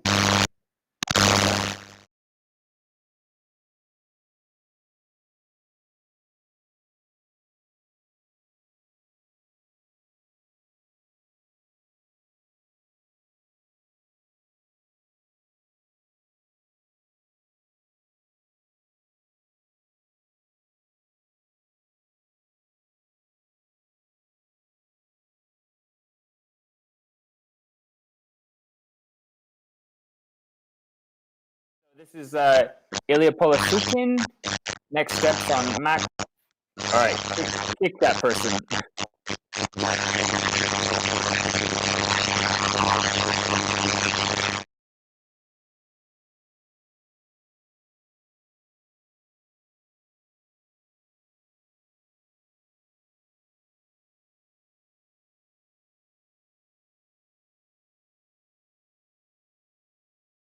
Oh, sorry. It was this coming from the speaker. I just kicked a random person and it stopped.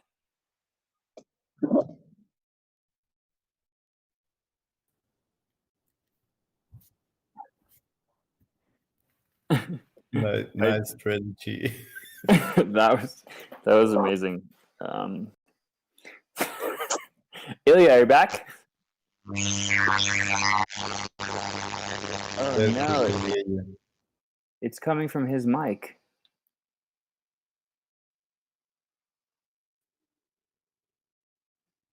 Yeah, that's so weird. Yeah, we can hear you now. Okay. That's weird. You would think headphones work better. All right. Oh, you tried to plug in your headphones? No, I wasn't headphones. I don't know what happened. Oh, okay. Anyway. Well, you're all clear now, so thank you. Your patience. So this is Ilya Polasukin. Next steps on macroeconomic scope for dollar, fiat, gold, and crypto. Take it away. Thank you. Hey, everyone. It's really nice to present here in the interspace. As was mentioned before, that's how 2020 should look like. On the other side, this is not how 2020 should look like. So I think like that's what currently on everybody's mind, for sure on kind of ours. And like, it does not look like the virus spreading stops anytime soon, which obviously means there's, loss of life, but also there's a lot of other repercussions that will come in.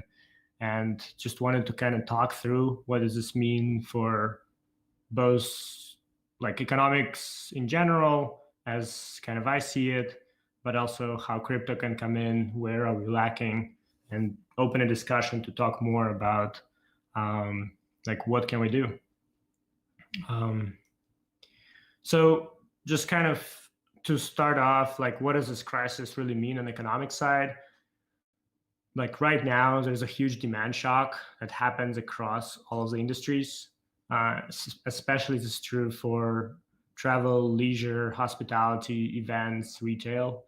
There's Open Table publishes like state of industry, and pretty much like there's no reservations for restaurants in any of the countries globally. Obviously travel is pretty much stalled. Airlines are going out of business.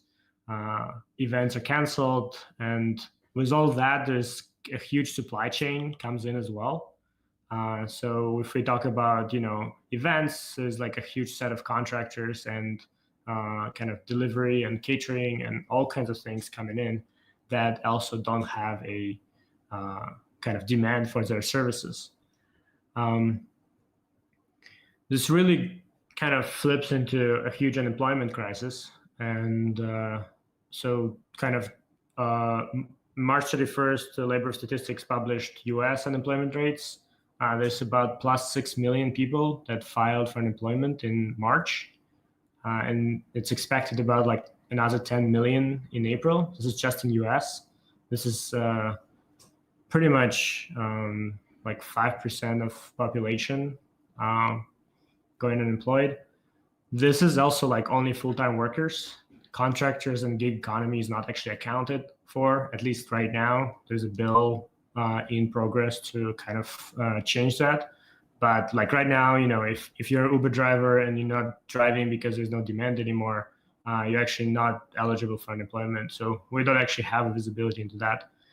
Europe had at least 1 million people last week. And in general, worldwide, I think International Labor Organization said about 36 million people going unemployed.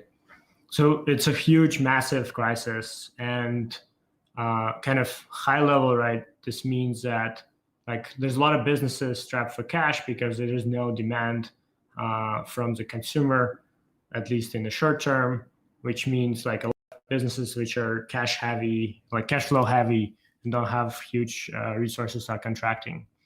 Also, all of the like retail brick and mortar stores which have e-commerce or primarily e-commerce are closing their stores as well.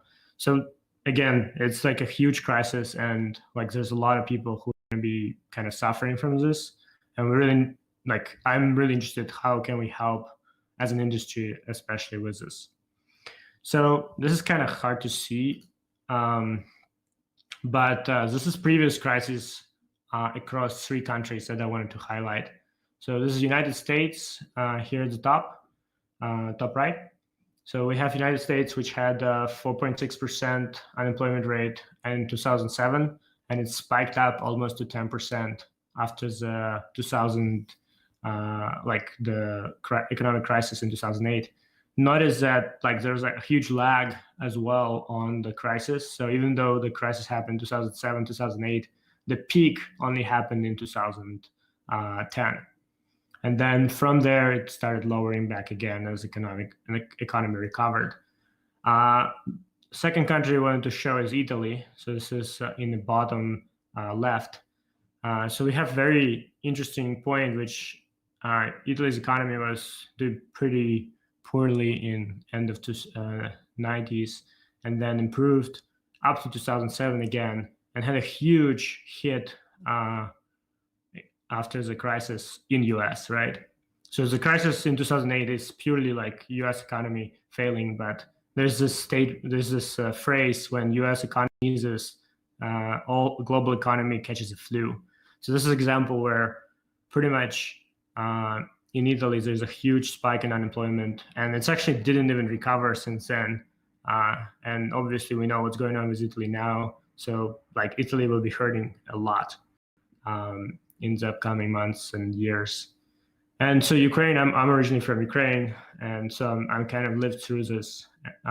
Specifically in 2008, there was a huge, like Ukraine being in crisis all the time. It's not the best country, but specifically same thing happened in 2007-8. There's a spike from the crisis kind of as a lagging, and then the other spike that happened is actually like revolution and wars that have been happening in Ukraine. But the point is that I want to make is like economy in as US kind of has issues, it propagates across economy. In this case, we have issues everywhere.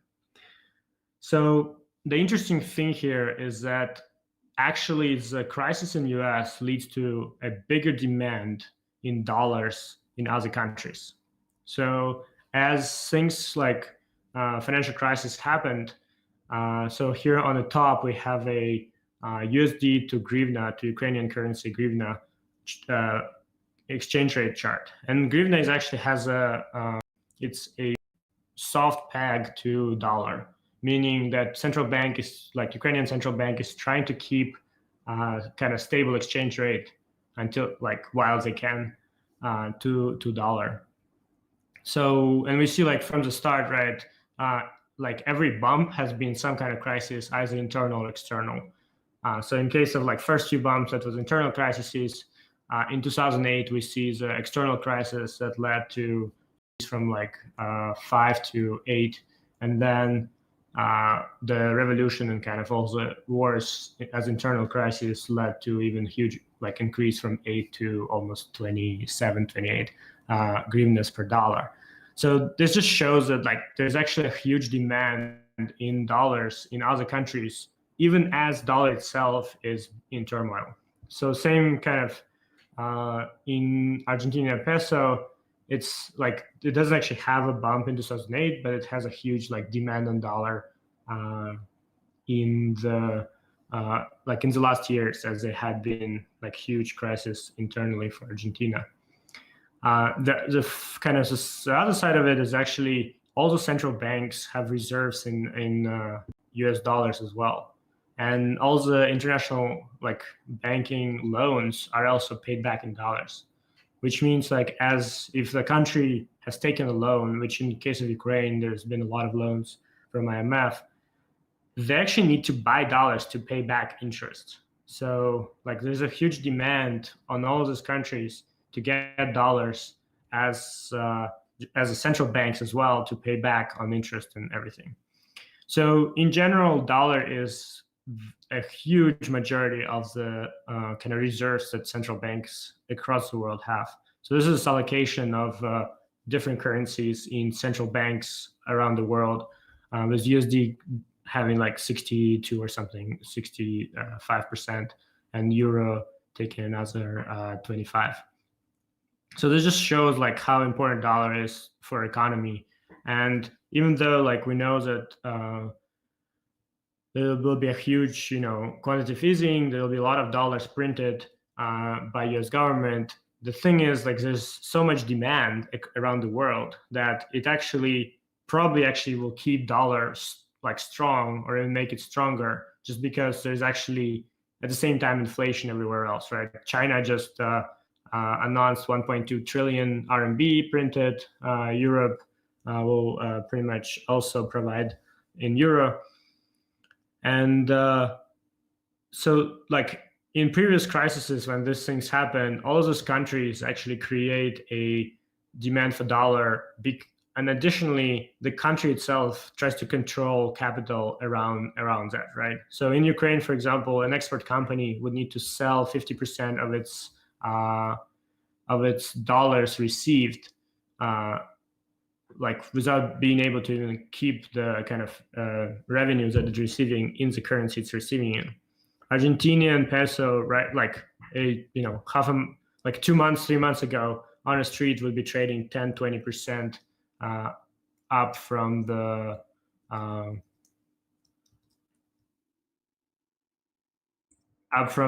kind of official price that banks are posting. I'm just like checking if you guys are still here. We're here. We're on here. Yeah. So China also has a huge deficit of dollars. So like usually it's like 1-2% on top of the usual price. So like I've seen it from USDT being trading like at a premium because like you cannot actually get dollars to put it in Bitfinex and get USDT. You actually need to somebody need to get USDT and willing to take RMB, and they want a premium on that. Venezuela, which everybody's talking about Bitcoin being used in Venezuela, actually most of the time wants to use dollars as well. So there's this interesting scheme where like relatives and friends of people who live in Venezuela open a Chase account for them and gives them login and password. And this way, Venezuelans can actually send each other money in Chase Quick Pay, which is like 0 transaction fee within Chase, and transact in dollars, right? So it's like a very weird way of like going around the capital controls and like transaction and like actually being able to transact in dollars. And so I'm sure there's more of these things that I'm not aware of, but like this is kind of just a few things that I'm been closely monitoring.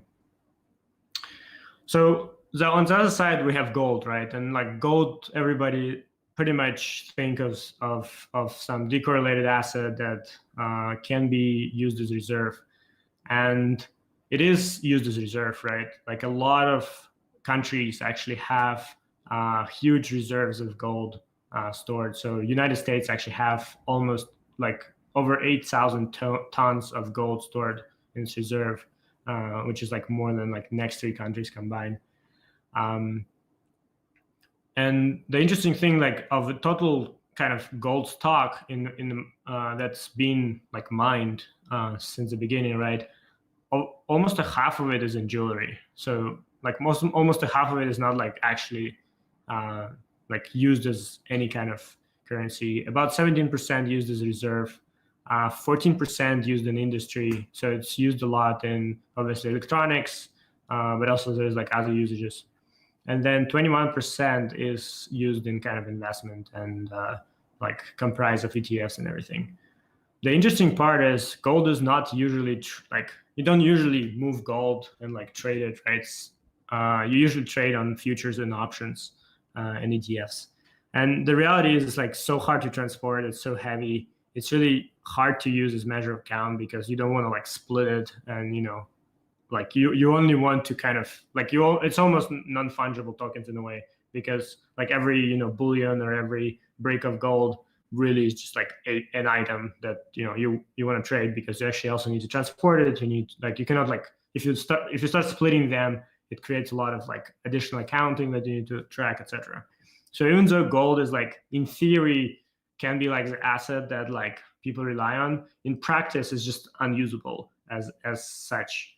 And like originally dollar being the, you know, gold peg, like was allowing to, you know, have something that's like fungible and usable while being backed by gold. Obviously since then, like the, you know, the peg was just like disbanded. But the idea is like, unless it's something that's like a currency that backed by gold, the gold itself is just unusable as a currency. So one more thing I want to mention is like, as like there's a lot of like pretty much Europe, US, China, I'm sure other countries will be issuing pretty much loans to small businesses to kind of help and like bridge this state of economy where like all of those businesses are closed and there is no cash flow. So US announced like 350 billion for small businesses. So they just opened that thing up on Friday, and at 9 a.m., the time of opening, they had just Bank of America, one bank, got 85,000 small businesses asking for 22 billion in loans. So just for context, like Bank of America probably processes like less than 1,000 applications like a month. Maybe I don't know, like maybe 5,000, but like it's like way bigger than they can process. At the same time, US is going to pay a huge amount of money just for two banks to distribute this money, right? Like, and this is like when they say loans, it's a forgivable loans, right? Which means like literally it's giving money to these companies. So to give up 350 billion of money, they will pay 10 billion to banks. And this is like an excerpt from US Treasury, like a different size of loan, they're gonna give different percentage to the loan processor. So this just shows like how inefficient this thing are, and like how like constrained in reality is this like distribution will be. And again, big part of it is like there's huge demand and like the supply is lacking in big ways. So I mean, we're all here in crypto, so like how does this really compare with crypto? So just kind of in general, the like fiat markets are way bigger than like everything that, you know, in crypto we've been operating. So foreign exchange markets, which is, you know, trading pairs between USD and other currencies as well as other currencies, they account for about $5 trillion of volume per day, right? And the interesting part is most of it is USD, right? 88% is USD pairs, with like 20% being USD euro. So in reality, like most of the kind of world is really trading like back and forth between United States dollars. So gold is a good example of like what is a trading volume at? It's about 145 billion. Obviously, like fluctuates around that. And then crypto, like, I was checking today. The interesting thing that like Messari and CoinMarketCap say it's 100 billion, but then when you look at actually inside, they count twice the volume. Like BTC USDT and USDT BTC is counted twice. So in reality, volume is like closer to 50 billion. And then on top of it, if you look at the, like, there's this thing called real 10 volume, which is a bit like the 10 kind of top exchanges that don't really like wash trade. The real volumes compared to like reported volumes total are kind of fraction of that, right? So for Bitcoin, like the reported volumes are around 33 billion, but like real 10 volume is only 700 million, and same for USDT. So in reality, like even though like there's a lot of kind of currency, the kind of the actual usage of it is very small. And like when we dig deeper, the most of the usage is BTC USDT, right? As you can kind of see, like pretty much people want to deleverage their BTC and then come back, and this really kind of is not what we expect, you know, from something that, you know, would replace our usage of currency. So obviously stablecoin is kind of like was supposed to be an answer. At least like when I first learned about stablecoin, I was like, well, this is an answer, right? Bitcoin is way too volatile. Nobody can actually use it for practical like measure of account, but stablecoin obviously can. Is it? So there's like a few interesting things. On one side, the total market of stablecoin has been growing like crazy. So there's about 170% growth year over year of stablecoin. So with like total market right now at around 7.7 billion. The total volume been growing as well, about 42 billion right now. Again, this is like out of this is without adjustment for real 10 volume, but and like USDT dominates the market, right? Most of it is USDT, 6.2 billion of it on the market cap and 40 billion of volume. But the interesting question is like, how stable are the stable coins? So there's been an article by Wes Levitt, and it analyzes like what the standard deviation actually is. And it's not that small, right? So here like is comparison between fiat, stablecoin, equity, and crypto assets. And we can see stable coins are like in 13, 15, and even sometimes higher percentages on standard deviation on like volatility.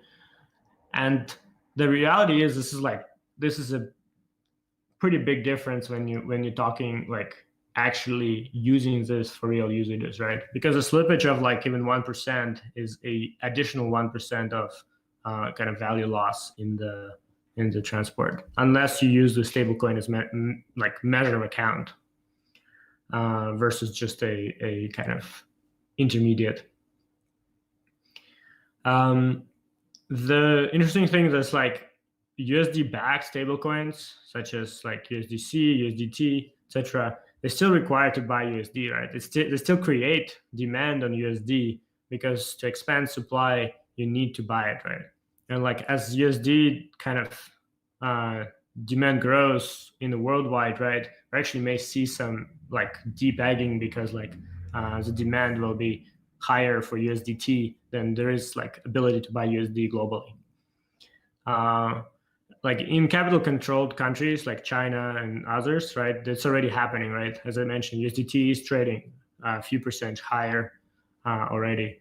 And I think this is gonna just continue growing, right? So like in reality, even what you thought would be like accessible like currency that, you know, everybody can use is still like requires to buy USD, which is like in the first place what was the problem.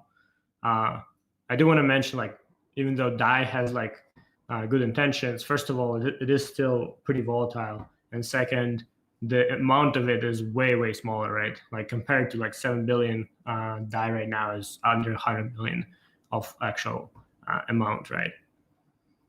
So again, like if we think of like wanting to pay somebody's salary, like as a company wanting to pay salaries in DAI, just like acquiring $1 million of DAI is gonna like shift the market pretty dramatically, and like will cost you actually a pretty like high slippage rate, right?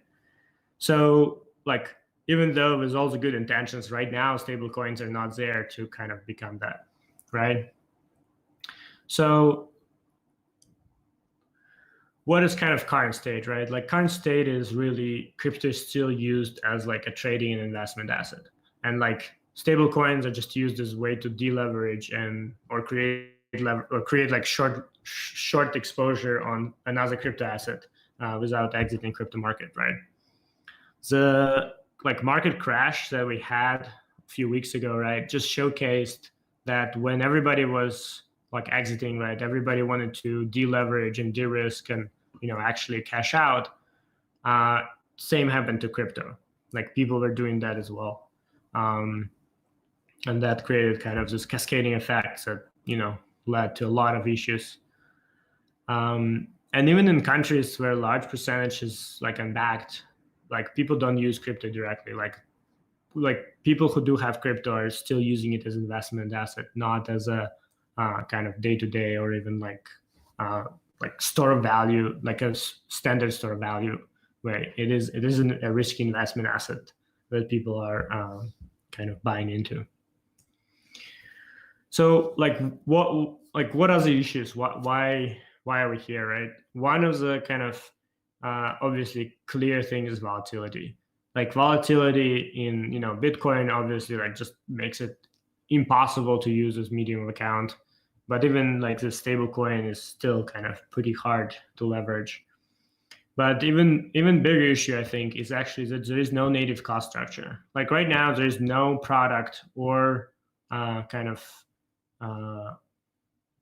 like output of some work that is natively costed in some cryptocurrency, right? Right now, if I kind of make some object or like even write an article, right, it still costs in some kind of fiat currency. So the only thing that actually does have like cost structure in crypto is kind of dApps and things around them. But as we all know, right now, they still have very low usage. So like realistically, the first thing we need to figure out is where can we find the cost structures that are based on cryptocurrency, or how do we expand the kind of stablecoin market? The other side is user interfaces. I mean, they're still too complex for regular end users. I mean, it's been the improvement over like last few years been pretty dramatic, but still, seed phrases, the fact that kind of the first thing you see is like, if you don't remember the seed phrase, you'll lose all your money, does not really like entice kind of regular end users to use this, right? Stable coins are still too nascent, right? In reality, 7 billion of currency is actually very little, right? This is like less than, I don't know, some like top, Fortune 500 companies have in a bank. So it's not really like a clear thing that's like, oh, we can take this and start using it for, some day-to-day trade, like operations. And the other side of this is like, they're still too volatile, and this volatility comes as like slippage on your like usage, and like again like few percentage of losing value for transactions is just too much for many use cases, just because like on many businesses margins are at 2%, 1%, and like if they're eaten up by volatility, not like it's not going to be like taken and used. Stable coins have actually huge risk profile, even larger than other crypto. Like we all know that Bitcoin, Ethereum have like inherent risks, but all the stable coins have even bigger risks because first of all, they're built on top of this kind of risky platforms, but then they on top embed either the risk of holding the fiat reserve that provides the backing, or they do algorithmic trading, which obviously comes in with its own risks, from like Oracle pricing to kind of managing to everything, right? And again, like in Maker, we've seen the example of it a few weeks ago with kind of stablecoin, like reserve backed. We just know what is the risks there.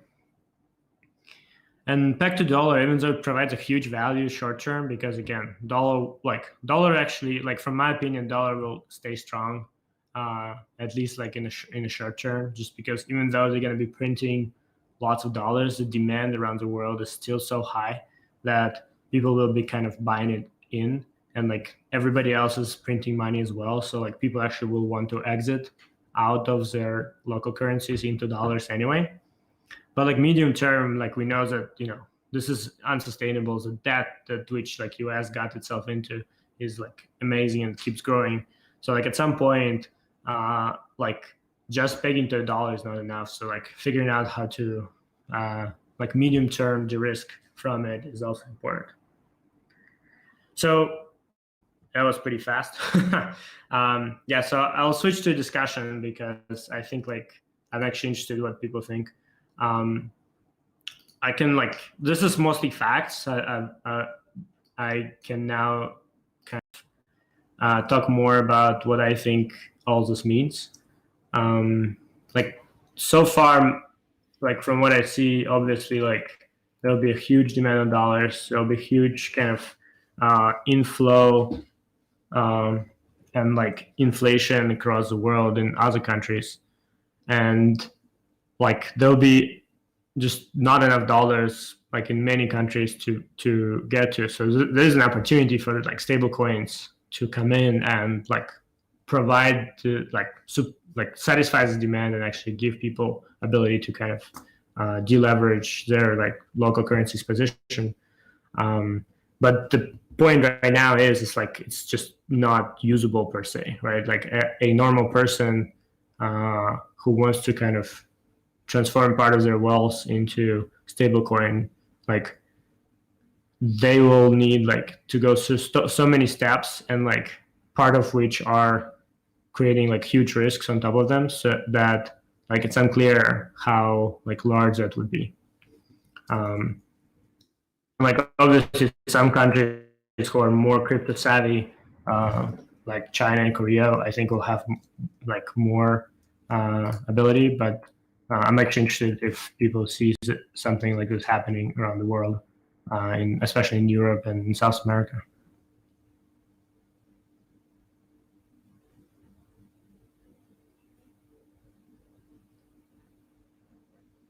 Yeah, Mark, go ahead.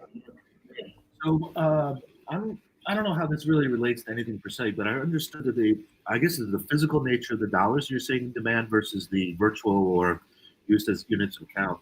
As I understood it, China had to destroyed a fair number of physical currency and then reintroduced it into the system because they believed that the virus is transmitted by a physical cash.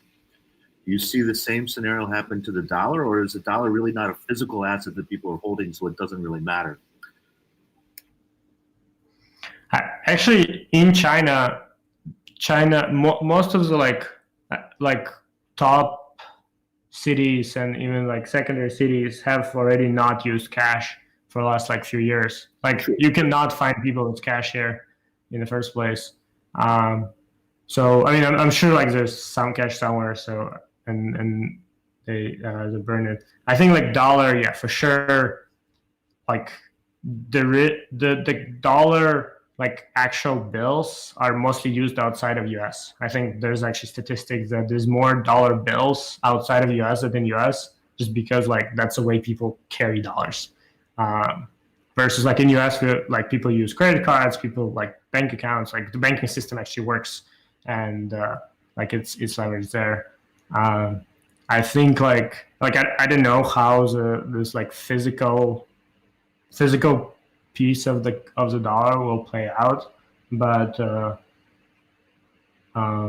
yeah, I don't know if like destroying it,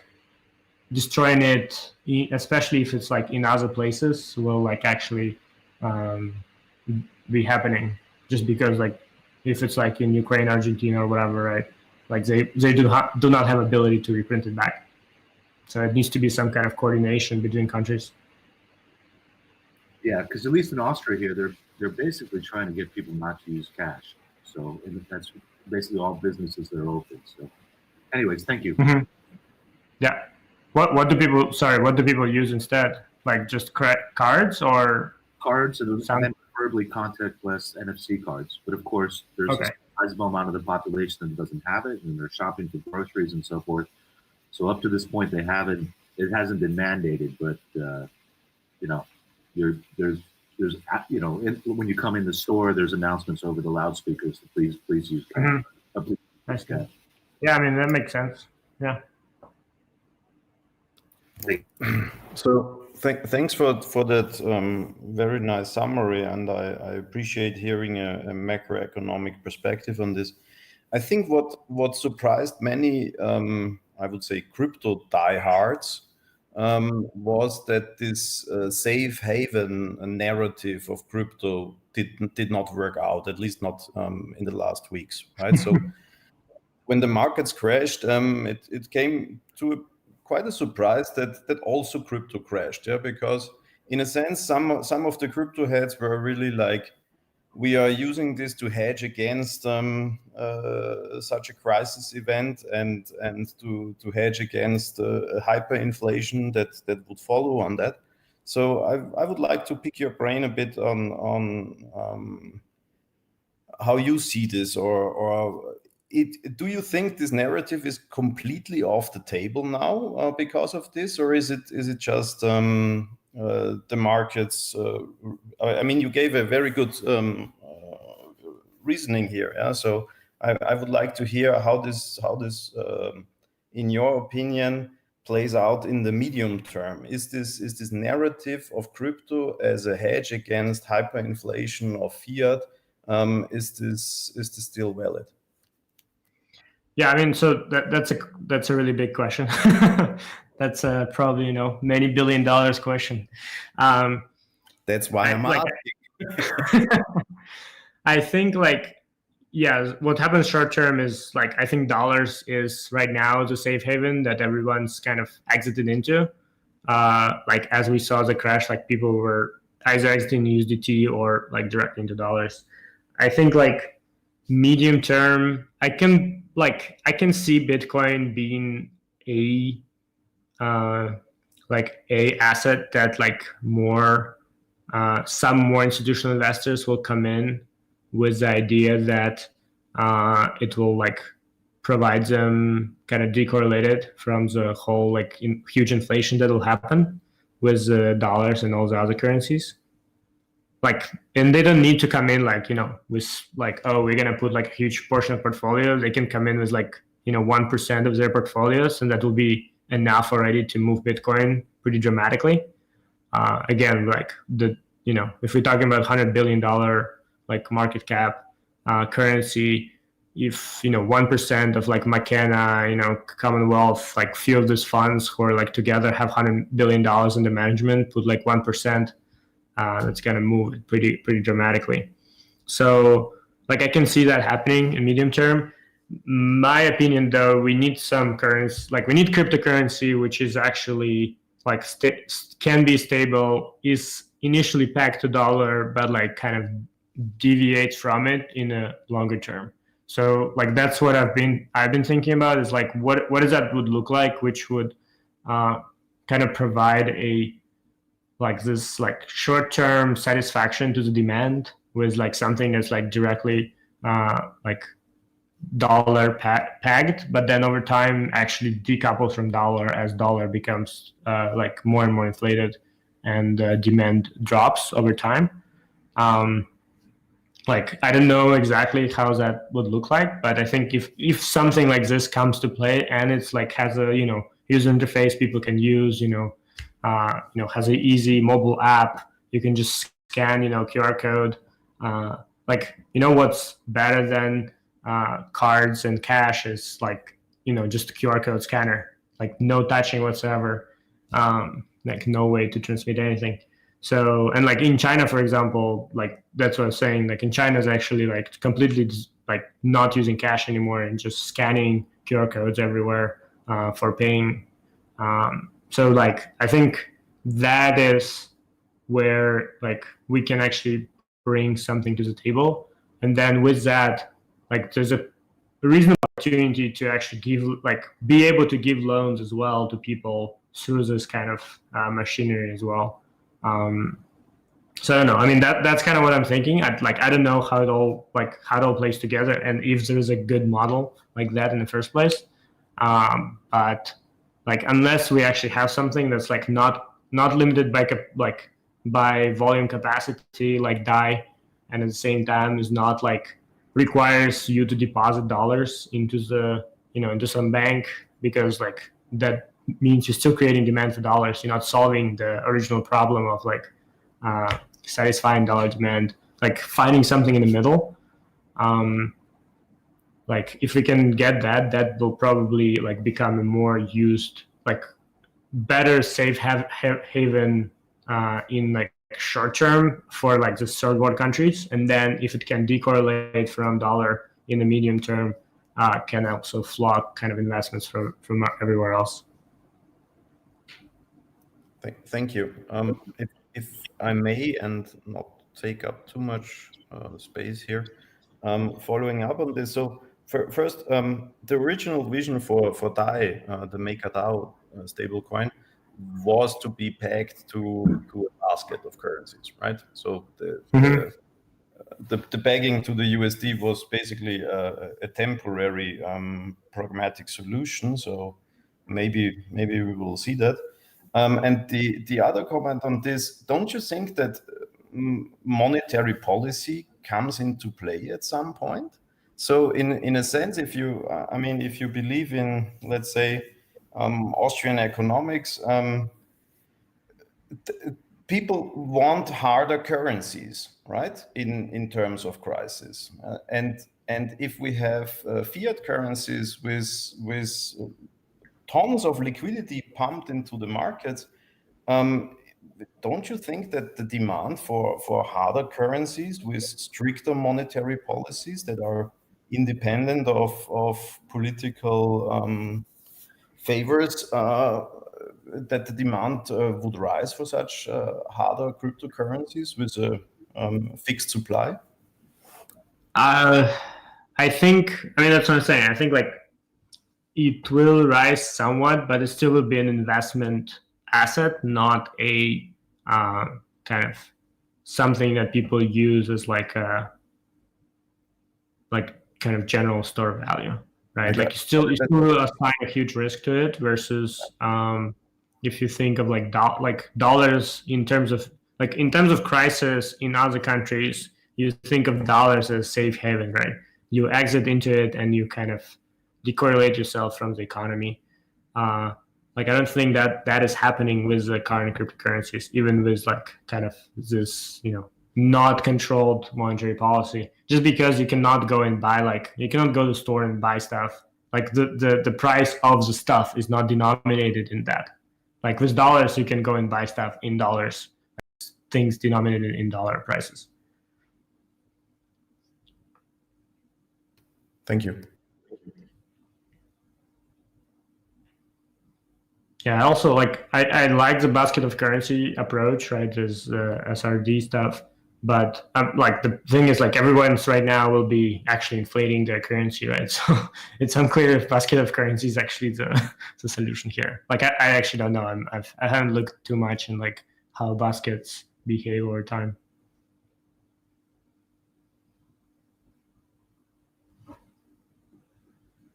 Any other questions?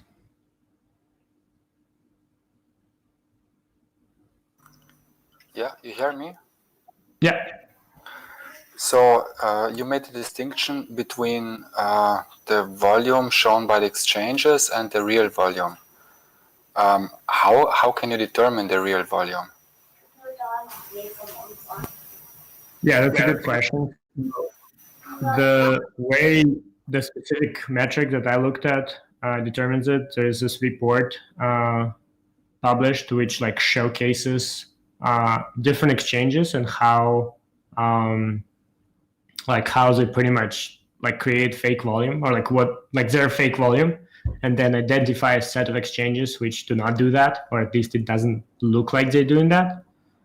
And so Messari uses that set of exchanges, which is Coinbase, Kraken, Binance, and like a few more, to kind of create this like real 10 volume index. Is it chat here? No? I can link it in Discord. Like that is pretty much like, it's probably not the full volume, there's some volume happening on other exchanges, but it kind of removes a lot of this noise that definitely is there for like, there's a lot of small exchanges which say they're trading more Bitcoin, for example, than like Coinbase and Binance. And it's just like, obviously not true, right? So if you, let me see, interest space. All right, so here, if you go to metrics of Bitcoin and Messari, there's real volume. And so it's used this report from Bitwise. And they pick the Binance, Kraken, Bitfinex, Coinbase, Bitstamp, Bitflyer, Gemini, ITBX, Bittrex, and Poloniex. So they only pick 10 exchanges out of all of them and kind of count only that volume. Cool, thanks. I mean, if you want like the original report from Bitwise, link to that. It's actually pretty eye-opening because it shows like, it actually shows the order book and shows like, well, this is obviously fake.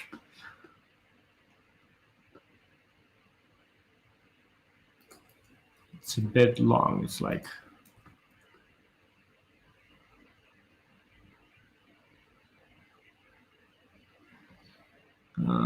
presentation. Sorry, may I say a pair of words?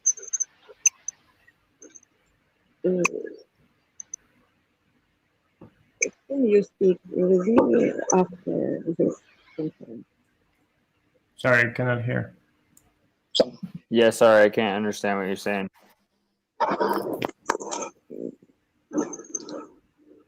Я спрашиваю, можно, чтобы ты со мной поговорил после окончания конференции?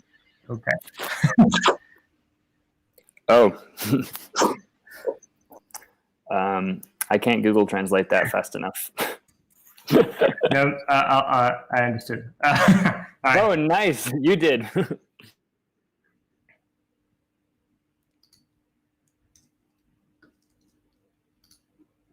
All right, any other questions? Yes.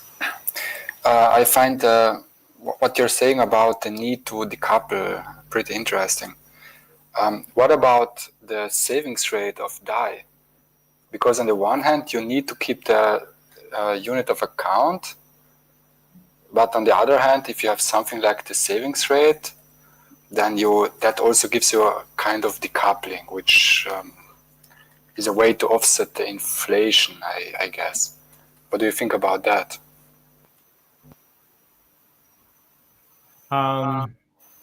What do you mean by that? Like what does it decouple? Well, decouples it in the sense that if at a given point in time I get DAI, it will get more over time. So the value of 1 unit of it will remain pegged to the USD, but it will grow because I got the return on it automatically. Yeah. In that sense, it is decoupled. Mm-hmm. Yeah, no, that's true. I mean, this pretty much like provides you, if it's over inflation of USD, you can actually offset the inflation or maybe even earn more by lending it off, right? Yeah, I mean, it's definitely a way. I think the fact that the rates are so high right now just showcases how like risky all this is. Like if it wasn't that risky, then the rates would be way lower. I think like actually, let me check what's this compound rates for USDT. Because in theory, you can do the same thing with USDT.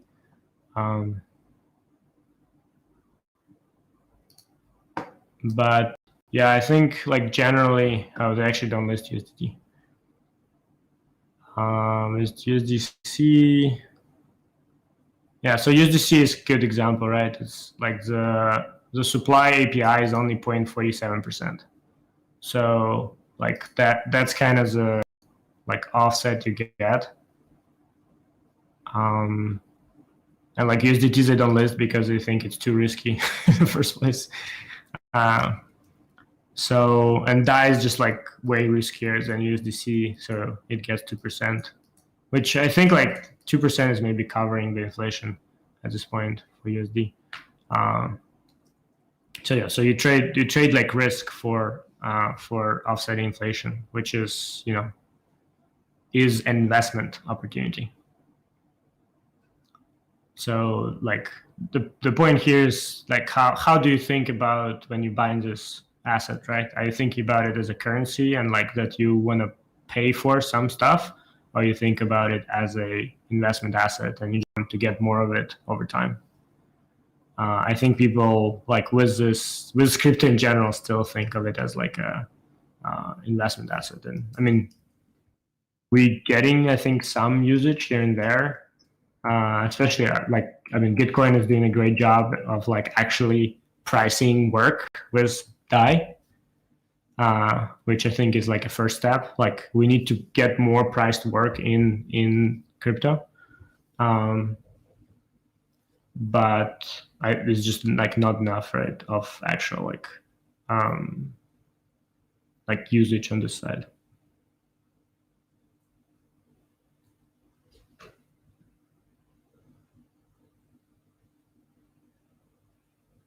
I don't think I answered your question, but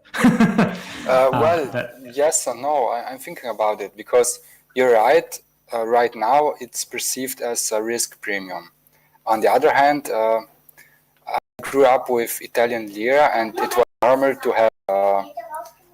to have interest on it, and that was not perceived as risk premium. It was just perceived as it was normal that it nominally grows. And I wonder if that's just a psychological hurdle to see it like that, or if it would be possible to get there to this perception that it's just a natural offset for the inflation and not a risk premium.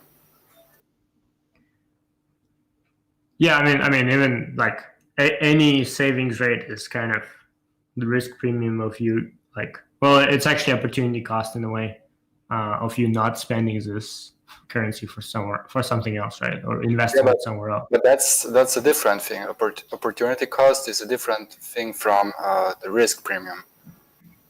Yeah. Because if I have a savings account like it was normal and there's interest on it, I don't perceive a risk of losing it and getting interest for that. It's the opportunity cost, as you say. Yeah. Yeah, I mean, it's because it is like government insured that you'll get your savings back pretty much. And I mean, you're right. It's like at some point we may transform it. I don't know what needs to happen for that. Like, I mean, I obviously hope and like, we'll work on that happening, but I don't know what is the sufficient criteria for that to happen. But yeah, I mean, it's definitely an interesting question of like, how do we change public perception from this is like investment and you taking risk to this is a asset that, that work is measured on and like you can just make interest on it by lending it to people who are doing work. Maybe it needs to be better explained how it's possible in the first place to get this interest. And personally, I don't even know. I didn't yet study the multi-collateral DAI enough I couldn't explain why it can why it can pay interest. So I don't even know personally if I should consider it as a risk premium or how I should think about it. I don't know. Yeah.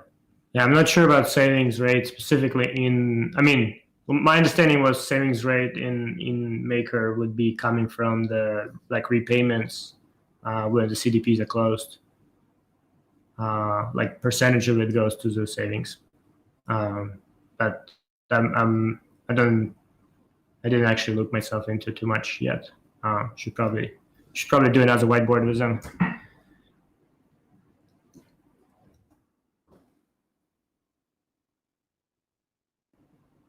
Cool. Any other questions? like topics to discuss? I mean, when you ask the question how we get there, the answer is really simple. Just start using it. Yeah, pay people for work in crypto, and if you're working, demand crypto as a payment, right? Yeah, no, that's a good suggestion. Like the problem here, for me at least, is if like the only thing that's usable right now is USDT, right? Because like we'll just not be able to buy as much DAI anywhere, like to pay, you know, like for not even that large of a company, right? Like $1 million worth of DAI, for example, will just like sway market left and right every time it's acquired. I think I disagree. I mean, with the recent debt auctions, we had the demand for DAI really going up, and people. So I think it was about a few $1 million worth of DAI that were needed for those debt auctions, yeah, something like 5 million, and that was definitely possible, and you even had parallel bidders. So and the peg of DAI, it did not. I mean, I think the highest was something like 5% or 6% over $1. So in a sense, I think it's possible, but of course there is a limit. There is a So 5% is exactly the problem I'm talking about. 5% is a lot. Yes, like I know. 5% of $1 million. That's like.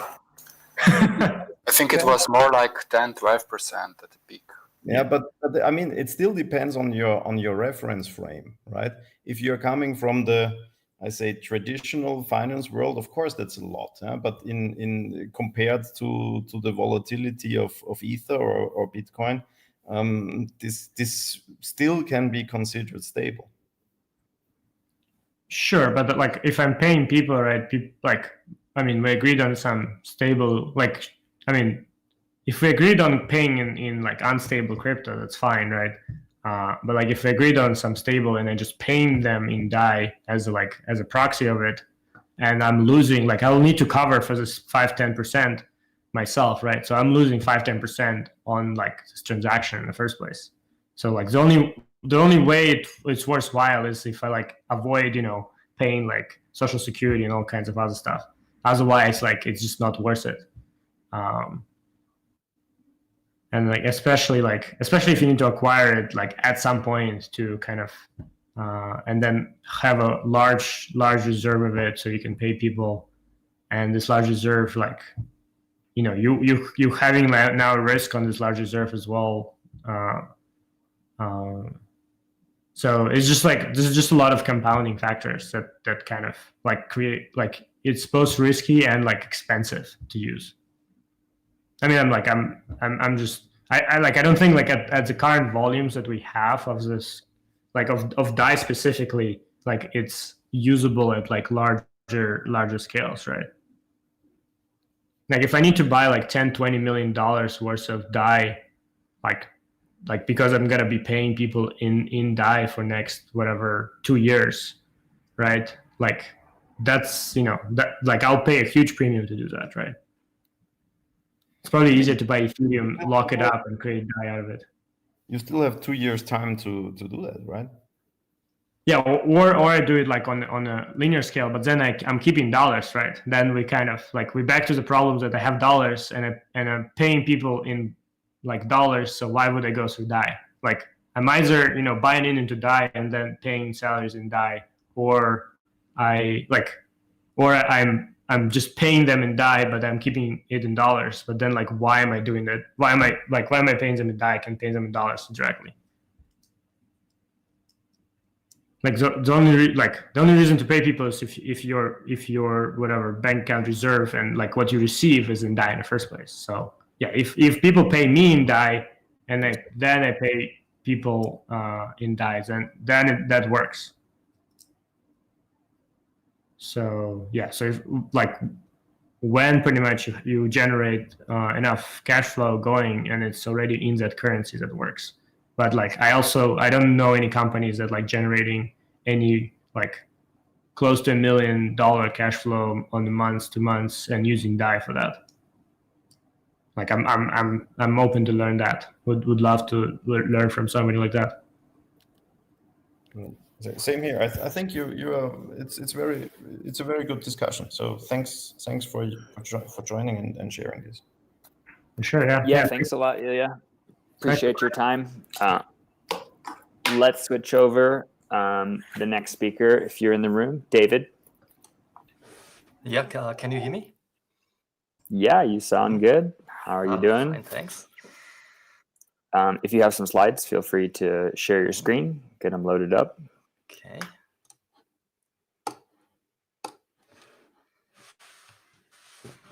Can you see my screen?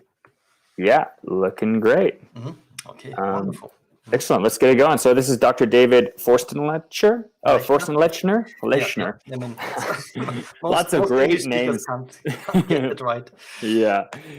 Speaking about Honey Badger, BFT, performance and integration into open Ethereum-powered artist blockchains. Take it away. Oh, thank you. So let's get started. So we will mostly be talking about Honey Badger and its integration to open Ethereum and the artist blockchain. So let's get started. Open Ethereum, we had a talk about it earlier today, so I won't go deeper into it. Just the things that we care about. And what we care about is that it's a fast and feature-rich multi-network. That's the thing that interests me. Ethereum client, that it got a pluggable consensus engine, which means you can start it with a variety of consensus engines. It comes with a couple out of the box, like Aura and Click, and of course the proof of work one. But it can be extended with new ones, and that's what we will exploring later in this talk. Then it's implemented in Rust, which is nice because I love Rust. And it's built for mission critical use. It's really one of the backbones of the Ethereum network. Built and it's formally, I mean, that might be news for some people. It was formerly called Parity, and only recently has become Open Ethereum, has been renamed in Open Ethereum because Parity technology is handed over to an open consortium. The Artist blockchain is an open permissionless smart contract platform, fully compliant with Ethereum, based on Open Ethereum, actually. Then it's an energy efficient Ethereum compliant blockchain, which with the added benefit of scalability, low fees, real-time transactions, and easy deployment. And it's being deployed for zero carbon society for applications in the energy sector. And the third component is Honey Badger BFT. What is it? It's a paper that was published in 2016 by Andrew Miller, Yuxia, Kyle Roman, Lane Shi, and Don Song, all from pretty renowned universities. So it's a really high quality paper. And the authors are obviously pretty proud of it. It's not often that you read in a scientific paper that things like the first practical asynchronous BFT protocol. So they didn't seem to be pretty sure about themselves there. It's designed to be highly robust, Byzantine fault tolerant for mission critical applications. So actually built for financial applications. Guarantees liveness without any timing assumptions. That's basically a feature of the asynchronous nature. And they did call it Honey Badger for a reason. They made it so robust that it even works over the Tor network. That's a network where latencies vary widely, and normally that's poison for consensus algorithms. But Honey Badger works even there. So let's go over the key features again. It's asynchronous. It's leaderless. It has got instant finality. It's censorship resistant. And because it's censorship resistant, it's also straightforward to implement a random beacon. on the chain. So let's look about let's work out what the difference is to synchronous consensus protocols. Synchronous consensus protocols typically select a leader. So there's like one node which then decides which transactions are getting included into the block. In a Byzantine setting, of course, you can never guarantee that this leader isn't himself a traitor or faulty, or however we want to call it, which means you need a sort of a timeout, some way to make the chain continue, even if the currently selected leader is Byzantine. And that typically restricts the network to a fixed frequency of blocks or something equivalent. You could see proof of work also as a sort of consensus algorithm, where in principle there's no fixed frequency, but in practice there is. It's just built up that way. Then what does it mean to have a leaderless consensus? It means that every validator proposes a fraction of the transactions. So there's not one validator, one leader who proposes a block.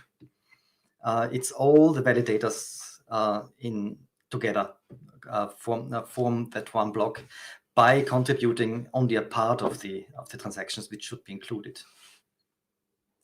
The way this works is they use threshold encryption to hide the content of the proposal and finalize the block in the moment when the encryption threshold is reached. So as soon as there are enough contributions to be just at the threshold where the content can be decrypted, the block is finalized, which means that every validator actually has to agree to something that he hasn't seen yet, and that's why he can't possibly censor it as well, because he only sees it when he has to upfront say that's this one which we include, and only after that he can actually read it and decrypt the transactions and build the block. And with the same mechanism, you can also introduce a random beacon.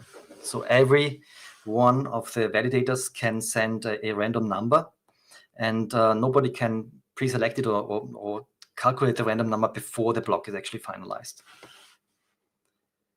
And it also means that all validators contributing to a block author the block at the same time. That's also something that's very, very uncommon, which means the block doesn't have an author. The block is the author is just set to 0 in our case. So I drew a little diagram to visualize what's happening there. So we've got a network of 4 validator nodes. Each sends an encrypted contribution, and in this case, because in the Honeybadger BFT algorithm, we have the requirement that we have to have 3f plus 1 nodes for f40 nodes. One of the 4 can be faulty. Which means threshold encryption is set at 3, which means the fastest 3 are actually are the ones which then form the block. It's not like in this diagram. It's a little bit wrong here, but only the 3 fastest will actually then form the block, decrypt the transactions, and do, of course, deduplication, because nobody knows what's in the contribution. Some may send the same transaction as the others. Some maybe no transaction at all. So it's there's a step before building the actual block. You have to deduplicate and verify, and these 2 steps will then form the block. That, of course, has to be the same for all nodes, because as I said before, the block will be generated at the same time on all these nodes. Slightly different view, a slightly more detailed view. Every one of the validators has got a local transaction queue. He selects transactions for contribution. the paper suggests that you take the maximum amount of transactions which can be in a block, divided by the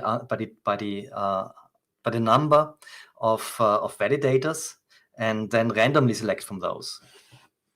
That prevents from everybody sending the same transactions, for example, which wouldn't be efficient. So you keep the overlaps between the transactions in the contributions to a minimum. Then, of course, these transactions which you selected are encrypted, then broadcast to the others. Then there's a binary agreement step. Then you decrypt when the threshold is reached, deduplicate and verify, and you wind up with a finalized list of transactions, which is the same for everybody, for all the validators. Let's already talked about the random beacon, but let's repeat the concept quickly. All validator nodes contribute a random number. The random numbers of all validators contributing to a block will be XORed. And that, of course, can only happen after the threshold has been reached and the block is final, which means no validator can calculate the random number before it is finalized. Then, for example, via the system call, the final number can be made available through a simple contract on the chain to other contracts.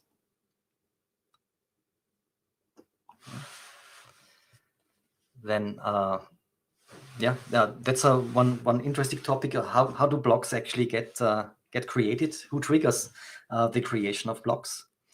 Because remember, there are no timing parameters. So without any trigger, it wouldn't create any blocks. There's really only one mandatory trigger defined when more than 1/3 of other validators when you received the contributions of more than 1/3 of 1/3 or more of other validators, then you must join. So even if you don't have any transactions on the queue, then you just have to send an empty contribution. But every correct node has to contribute if 1/3 of the other validators have sent a contribution to him. Of course, if nobody ever sends anything, then this would never be valid, never be a valid assumption. So you have to have some other trigger which starts a block. And the most obvious one is if a transaction is on the transaction queue, then start creating a block. Just start sending, start the Honey Badger epoch and send your contribution. And because, of course, all the validators are also gossiping their transactions amongst each other, the others will join eventually as well, and the block creation will be started. Let's visualize that quickly. So first we look at the case of synchronous consensus protocols, where you often have a fixed frequency of block creation, and what that means for latency. So if you would send a transaction at that point, you would at least have to wait until the next block has been finished. So the latency would be about that. And if no transaction comes, then you would also create empty blocks as well, of course. So with blocks which are created needlessly. So your transaction delay, your latency would be on average about half of the distance between the blocks.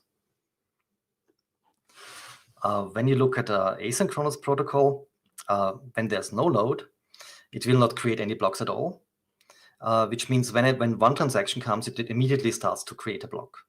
So the latency is just the length of the time it takes to create a block.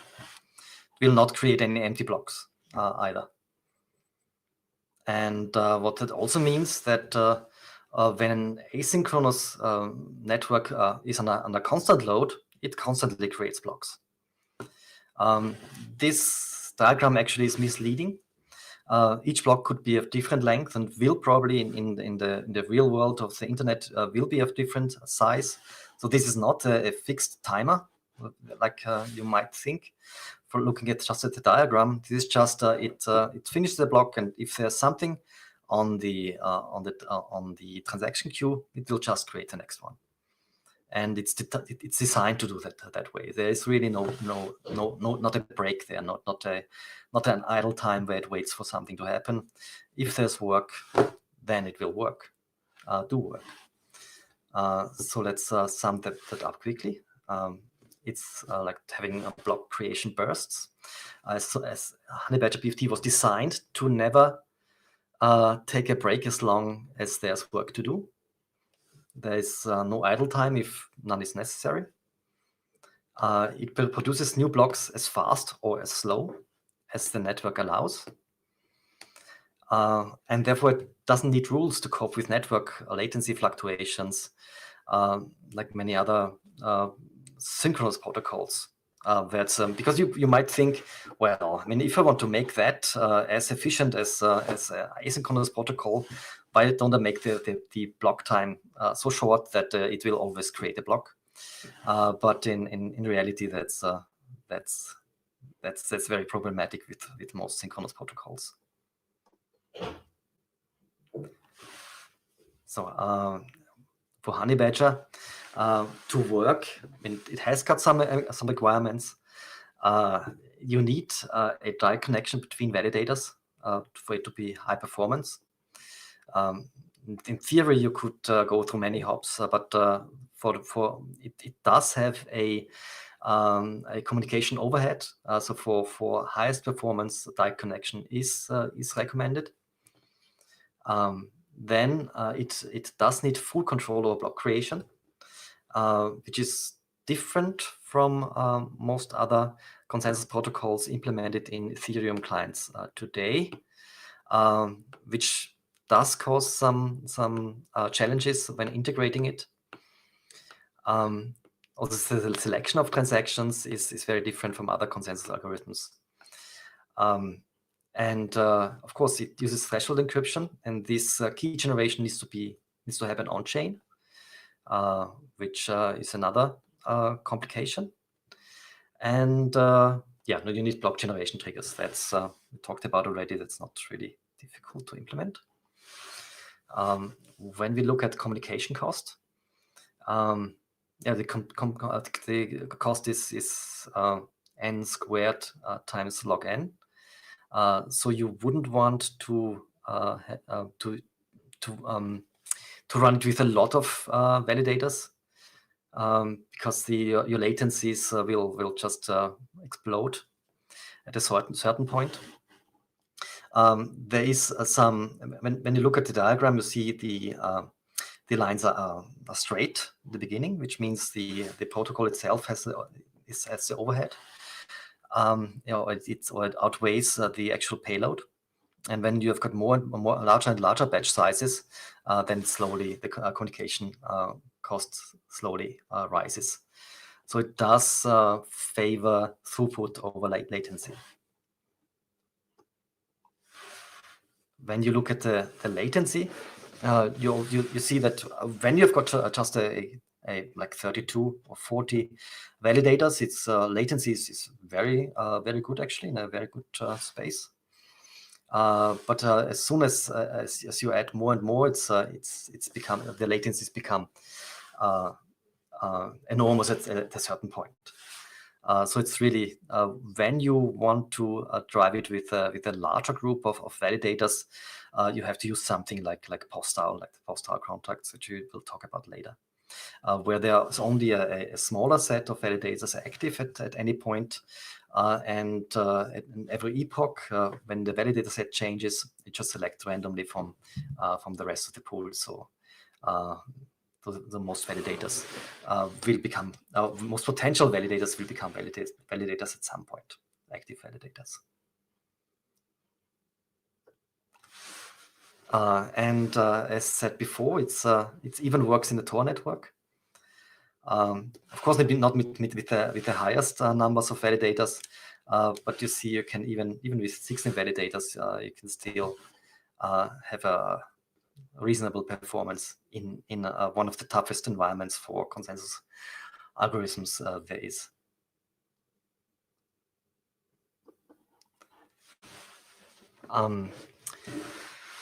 Yeah, as you said, if you want to use Honey Badger with a larger number of validators, you will need something like a post-DAO contract. In practice, you will need to switch validator sets at some point. You can't just start with a fixed set of validators and then for all eternity, that's it. You will want to add or remove validators. As usual, the time periods where the validator set stays constant are called epochs. That requires renegotiation of threshold encryption keys before the validator set is switched, which has to be done on-chain. So unlike in other consensus protocols, like in Aura, you can't switch immediately. You have to have that negotiation. Then the validators need to monitor the chain or that contract in which this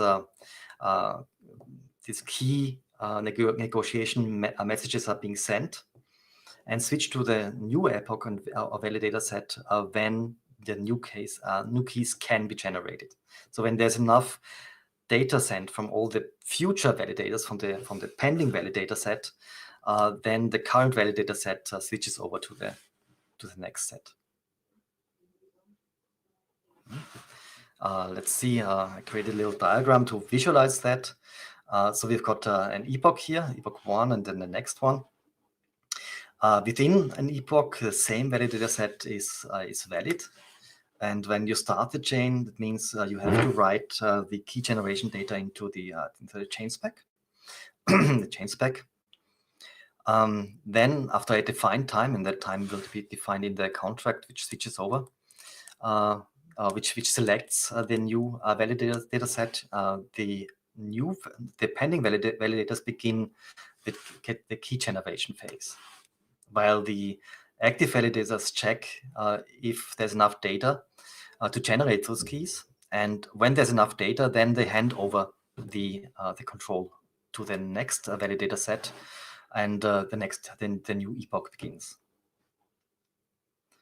Now this keygen data, as we said, has to be on chain. Let's see quickly how much memory we are talking about here. And here I measured it with from like 3 to 50 validators, and summed up the size of all the messages that are necessary to be stored on chain. And there you see that at like 48 or something like that, you reach 20 megabytes of on-chain memory use. So that's also a factor where you have to weigh how many active validators you want on-chain. Now this on-chain memory can be reused, so it wouldn't increase the state on the chain. So you want to delete it at the end of each epoch, or reuse it or in some other way, so it doesn't pile up on the chain. Then the next thing is now we want to use this great consensus protocol in practice. So how do we do that? There is an implementation called the HPVFT. It's a Rust crate implemented by Andreas Fackler from a Poor Network. That implementation is already very stable. There already has been one integration attempt into Open Ethereum, also from the side of Poor Network, which used a separate Honey Badger BFT client called HydroBadger, communicating with the Open Ethereum process. It ended up to be too complex to continue, so I got asked to take a look and come up with an integration approach that is more is a bit simpler than that. So since I already knew larger parts of the Open Ethereum code base, I suggested that we just solve the problem inside of the Open Ethereum code base without external processes and message passing between them. Just reuse what Open Ethereum already offers. And one, of course, is the pluggable consensus engine. So build on that. Then direct peer-to-peer communication between validators. When you look into the source code, then of course all broadcasting is also done with direct connection. So at a low enough level, it is a connection between the node and other nodes. So you know exactly who that is, what his node ID is. All these things are actually known. Then you also want to keep the connection running. Yeah. And for that, there is actually already a system in Open Ethereum called reserved peers. So we can build on that. It also has an internal API for it. Then, of course, yeah. Also, since Open Ethereum supports multiple consensus engines already, it also has got a sub-protocol for sending consensus messages. So we built on that as well, instead of building a separate network with separate ports and everything on the side. One thing that Open Ethereum didn't do at that point was to provide the peer ID, which is necessary to associate a certain connection with a node and with a validator, in that case, uniquely. So that required some changes. Then, of course, a function to send messages using that PID, so you can target messages. So both on receiving, we need to know from which peer it comes, and on sending, we need to know to which peers we send to. Then we needed to add full control over block creation. Usually, the Open Ethereum code base just open a block and added new transactions to it, and at a certain point, when the consensus engine was ready to create the block, it just took it and signed it. And that's just completely different from the way Honeybadger works. Honeybadger does everything up front, so it selects the transactions up front, and when it's ready to create the block, it already knows what's in it. So it has to have the full control of it. It will create the block, and at that point, it's already final. Then we needed to add a callback to notify engines about transaction queue imports, because we need to trigger it. There are no natural triggers. There are no timers which create blocks. So the engine itself has to take full control over that. And for that, it needs to know all the information necessary to make the decision to create a new block. And one of them is just to know that there are new transactions available. And when it knows that there are transactions available, it has to also be able to query those transactions to select from those. Also, all these things were not available before our adaptations to the code. Then adapt consensus message sending in Honeybadger. It's also not good when consensus messages get lost. And in the consensus engines which were used, which were implemented in Open Ethereum up to this point, that wasn't really such a big of a problem. Which means they just got dropped. If two validators weren't connected, the messages were just stopped. That wouldn't work for Honeybadger, so we had to make modifications on sending of messages, so caching messages, and on reconnection, sending them out. And then, of course, we, instead of having an external process where the HPBFT was running, we had to integrate the HPB Rust rate and use it from inside of Open Ethereum. That required a couple of changes as well to make it compatible with all the dependencies, which of course both the HPBFT crate has and an Open Ethereum already had. Okay, then came up with a little diagram visualize what is actually happening here. Transactions will be imported into the validator, into the transaction queue. The transaction queue then notifies the engine, and that didn't exist before. That was something that we had to add. Then, if it receives more than F, so the maximum number of 40 nodes which are allowed is identified by the variable F normally. So if there are more than F proposals from others, then you also have to trigger a new consensus epoch. And that's an unfortunate naming collision, because also in HPFT, each block is called an epoch as well. So that's not the epoch which we talked about before, where we had like validator sets, where a stable validator data set defined one epoch. Here the epoch means HPPFT, one HPPFT consensus round. We would need another arrow from here back to here, because the proposals come in, of course, as consensus messages from other validators. But at that point, a new consensus epoch is created. Either a new one is created or it joins an existing one. And then it starts sending out consensus messages. And this has to be direct, so we had to add a new function to send directed messages. And of course, when consensus messages are received from other validators, it's also had to be slightly amended to give us the PID, so we can know which validator we talk to.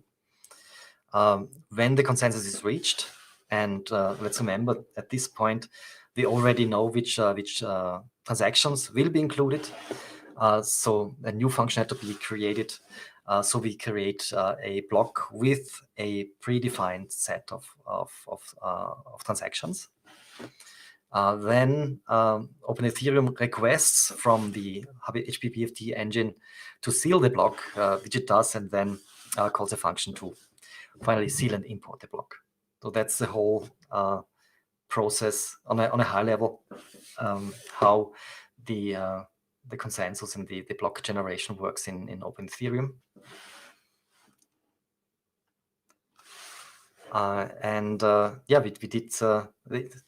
We implemented it and it worked. Yeah, it worked, which is not often that when you have a plan that actually it was, we hardly had to change anything of any of the approaches. The list of things that we thought we had to do in the beginning were pretty much the ones which we actually had to do, and then it worked. We started a test network, HPPFT1 test network. We currently get around 400, 450 transactions per second. That is before having attempted to optimize it. I see a couple of ways to get to higher transaction rates. But what's very encouraging is that it's extremely stable. We had that network running for the last 3 weeks. And it was under heavy load, and not even once it had any crashes or had to restart any of the nodes. So it's already extremely stable for the state it is currently. The latencies are also great. So we see 350 milliseconds and that's measured from a JavaScript for Node.js process. From the time the transaction was sent and from the time it received the confirmation that it's actually on the chain. And let's remember that this means it's install finalized with Honeybadger. That means you don't even have to wait any longer. As soon as you get the confirmation, you can be sure that that's on the chain and that stays the state. But with other consensus engines, you often have to wait a couple of blocks to be reasonably sure that this will be what's final on the chain. So that's a really good number as well.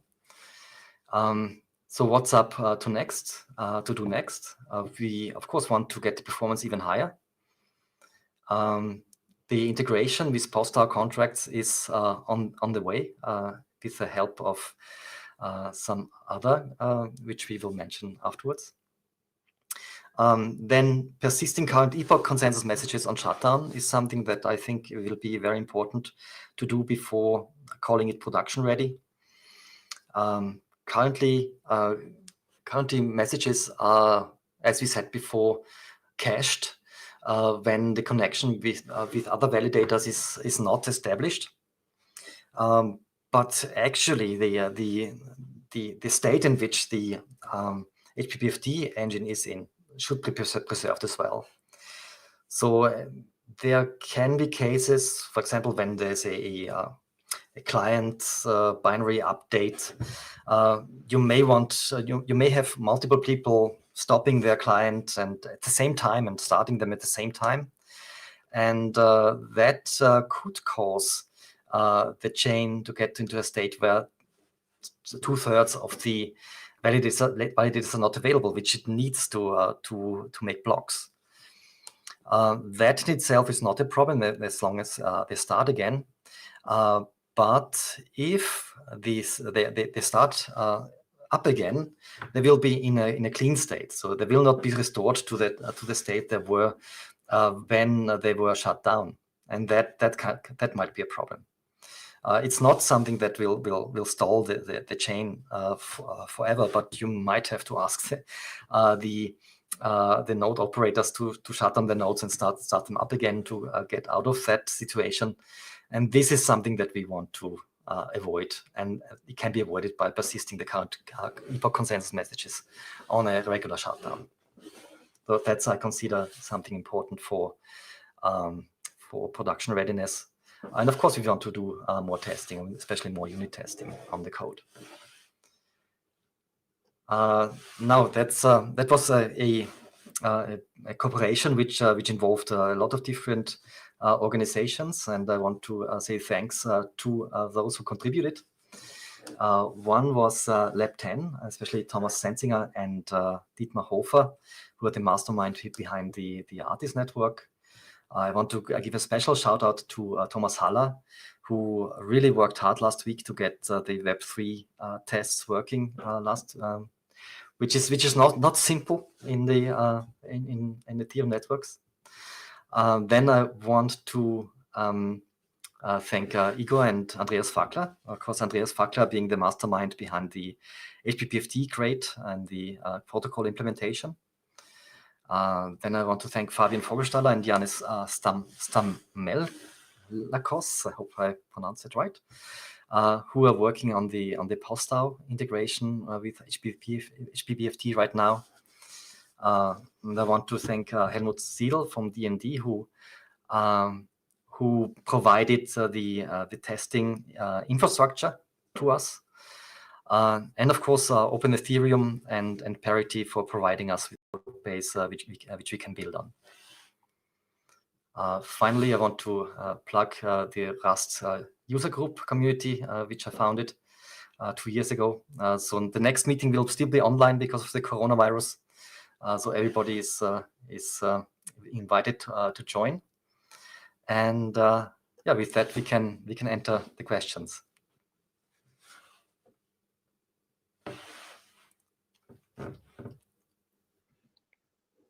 Thank you so much, David. Appreciate all the effort that went into that. If anybody has questions, you can feel free to jump ahead or raise your hand. I'll look in the chat for any text questions.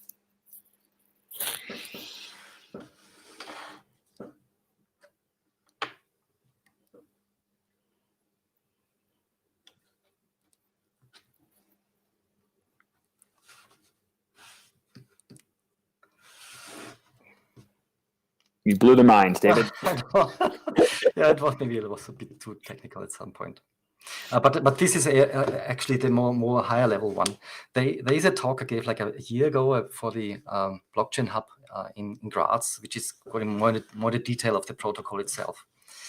Here it was more about what can it do, what are the properties of it, and what are the advantages of it in production operation.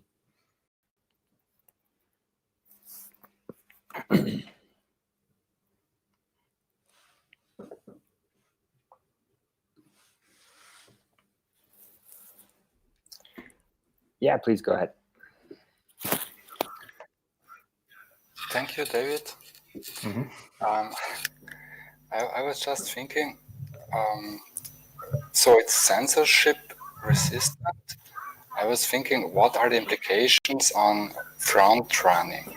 So how exactly does the algorithm for transaction ordering work? Transaction ordering, I mean, as I said, what's suggested in the paper is that you randomly select transactions from the maximum size of transactions that you expect to be able to include in a block. Okay, but if I'm a malicious validator, I mean malicious not in the sense that I violate the protocol, but that I don't follow that recommendation. Let's say I add my own transaction, which I want to front run another one. So can I mess with the probability such that my transaction gets included first, or could that be prevented or mitigated in this protocol? I mean, if you're a validator that then gets included in the block and the transaction is valid, then it will be in. Yeah. Yeah, but what about the order? What if I specifically want to get in front of another transaction which is in the pool? Can I achieve that by creating the transaction such that the hash is somehow smaller than the other, or? Yeah, I mean, the way it is, in the end, the transactions which are in the block need to be exactly the same on every block. Yeah, which means the ordering needs to also be the same for every block. Which means the order in which the contributions will end up in the block is determined by the order in which the validator set is defined, actually. So it means that the validator which is first in the list in this epoch basically has the power for front running, but only that one. Yeah, yeah. Like this. Yeah, I mean, of course, as an implementer, you can implement any scheme, but that would be one of the most obvious ones to assure that the order of the transaction is exactly the same for all blocks, for all validators. Okay.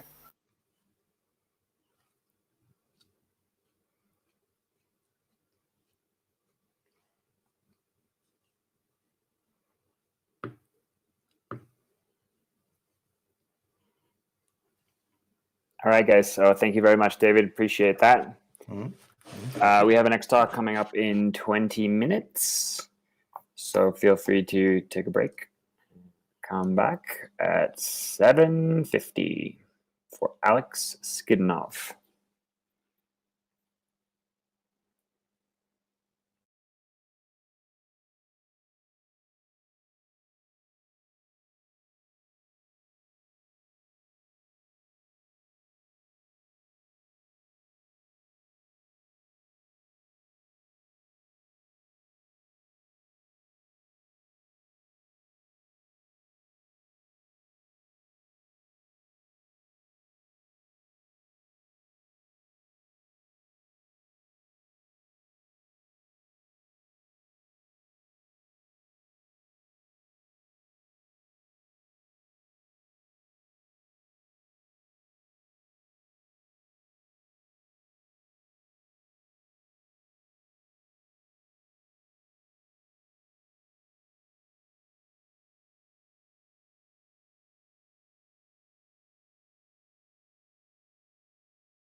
Okay, hi everyone.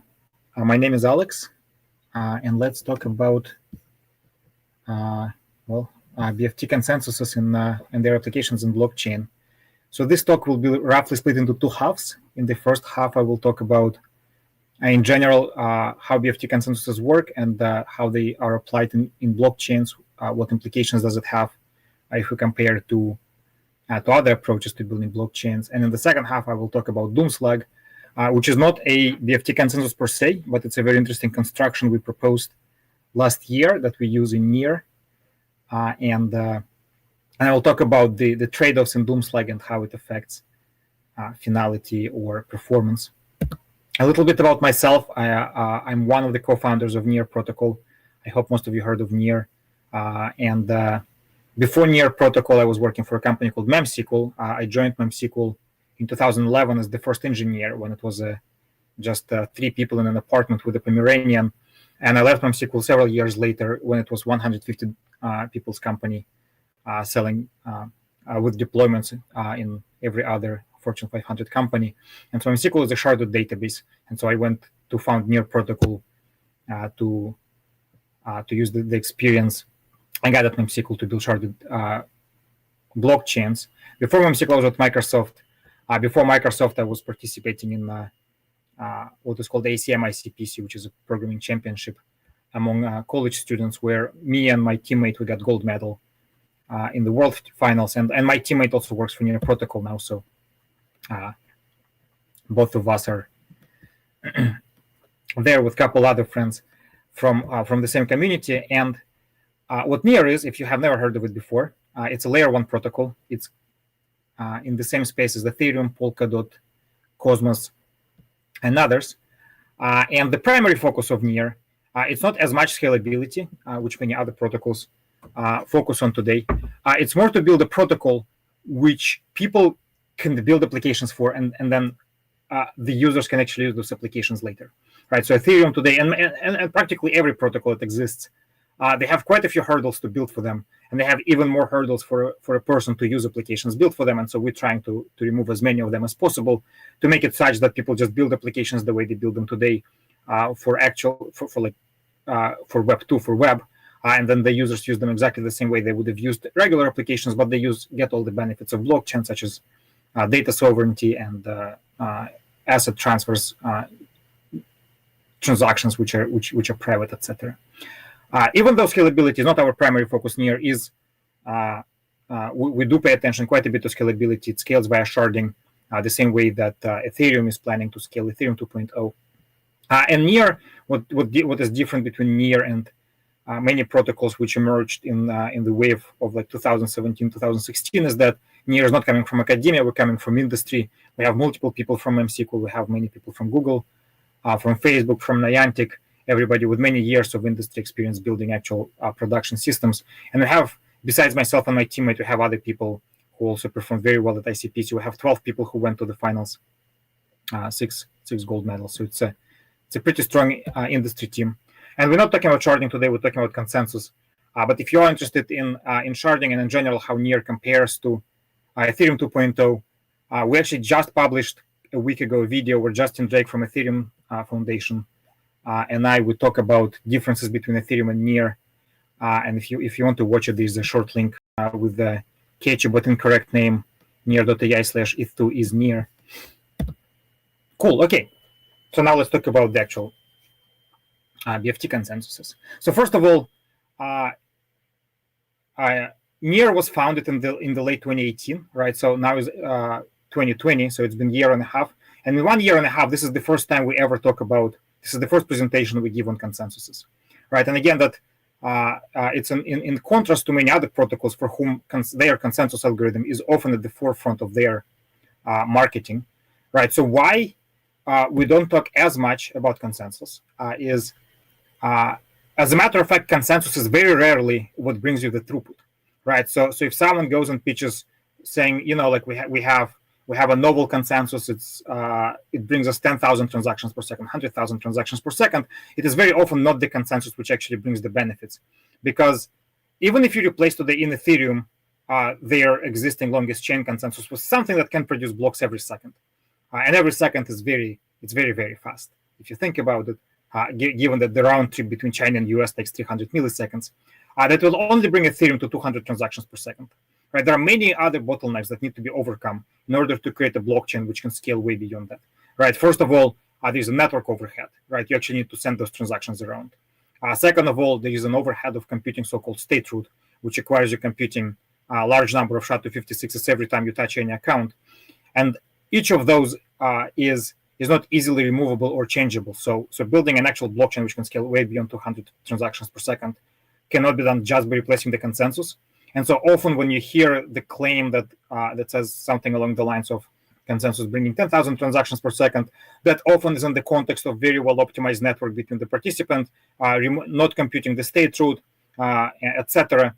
But each of those is reducing the security of the system, right? So each of them needs to be considered independently when looking at it.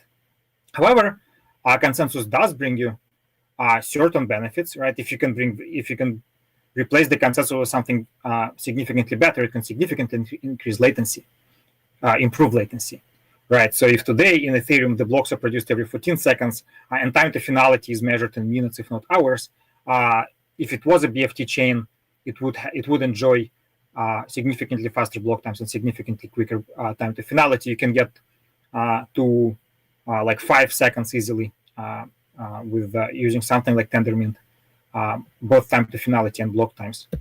But second of all, it also makes your reworks significantly more expensive if you use a consensus, some sort of a BFT consensus where failures are attributable, and we're going to talk about it in a second, than if you just use the longest chain, where to create a fork, you just need to undo recent work that was performed. And so let's quickly talk about what is, in general, what is consensus on blockchain, why it exists, what it does, what is effectively happening. So if you think about the blockchain, in the blockchain, every block contains some set of transactions, right? So if you go very far to the left, there's some genesis state in which maybe nobody has any coins, or some of them are already distributed somehow, and every block contains some modifications to that state, right? So in historically, that list of modifications is called ledger in the blockchain space. If you come from databases, you would call it transaction log. What is important about these blocks, this transaction log, is that it must not change, right? The history should not be possible to rewrite the history, right? So for example, if there's a particular block, let's say this one, in which there's a transaction which sends me money, for me, it is very important to know that this block will remain on chain forever, and that at some point, nobody will create another block and effectively rewrite the history and send the same money, not to me, but to someone else, and I will effectively lose them. And that is reaching the consensus is effectively agreeing around all the users of the blockchain that this block is final and is not going anywhere. And the way consensus works in classic blockchains, such as Ethereum, Bitcoin, and others, is every block contains some amount of work that was done, and effectively this block, by having some other block as its previous, it endorses the previous block and all blocks before it. And so if the block that contains the transaction I need has a large number, so there are 3 on the picture, but let's say there are 20 blocks built on top of it, all that work now endorses the corresponding blocks where it is included, but it also includes the block in which my transaction appears. And for someone else to rewrite the block, they will have to redo all the work that happened, that was done on top of my block. And unless they control 50% of all the compute power that performs the work, the existing chain, the canonical chain, will always be running away faster from them than they will be catching up, and so they will never overtake.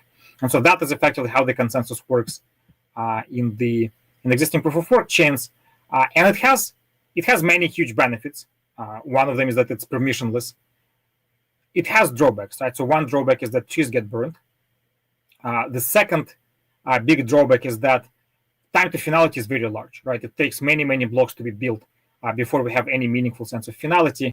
And the third large disadvantage is that even if there were many blocks built, even though it never happened in practice, it is not impossible to imagine someone spending a lot of money to corrupt people with ASICs.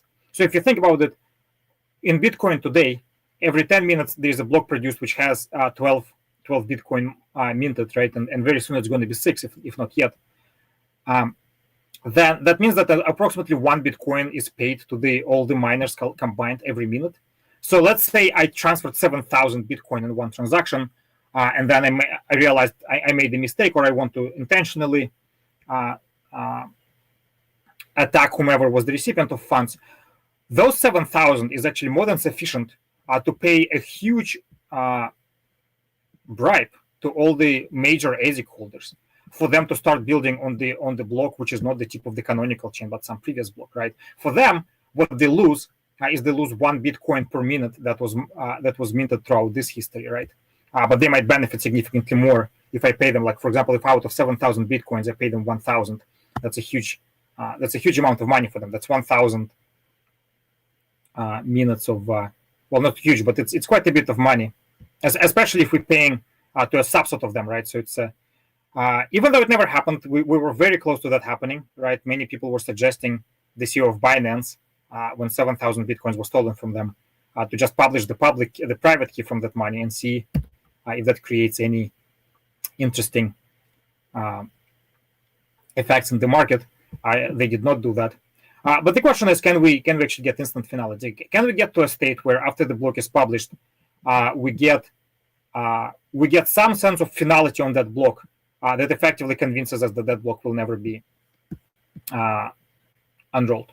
And the second question is, can we also significantly increase the cost of the fork, right? So can we make it not to be just the cost of the recent changes? Can we actually be at something on the order of the total supply of all the tokens? And so BFT consensuses can give you both of those properties, not for free. They have their own cost. And so let's quickly talk how it is done. We're going to make 2 assumptions at the beginning, and then we're going to see how we can relax them and what sort of consequences those assumptions bring us. So first, let's say that the set of validators who produce blocks is fixed. That is not the case in Bitcoin and Ethereum. In Bitcoin and Ethereum, the set of people who produce blocks is not known to everybody, and it is not fixed by anyone, and it is not. You don't need anyone's permission to start mining blocks, right? You just need compute power. In BFT consensus, and the classic BFT consensus, is the set of participants is always considered to be fixed. And also, let's make an assumption that less than 1/3 of them are bad, where we're going to use a very relaxed definition of bad for now. For now, let's say that bad is someone who just deviates from the protocol, and not bad, and who's honest is someone who follows the protocol strictly. Then most of the BFT consensuses work in a very similar fashion. We will use PBFT as an example. There's one particular participant who is chosen as a leader. And if you watch the presentation approximately a couple hours ago about Honey Badger BFT, so that's an example of a consensus where there is no leader. Today we're going to primarily talk about the consensuses which are not leaderless. Right. So in BBFT, in Tendermint, in Hot Stuff, there's always in every round, in every view, every time we produce a block, there's one participant who's chosen to be a leader who will carry out the consensus. What they do is they first propose the block, right? So the very first step is they're proposing a particular block, and they're sending that block to every other participant.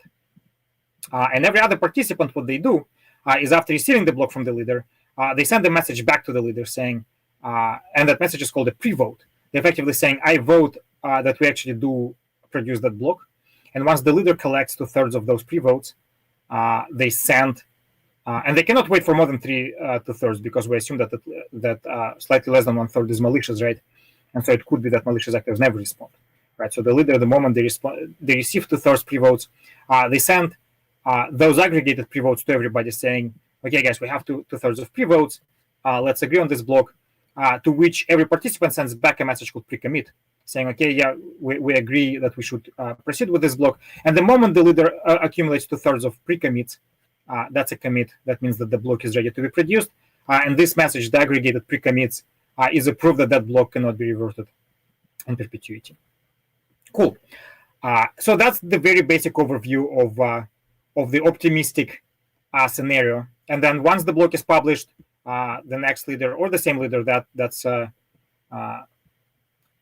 of the detail of the particular protocol on top of PBFT. It could be the next leader, could be same, could be random one. Takes over and proposes the new block on top of the block that was just committed. So when we talk about BFT consensus algorithms, there are two properties that we care about one is called safety. And safety means that if Alice believes that the consensus was reached on some outcome A, and Bob believes that the consensus was reached on some outcome B, it must be that A is equal to B. Otherwise, it's not. Otherwise, the consensus is called not safe. And the situation in which Alice believes the consensus was reached on one outcome and Bob believes it was on another, it's called a safety failure. And there's another property that we want from the consensus algorithm, which is we want the consensus to never stall. All right. And so the PBFT that I just described, the optimistic, if we only have this optimistic part, it can easily stall, right? If the leader is offline, right, and they do not send any messages to other participants, there's no way for them without some other technique to make any progress.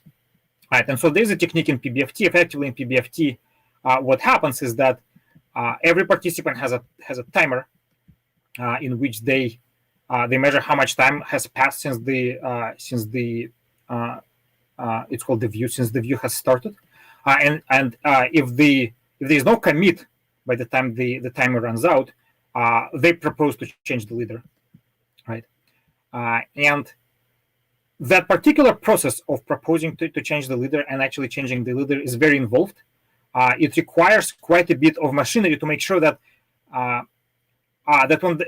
that if it happened that so let's say the first leader is Alice. If it happened that Alice actually did get to the commit, and then she just didn't manage to send the commit to others in time, and so they switched the view, and now the Bob is the new leader.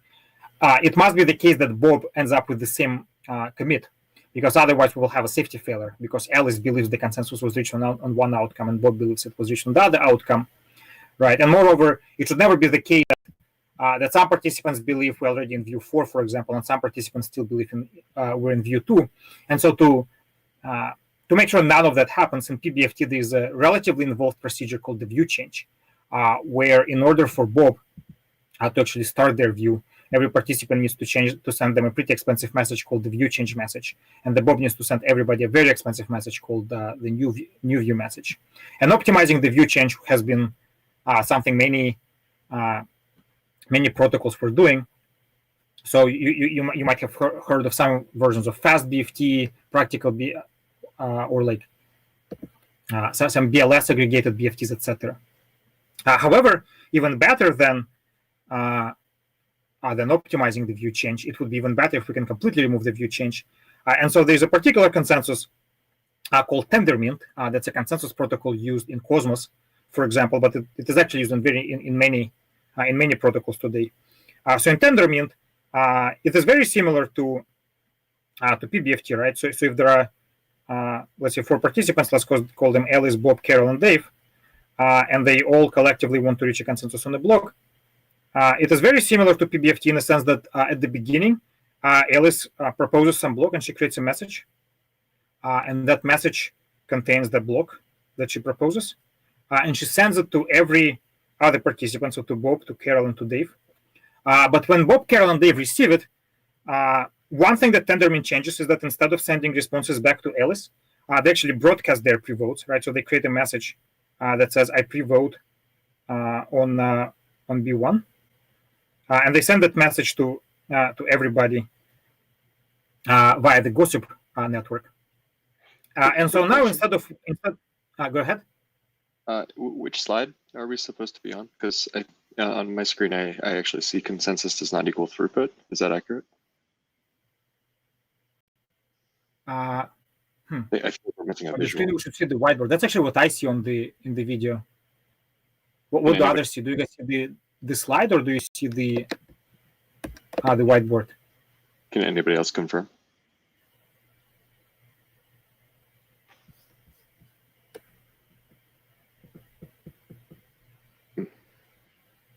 I'll keep playing with it. That's interesting. Let me see. Maybe I can fix it on my end.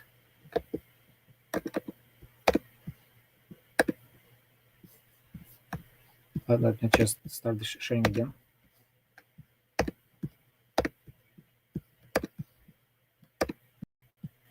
Can you see the whiteboard now? Yes. Okay, cool. Okay, and so instead of sending instead of Alice aggregating all the pre-votes and sending them back, each participant independently through the gossip network accumulates 2/3 of pre-votes. And let's say Bob received pre-votes from 2/3 of the participants, right? So Bob now has 2/3 of pre-votes. Instead of sending the aggregated pre-vote, they will just send a message that says, okay, I saw that 2/3 of pre-votes, I will send a pre-commit on B1. They send it to everybody, and everybody independently will accumulate 2/3 of pre-commits on B1. And once they accumulated 2/3 of pre-commits on B1, they will reach the commit. And so the second big change that Tendermint has done is that instead of having one large timeout for the entire view, they have timeout for every round. So every participant will have a separate timeout to wait to receive the proposal. They will have a separate timeout to wait for the pre-vote, and they will have a separate timeout to wait for the pre-commit. And if they do not receive the pre-vote, instead of moving immediately, if they do not receive the proposal in the block, so if Alice is offline and the proposal is not received, instead of moving to the next view entirely, they just pre-vote. They just send a message that say instead of pre-voting, so let's say Carol never received the block, she will just say I'm pre-voting on Neil, where Neil is a special kind of message that says that she has not received the block, and so she's pre-voting on no block. And so in the next phase, in the pre-commit, in the next round, if they receive 2/3, Carol might still now receive 2/3 of pre-votes on B1. Hers is not going to be one of them, but if she does receive 2/3 of pre-vote on B1, she will still pre-commit on B1. If she does not receive 2/3 of pre-votes on B1, she will pre-commit on Neil. And at the end of the day, if we receive 2/3 of pre-commits on Neil, or if we don't receive 2/3 of pre-commits at all by the end of the pre-commit timeout, then we move to the next view. But we don't need to send any messages to the next leader. We don't need to send any. We don't need to receive any message from the next leader. The view change happens automatically. And so Tendermint significantly improves the simplicity of the protocol. First of all, it is way easier to reason about Tendermint. It's way easier to reason about liveness of Tendermint. But also it improves significantly the number and the sizes, more importantly, of the messages which are being exchanged. Cool. And so Tendermint, okay, let me make sure that worked.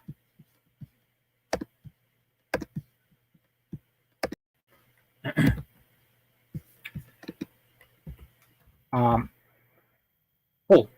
So Tendermint is extremely practical, and Cosmos has been running Tendermint now for more than a year, I think, if we include all the test nets that they had. They didn't. I think like early on they might have had some glitches, but since Cosmos was live, there was no glitches. It runs very well, and Tendermint has on itself benefits, which I mentioned. It's very simple. It has guaranteed liveness. And in general, if you use BFT consensus as your consensus in the chain, it brings you quite a few benefits compared to using any longest chain sort of consensus, whether proof of work or proof of stake. One is that the finality is immediate. Once the block is produced and signed by 2/3 of the permission set, that block is irreversible, assuming that 1/3 of that permission set is following the protocol.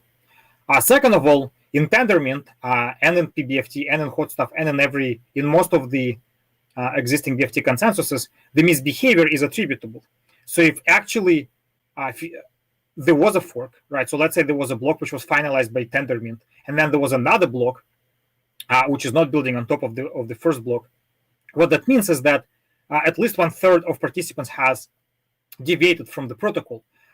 But what is important is that for that 1/3 of participants, we can provide a cryptographic proof of the deviation, right? So the two blocks will contain the trace of the messages exchanged during Tendermint consensuses that resulted in the first block and in the second will contain messages which collectively can prove that the 1/3 of the participants has misbehaved. And so we can introduce a technique called slashing. We can say that if such a proof is provided on any chain, those participants are deprived of their stake. So they stake some money to get into the permission set. And if the proof of misbehavior is provided, some percentage of the entirety of the stake is taken away from them.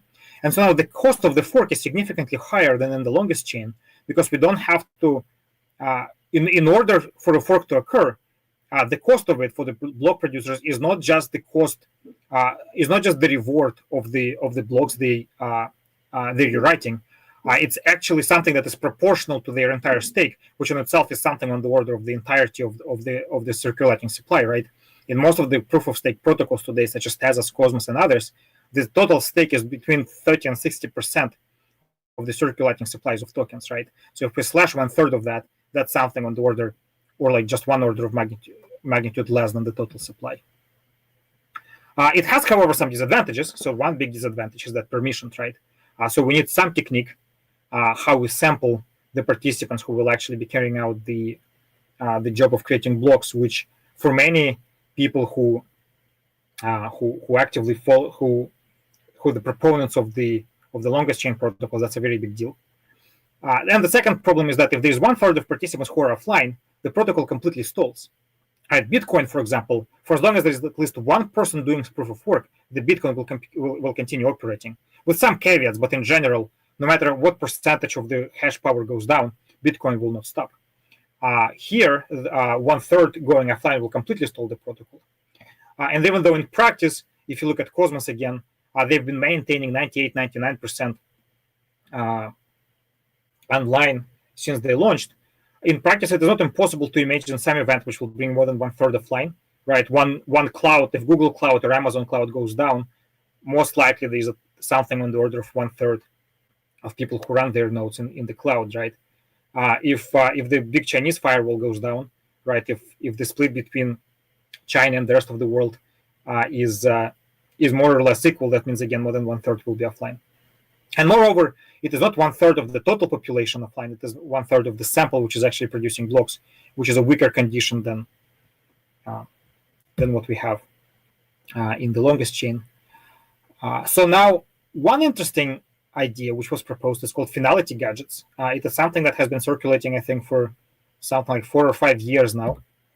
The idea of finality gadgets is essentially, instead of completely replacing a consensus in a blockchain protocol which uses proof of stake or proof of work or proof of stake, but with the longest chain instead of BFT, it says instead of actually we will keep the consensus, the longest chain consensus, right? So we will maintain liveness if a large percentage of participants goes offline, and the block production is permissionless. However, there's going to be a permission set of participants with a stake that will be exchanging some messages within those blocks, which will provide full BFT finality on some blocks in the past. Right, so it could be that once this block was published, the second block here, had full BFT finality just because of those messages exchanged, and once the next block is published, a couple more blocks get full BFT finality. And so finality gadget, it sort of brings you both of best of the both worlds, in a sense that if 1/3 goes offline, the finality gadget will stall, but the rest of the chain will continue operating, right? So you can still use your Nakamoto sense of finality. And again, the permission set is only maintaining the finality gadget, but the actual chain can still be built in the permissionless fashion. Cool. And so now with all those intro information, let's talk a little bit about Doomslag. So Doomslag is this interesting construction that we use in Near as something as a block production effectively technique. And so Doomslag is also permissioned. It's not permissionless. It has some permission set of block producers.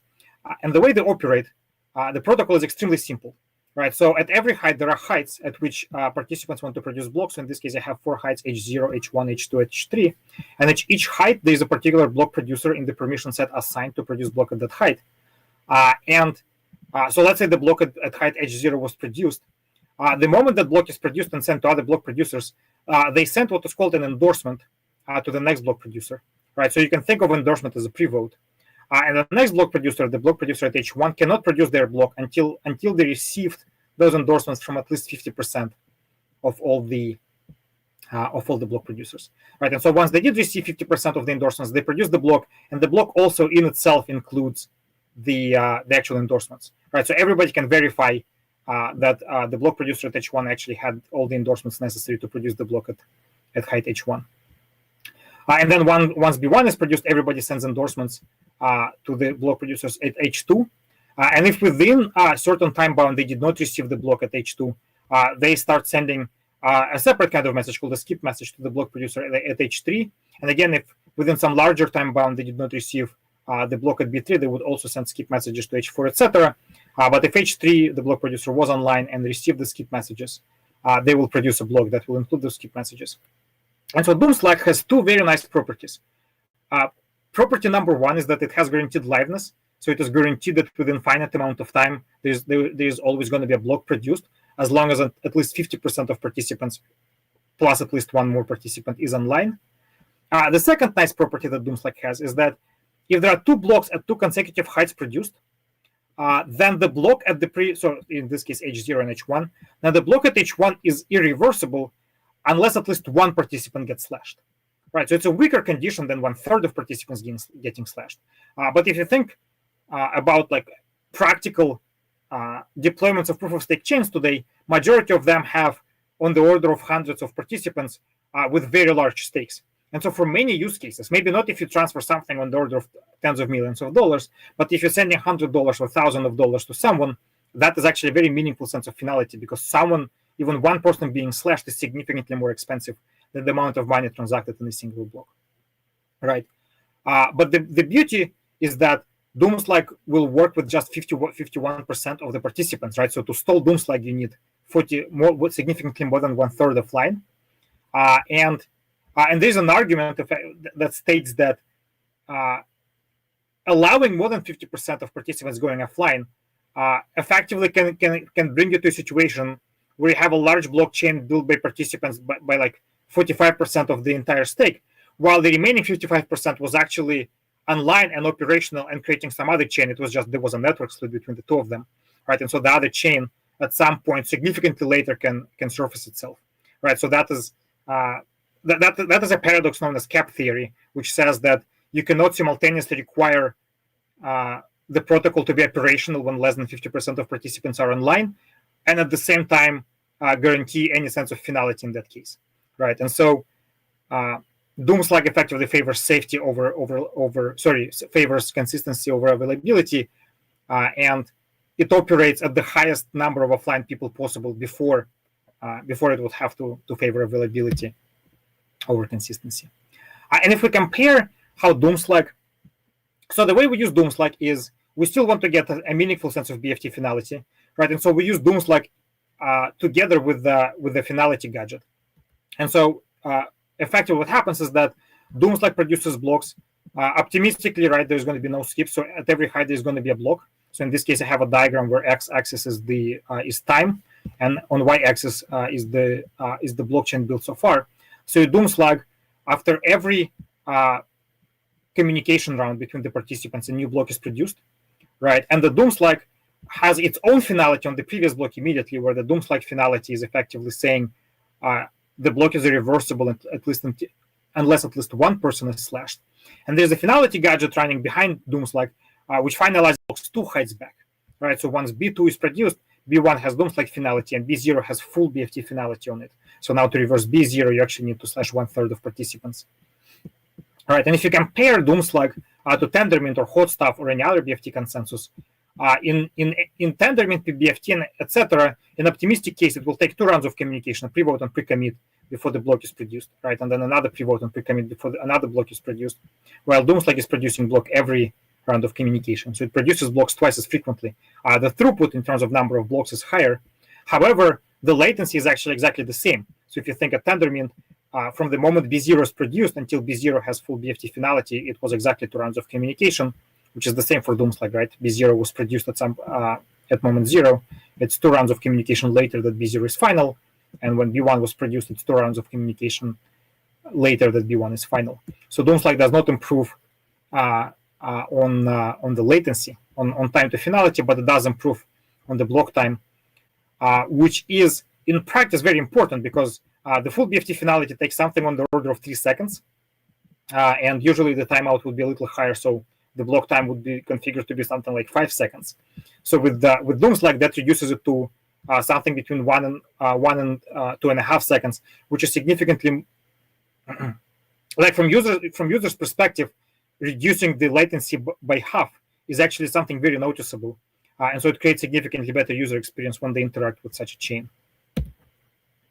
And this slide, I don't know if you guys can see it when it's so small, but it shows the less optimistic scenario. And in the less optimistic scenario, when there are several consecutive block producers who are offline, the tendermint will take time, which is equal to approximately two rounds of communication multiplied by number of block producers that are offline.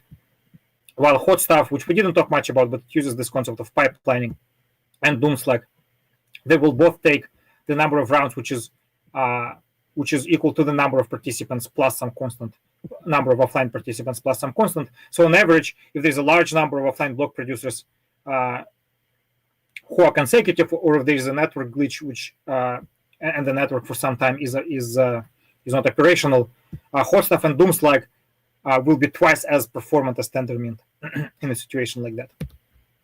Cool. Okay, so that's the introduction to Doomslack and the overview of some BFT consensuses that exist today. As a closing note, I want to mention that we run this effort called Open Web Collective. It's an accelerator with many people from the space, from the companies that exist in blockchain, from some investment firms as mentors, and so we help with the marketing, with business development, with the fundraising, etc. So if you're running a business in blockchain, make sure to check it out and fill in the form if you think it makes sense for you.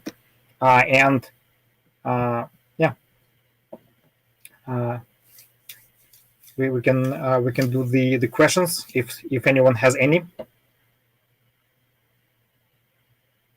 Yeah, thanks so much, Alex. Does anyone have any questions for Alex? Feel free to raise your hand, or I'll check the chat channel.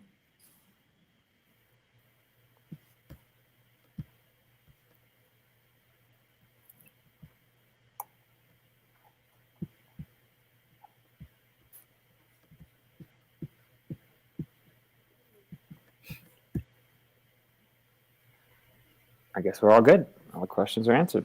Cool. Okay, awesome. Okay, thanks everybody. Excellent. Perfect. Thanks so much for being here. Appreciate your time. All right, folks, that was the last talk of the day. So appreciate all of your attention and showing up here to support Intercon. Feel free to follow the link, check out the Gitcoin grant, and support Intercon, not Intercon, Inner Space, the platform, with your donations. All the cons, all few.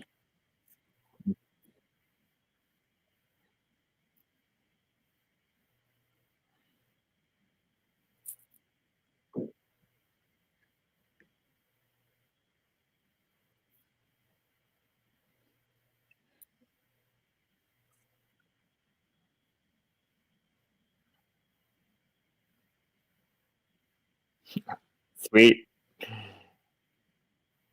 All right, guys. See you over in the other rooms.